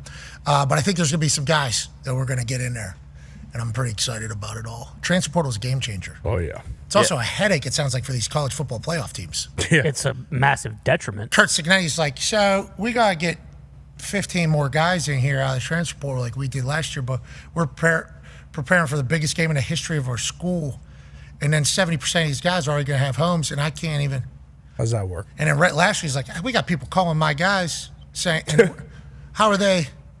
What are we? I mean, that Bo That's going to change. Has to change. Yeah, the Bo thing at He Penn plays. State. But go ahead, AJ. To your point, it has to change. It has to change. Yeah, it has to change. We'll have There's no Charlie way. Baker in here tomorrow.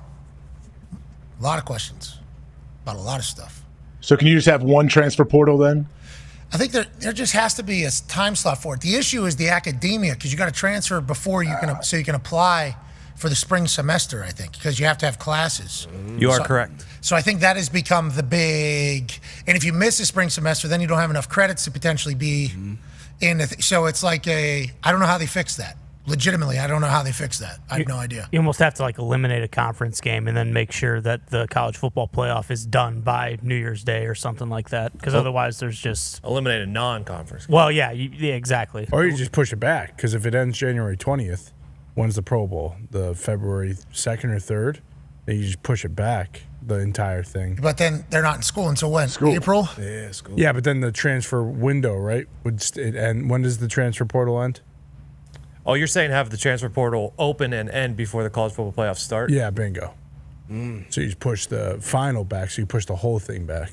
Oh, so there's a longer transfer portal time is like the 2 weeks what they got off. Yeah, at the same time, yeah. And it's the time they have off because then if the team. Then all the decisions are already made before the college football playoff. Yeah.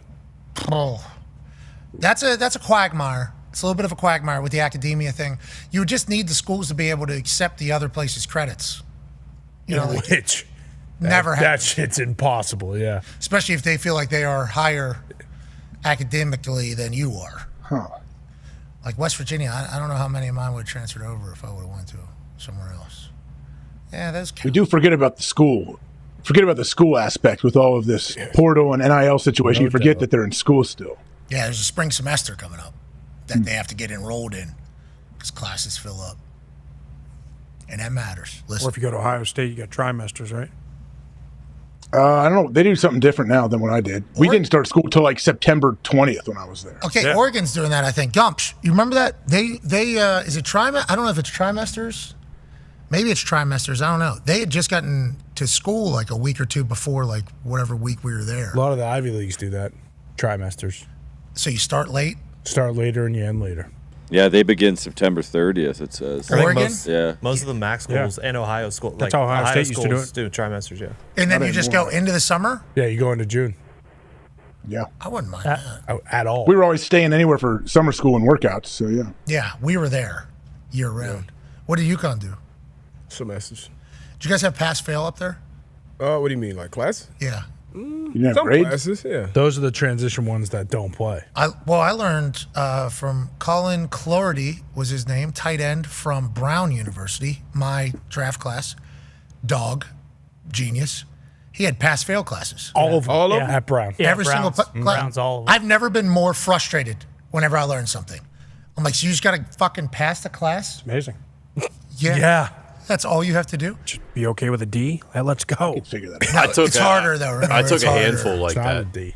How'd you feel? Fine, because you just a lot of them. It was an option when you signed up for the class. You just had to declare: do you want to do pass fail or do you want to do the regular? Wow. What? God, I didn't have that option at all. Sometimes they have that for like towards the end of the semester. Let's say you are doing very well, but one of your classes you're not doing well, and it's bringing down your GPA. They'll be like, "We can make this pass fail for you." Oh, that's a good little play there. Yeah, They did that at Fairfield? I forget if it was at Fairfield, if it was someone that I knew that was like playing sports somewhere. Go Stags. Yeah, I don't think it was Fairfield. Yeah, West Virginia, I just took 2 Fs in 2 classes. Come on. Can't drop me. I'm not going to be here. Just give me 2 Fs, please. Keep me in the class, though. I need 12 hours to remain eligible. I'm leaving after the season. So. Magic Johnson. Yeah. I'm not going to be here. I'm not. Miss Feather, she's the best. She's the absolute best. College was fun, man. It was. Great time. School was something. What's your major? Sociology. Did you graduate? Yes. Congratulations. Thanks. This guy's a Hall of Famer and a graduate. No big deal. Holy shit. Had to get that paper. Sociology is the study of people interacting or groups interacting with other groups. Society. People raised, different groups, different genders, different races, all these different things. I was a sociology minor. Those were those are the best classes. I think they have done me very well in the world that I'm in now. In a locker room, I think it has helped me out a lot. I think in life, it's helped me out a lot. I enjoy the sociology stuff. It also told me that polls are all bullshit, which... Like North and South? No. Those are moving right now. Polls. LL. Yeah. Because, like, who are you asking? Where is this being asked? How is the question delivered? Like, all those types of things. They started making you, like, immediately start to question. Shout out to sociology. Congrats to you. What was your major? Labor Employment Relations. Oh, yeah. I forgot you wanted to be the longshore guy. That's right. That's right. See that. WVU undergraduate students are now able to select high pass, pass, fail grading for their courses. Students may select HPP or F option on a course-by-course basis. They may have some courses that use the traditional grading scale and some of that on pass-fail grading scale. Okay, listen, if you're in the transfer portal, okay, and you have a good work ethic and school is a little bit more difficult, you know, to either care about or to get through, we got pass-fail. High pass, good job. You go HP all day. You'll be on the all-academic Big 12 team. You go with the P's, though, they get degrees. Come on in. The water is fine. I'm so fucking pumped. That's crazy. Let's go Mountaineers. Oh, yeah. Let's go Mountaineers. All right. Mickey Mouse. How does that affect GPA? You just don't get one. GPAs are like it doesn't. Thing of the past, honestly. It doesn't count towards your GPA. Really? Just move on. I'm old. I mean, that was COVID. That's that article is from COVID. I assume a lot of schools, because of COVID, changed. I don't know how anybody got through anything with Zoom classes. If I had to do that in my house with Sally and Tim and my brother, dial up, and you sit there and they're teaching you. Yeah, I'm paying attention. No way. They weren't physically capable of making it back then, anyways. Let's say it happened now. Let's say I'm in the same situation, but actual good internet, same house, same setup, same family. No fucking shot. How many people dropped out? Everybody dropped out of school? I mean, there was an entire class of people, I assume, they were just like, this ain't for us. How do we have no room. What is this, in the middle of the fucking living room we're doing this? And everybody's just staring at these people? Where do we use a bathroom? Where do we put a class at? Or your siblings? Like, different. Yeah, well, how many different areas do we have? I don't know how anybody did it, but congrats to the group that had to do that. Probably still feeling the effects of that right now. Yeah. Oh, yeah.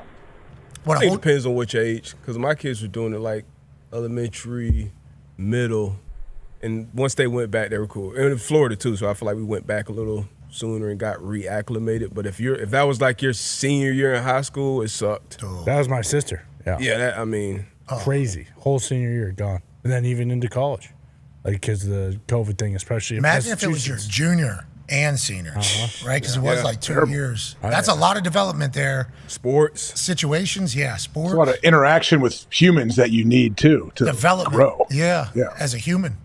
Just fun times. We got to remember that for the people at that generation. Whenever they say things, and we go, "This ain't your fault."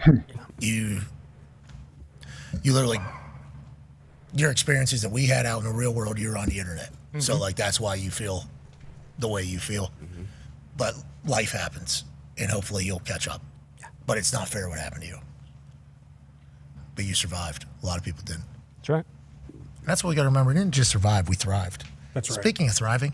Who are the 5 offensive lines from Week 15 that thrived more than anybody else in the NFL? It's time to go in the trenches with AQ Shipley for our top 5 performing offensive lines from Week 1-5.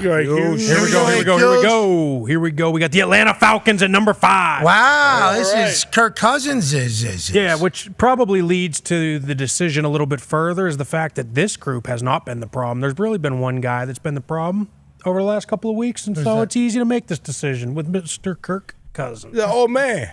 The old man can't do what he used to do. He can't do the play actions because the boys up front can run the shit out of the ball. Let's watch Mr. Chris Lindstrom at right Wouldn't guard. that lead to having a play action if you can run the shit out of the ball? That's why they should be doing it, but he can't do it because of his Achilles. He can't hand the ball off. Oh, he can't do the pivot. It's the rollout. It's the rollout. Oh, God. There's a couple times in this game where he's handing off, like even this one. This looks painful. This looks like somebody like trying to reach for this zone right here. Like it's like, oh. He missed that one. He couldn't get over there quick enough. Exactly. There's a lot of issues like that. But I love this split zone. AJ can talk a little bit more about this, but when the fullback goes opposite of where the running back goes, it holds the linebackers in place.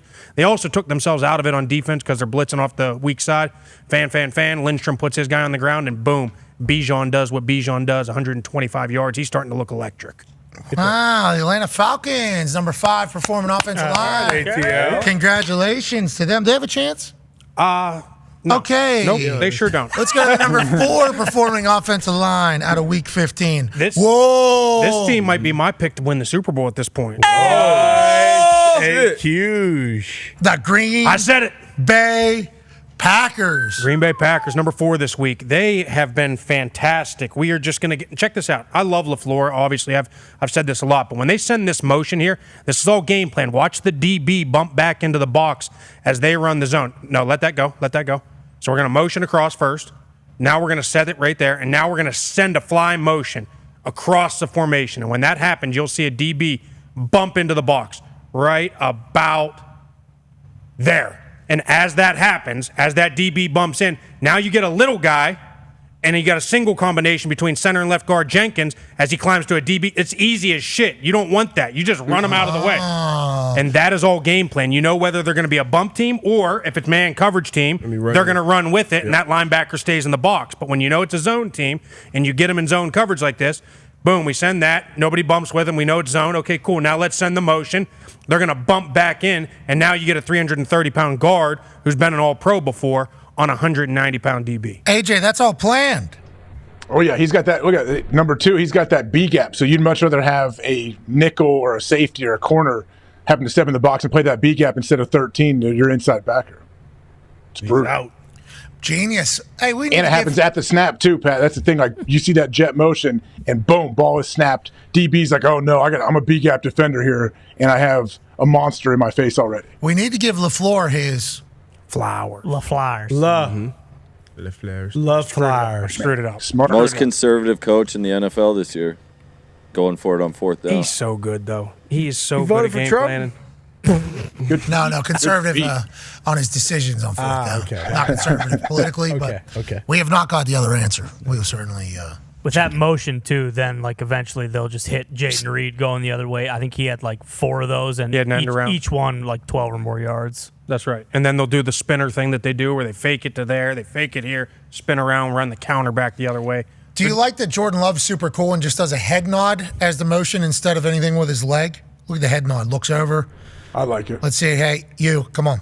That's awesome. That is all. That's super cool. That's awesome. Cool. And then jet sweep right there could happen. Takes 55 out of it over here. It's a great single. Great single by the center and front side guard. The all whites are sick. Yeah, they are sick. All right, let's go to the number 3 performing offensive line from Week 15. We will go to the desert, the Arizona Cardinals, number 3. Hey, fuck you. Sorry.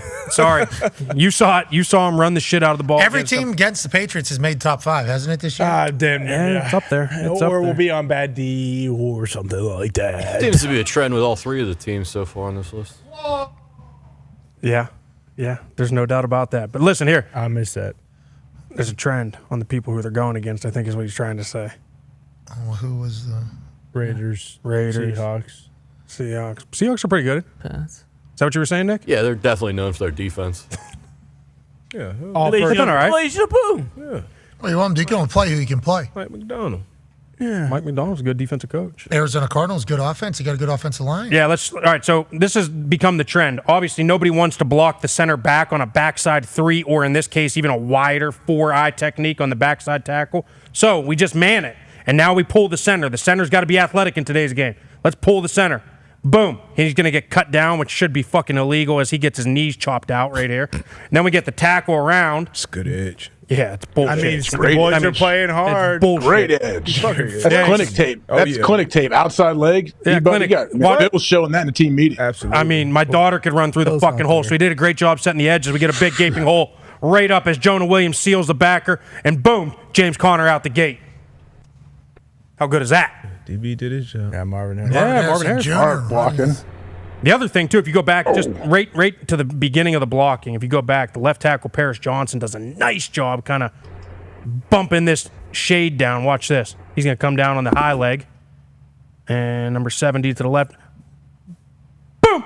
Ooh. And then what? And then he climbs. He misses the climb, but we're not going to talk about it. What are we kinda doing? He opened the hole. We take care of the down guys before we get to the second level. All right. This team sucks, man. Yeah, man, but he can't do anything once they get on the lines, in between the lines. Let's go to the number 2 performing offensive line from Week 15. The Buffalo Bills. The Bills? Wow. How good are they? 104 yards rushing, I think, from Cook, and he has been fantastic this year. You get Deion Dawkins. He's always the star. We always start Hey, and he there. appreciates you. I love it. Did you hear that? He talked a lot of love about AQ Shipley. That was pretty cool. That was pretty cool. I love seeing that. That was really cool. He's been fantastic. You take a look at this one, and I'm not going to give away the first one or the number 1 team this week, but probably the 2 best left tackles in the game right now. You got Deion Dawkins opening this thing up. He's going to settle because he knows he's got it tight. Just seal him down inside. We get the pull right here. Boom, there's the kick out. Great job by the left guard getting up on the linebacker, and boom, he's out the gate. Tried to pull the dreads there. Tried to pull the dreads. That's Kirby Joseph. Which is legal, by the way. Everybody knows that's legal. Yeah, it certainly is. Can do it. But this is their bread and butter play. They love pulling tackles, whether it's Deion or whether it's Spencer Brown. They love pulling the tackle because what that allows is everybody else just to block down. And then all you got to do is, see, in this case, he's really pulling for the guy that was over Deion Dawkins. And so you got to be on the same page here because Deion takes his guy as he slants inside, and then he's got to adjust on the linebacker. And then James Cook sets this up, makes him go this way, and then Boom. fucking bang. Bang, bang. A good running back always sets up his block. Oh, that was sick. Another combine drill. Jamal Adams. They throw it back. Yep. That's right. Almost there, Jamal Adams. All right, who's the number 1 performing offensive line from Week 15 in the trenches with AQ Shipley? The Tampa Bay Buccaneers. Wow. Another week of over 200 yards rushing, and this is the best left tackle in the game. It's unbelievable the transition he's been able to make. Tristan Wirfs is an absolute dog. But they're going to run counter. They love going with this. Liam Cohen does not because he wants to be in the 11 personnel McVay world, but he loves using what he has, and they have 2 really good tight ends and a fullback. Keith, you're going to run counter, but let's take a look front side first. Let's look at Cade Ott, number 88. By him arcing here, it sets up Bosa and holds him. It freezes him just enough. So now he can't crash down off of Gadecki. And when he does that, now you get the kick out from the backside guard. Watch Gadecki fucking send this guy to the opposite A-gap. Boom. He climbs. Look at Keith climb. This is beautiful. And then we get a nice block by Otten at the second level on James, and we get out the gate. They have been fantastic. How about the Bucs? They've been fantastic. Bucky Irvin, too. Bucky Irving's been fantastic. He's really set this running game on fire. They got 3 really capable backs. Yep. They got one of the better offensive lines in football, top 5 in almost every rushing category. They are a team you do not want to see come playoff time. You said the Packers are going to win the Super Bowl. I mentioned yesterday, what if the Bucs win? I guess a lot of people from Bucs fandom told me their defense isn't good enough. They said the defense hasn't been good enough this year. They haven't. They're lacking a couple edge guys. They're lacking a little bit on the inside, interior wise. Obviously, Vita's fantastic, but other than him, they're not real stout. So they're giving up some inside runs. They've lost Antoine Winfield a couple times to injury this year. So they do have some issues on defense. And then what does he do whenever he has issues on defense? He blitzes, and you can get burned when you blitz. Especially if the quarterback has hots and reads and everything like that. But That's right. still can beat anybody. Yeah, that would be the first round matchup right now. Would be Bucs Packers. Ooh, going to be a good one. Speaking of good one, that's another good one. Ladies and gentlemen, in the trenches, AQ Shipley. Appreciate it. Thank you. Thank you. Here's your top 5. Congrats to the Bucs for turning back. And Falcons, Packers, Arizona, and Buffalo. Your offensive lines are leading the way. You should be incredibly pumped and impressed by what they're doing. Thank you, AQ. You're the man. Thank you, guys. All right, AQ. Yesterday, Darius J. Butler chose the easiest. Is that 2 days ago? Second. Yes. I watched it. He threw it through. What do you think the easiest is? Drained it. We know these. So, Oh, yeah. Yeah. What? He's talking about Anthony Richardson walking all the way over to the net and just. which is, if we're ranking them, That would be the easiest. Yeah. Yeah. Mine would be second easiest. by Of all far. time in here, Did anybody else try that throw yet? Diggs did. How many times did he make it? 1 of 4. Maybe it's not as easy Hold as Darius on. made it look. Athlete. You got to win the game you're supposed to win. That's right. You got to show up and play. You know. Point. That's what college football story was this year Yep. almost. Like, hey, yeah, you can get beat by anybody at any time. Can your boys show up and win every single week when they're supposed to? Now, You get conversations with a little bit of a southern drawl, and they say it's a lot easier to show up every single week when you don't have fucking Ole Miss next weekend and Tennessee this weekend and Georgia 2 weeks from now and fucking Texas on the other side of it. It's certainly a lot easier to show up every single fucking week, but nonetheless, anybody can beat anybody. You got to show up. Damn right. And you did yesterday. Oh, yeah. That's great. Would be crazy if AQ couldn't make it in the badminton, Dahn. It's a Jasmine. It's a different game that Talk found on the internet. Sorry, Reels found on the internet over there. Until TikTok is officially going to be something that exists in the future in the United States of America. Reels isn't bad. I like Reels. Reels isn't bad at all. He doesn't like it. I mean, it don't hit the same as Talk. That's because we've known him as Talk. This is like whenever they went from Washington. Football team. No, to to Commanders. Washington football team. Oh. Yeah, and it still don't hit the same. What doesn't? The name. What would you like them to be named? It's not my decision. I got a lot of teams. That ain't one of them. Thank God. They look like they're good, though. Yeah, not one of your teams yet. Yeah, that's right. It might become a team. I do like Jaden. What team are you going to drop to pick them up? Who's on the chopping block from your fandom, you think? I don't know. He's got 42 teams. Nobody. I think there's one team. What's that? No teams on the chopping block for me. Dolphins, I'm a lifer. Colts, that's my football home forever. Okay. Okay, that's who I Jalen think Hurts, we thought. I expect him to be playing for a long time. I'm a fan of him. Justin Herbert, same thing. So What about Jaden? You don't like Jaden? You're not a fan of Jaden? I mean, I can't drop like that. That's Yeah, but you get 5, though. Yeah, well, you got Four. 14, so I might as well just grab a fifth, make it a handful. Four is enough. All right, AQ, you're not a fan of any team. You bury anybody. That's right. That's why we appreciate what you do. Are you going to throw a football through the Jasmine Square over there? Sure. How do you feel about it? Are you confident? Because we were mocking Darius Yeah, you yesterday better get it. for it being too easy. And then he stepped up and threw a rope right through there. Hey, do you think AQ has a chance of bearing his first try, just like Darius Butler did yesterday? Yeah, I think AQ definitely makes this thing first try. Boston Connor, your thoughts on AQ here? Might need your readers, though. No, it's big enough. You know, he would need a readers if it was a difficult. This one is already. This is like one of those. Those holes that's with a tough the readers throw, on. though. What's that? Still not a guarantee. I mean, that's what is that? 20 yards, maybe? Yeah, probably 22 yards. It must look different through the screen then, Hawk. It does look. It looks difficult from here. 20 yards hitting the. It's not my turn. Oh, okay. AQ, all you got to do is put that football through the Jasmine hole over there. Sports stinks, but the net is fun, especially whenever it comes to giveaways. 30 people will win $500 in the middle of this holiday season if you can do that. Feel good? Yep.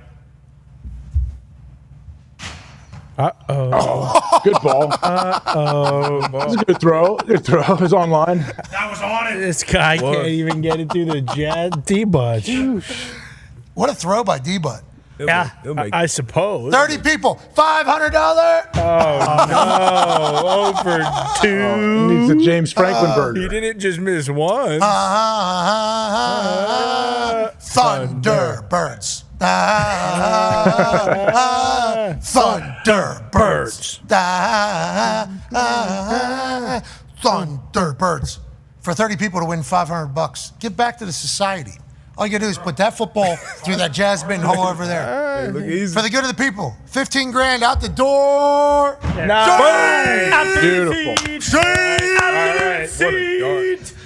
Nice job. Dart. 30 people, $500 because AQ can spin it. All you got to do is repost this video, say something nice to somebody, and put the easiest way to pay you digitally, and we'll get those out in orderly fashion. It's not going to happen today or tomorrow, but it will happen within the next week. You know, we got a lot of giveaways, a lot of transactions, a lot of money out. A lot of these platforms go like, whoa, what's going on? And Phil has to battle through sending them out. He will certainly get to you, especially in the middle of this holiday season. But you could win. You could be one of the 30 because AQ Shipley had a great day today. Merry Christmas. D-Butch, phenomenal work this week, buddy. Thank you. You too, brother. See you on Saturday night. Yes. See you on. Sweet J's, too. Hey, But, Dumpy yeah. Gummy, these are sick. Yeah, these are really nice. I like those. Yeah, these are very, very nice. They feel they're so comfortable, too. Thank you for these, Gumps. Appreciate no problem, you, buddy. brother. Hell yeah. Talks to the table, great work today. You too. AJ, really good stuff. Yep. Thank you. Everybody in the back, really good work. But could you guys sense it in here in the Thunderdome today? Could you sense a celebrational feel a little bit? Oh, yeah. A little vibe? Yeah. Sure. Couldn't you kind of sense it? Yeah, I could. And that's because this is not just a regular ass Wednesday. Uh-huh. There's 365 days in a year, I guess 366 in a leap year, which I guess we're in the middle of right now. But there's only one day that is dedicated to being Ty Schmidt's birthday. Happy birthday, Ty. Thank you, guys. Happy birthday, Ty. Birthday to you. Where's Mitt? Happy birthday to you. Happy birthday, dear Ty. Oh, that's a bunt cake. This is a nice Happy birthday to you. Good work, Mitt. There you go. Happy birthday, Ty. Happy birthday, Ty. Good bunt cake. Nothing Yes, bunt cake. That's going to be nice. delightful. How old are you? 34. Hell yeah. We appreciate the hell out of you. It was a great year. We can't wait to see what this next year brings. And you're the man, buddy. Happy birthday. Thank you. Appreciate you guys. Very close to Christmas. Oh, yeah. I was, I believe, due to be born on Christmas. Oh, came a little early so you can get gifts twice. If it was a couple of days later, I think you get lumped into one gift from people for Christmas and birthday. Maybe, but also, I mean, you're getting your gifts at the end of the year, and then you're not getting shit the rest of the year. So growing up, that was kind of always the bummer. Yeah, But it was a hell of a week. Yeah, pretty good week. Well, we want to let you know you give us a hell of a life with your wit, hilarity, and the way you operate. Appreciate you guys. And I'm happy you weren't the one saying you were taking 50 to 75 wipes because everybody thought that would be you. No. You're not a psycho. No, you kidding me? Happy birthday to you, non-psycho. Absolutely. That's why you're using the dude wipes, because you fucking, now, granted, you're loading those up. No, I'm saying, like, those things are doused in poop when you're done, but you're only doing a couple of them. Happy birthday. Thank you. How long should we make him hold that cake like that on his birthday? We should do that standing ovation. Yeah. Yeah, you're right. Great year, Ty. Great year, Ty. Happy birthday, Ty. Appreciate it. Tone, why don't you come on out here and help us clap for Ty, Going down all the way from Hammer downtown to celebrate you, Ty. Came early, too. Stand up, AJ. AJ, stand ovation for Ty. It's his birthday. All this plugged shit. in. This is Jason Glazer. God damn it. Plugged in. Lean over and stand up. This is fucking Mel Typer. You gotta lift this thing with me. Fucking Bill just ran in here. Came skipping in. Oh, yeah. Playing beer pong out there? Middle finger not to the camera. That was to Bill. Yep, that was Bill. All right. Happy birthday, man. Thank you. Appreciate it. Be a friend. Tell a friend something nice. It might change your life. We're in this thing together. Team on me. Team on three.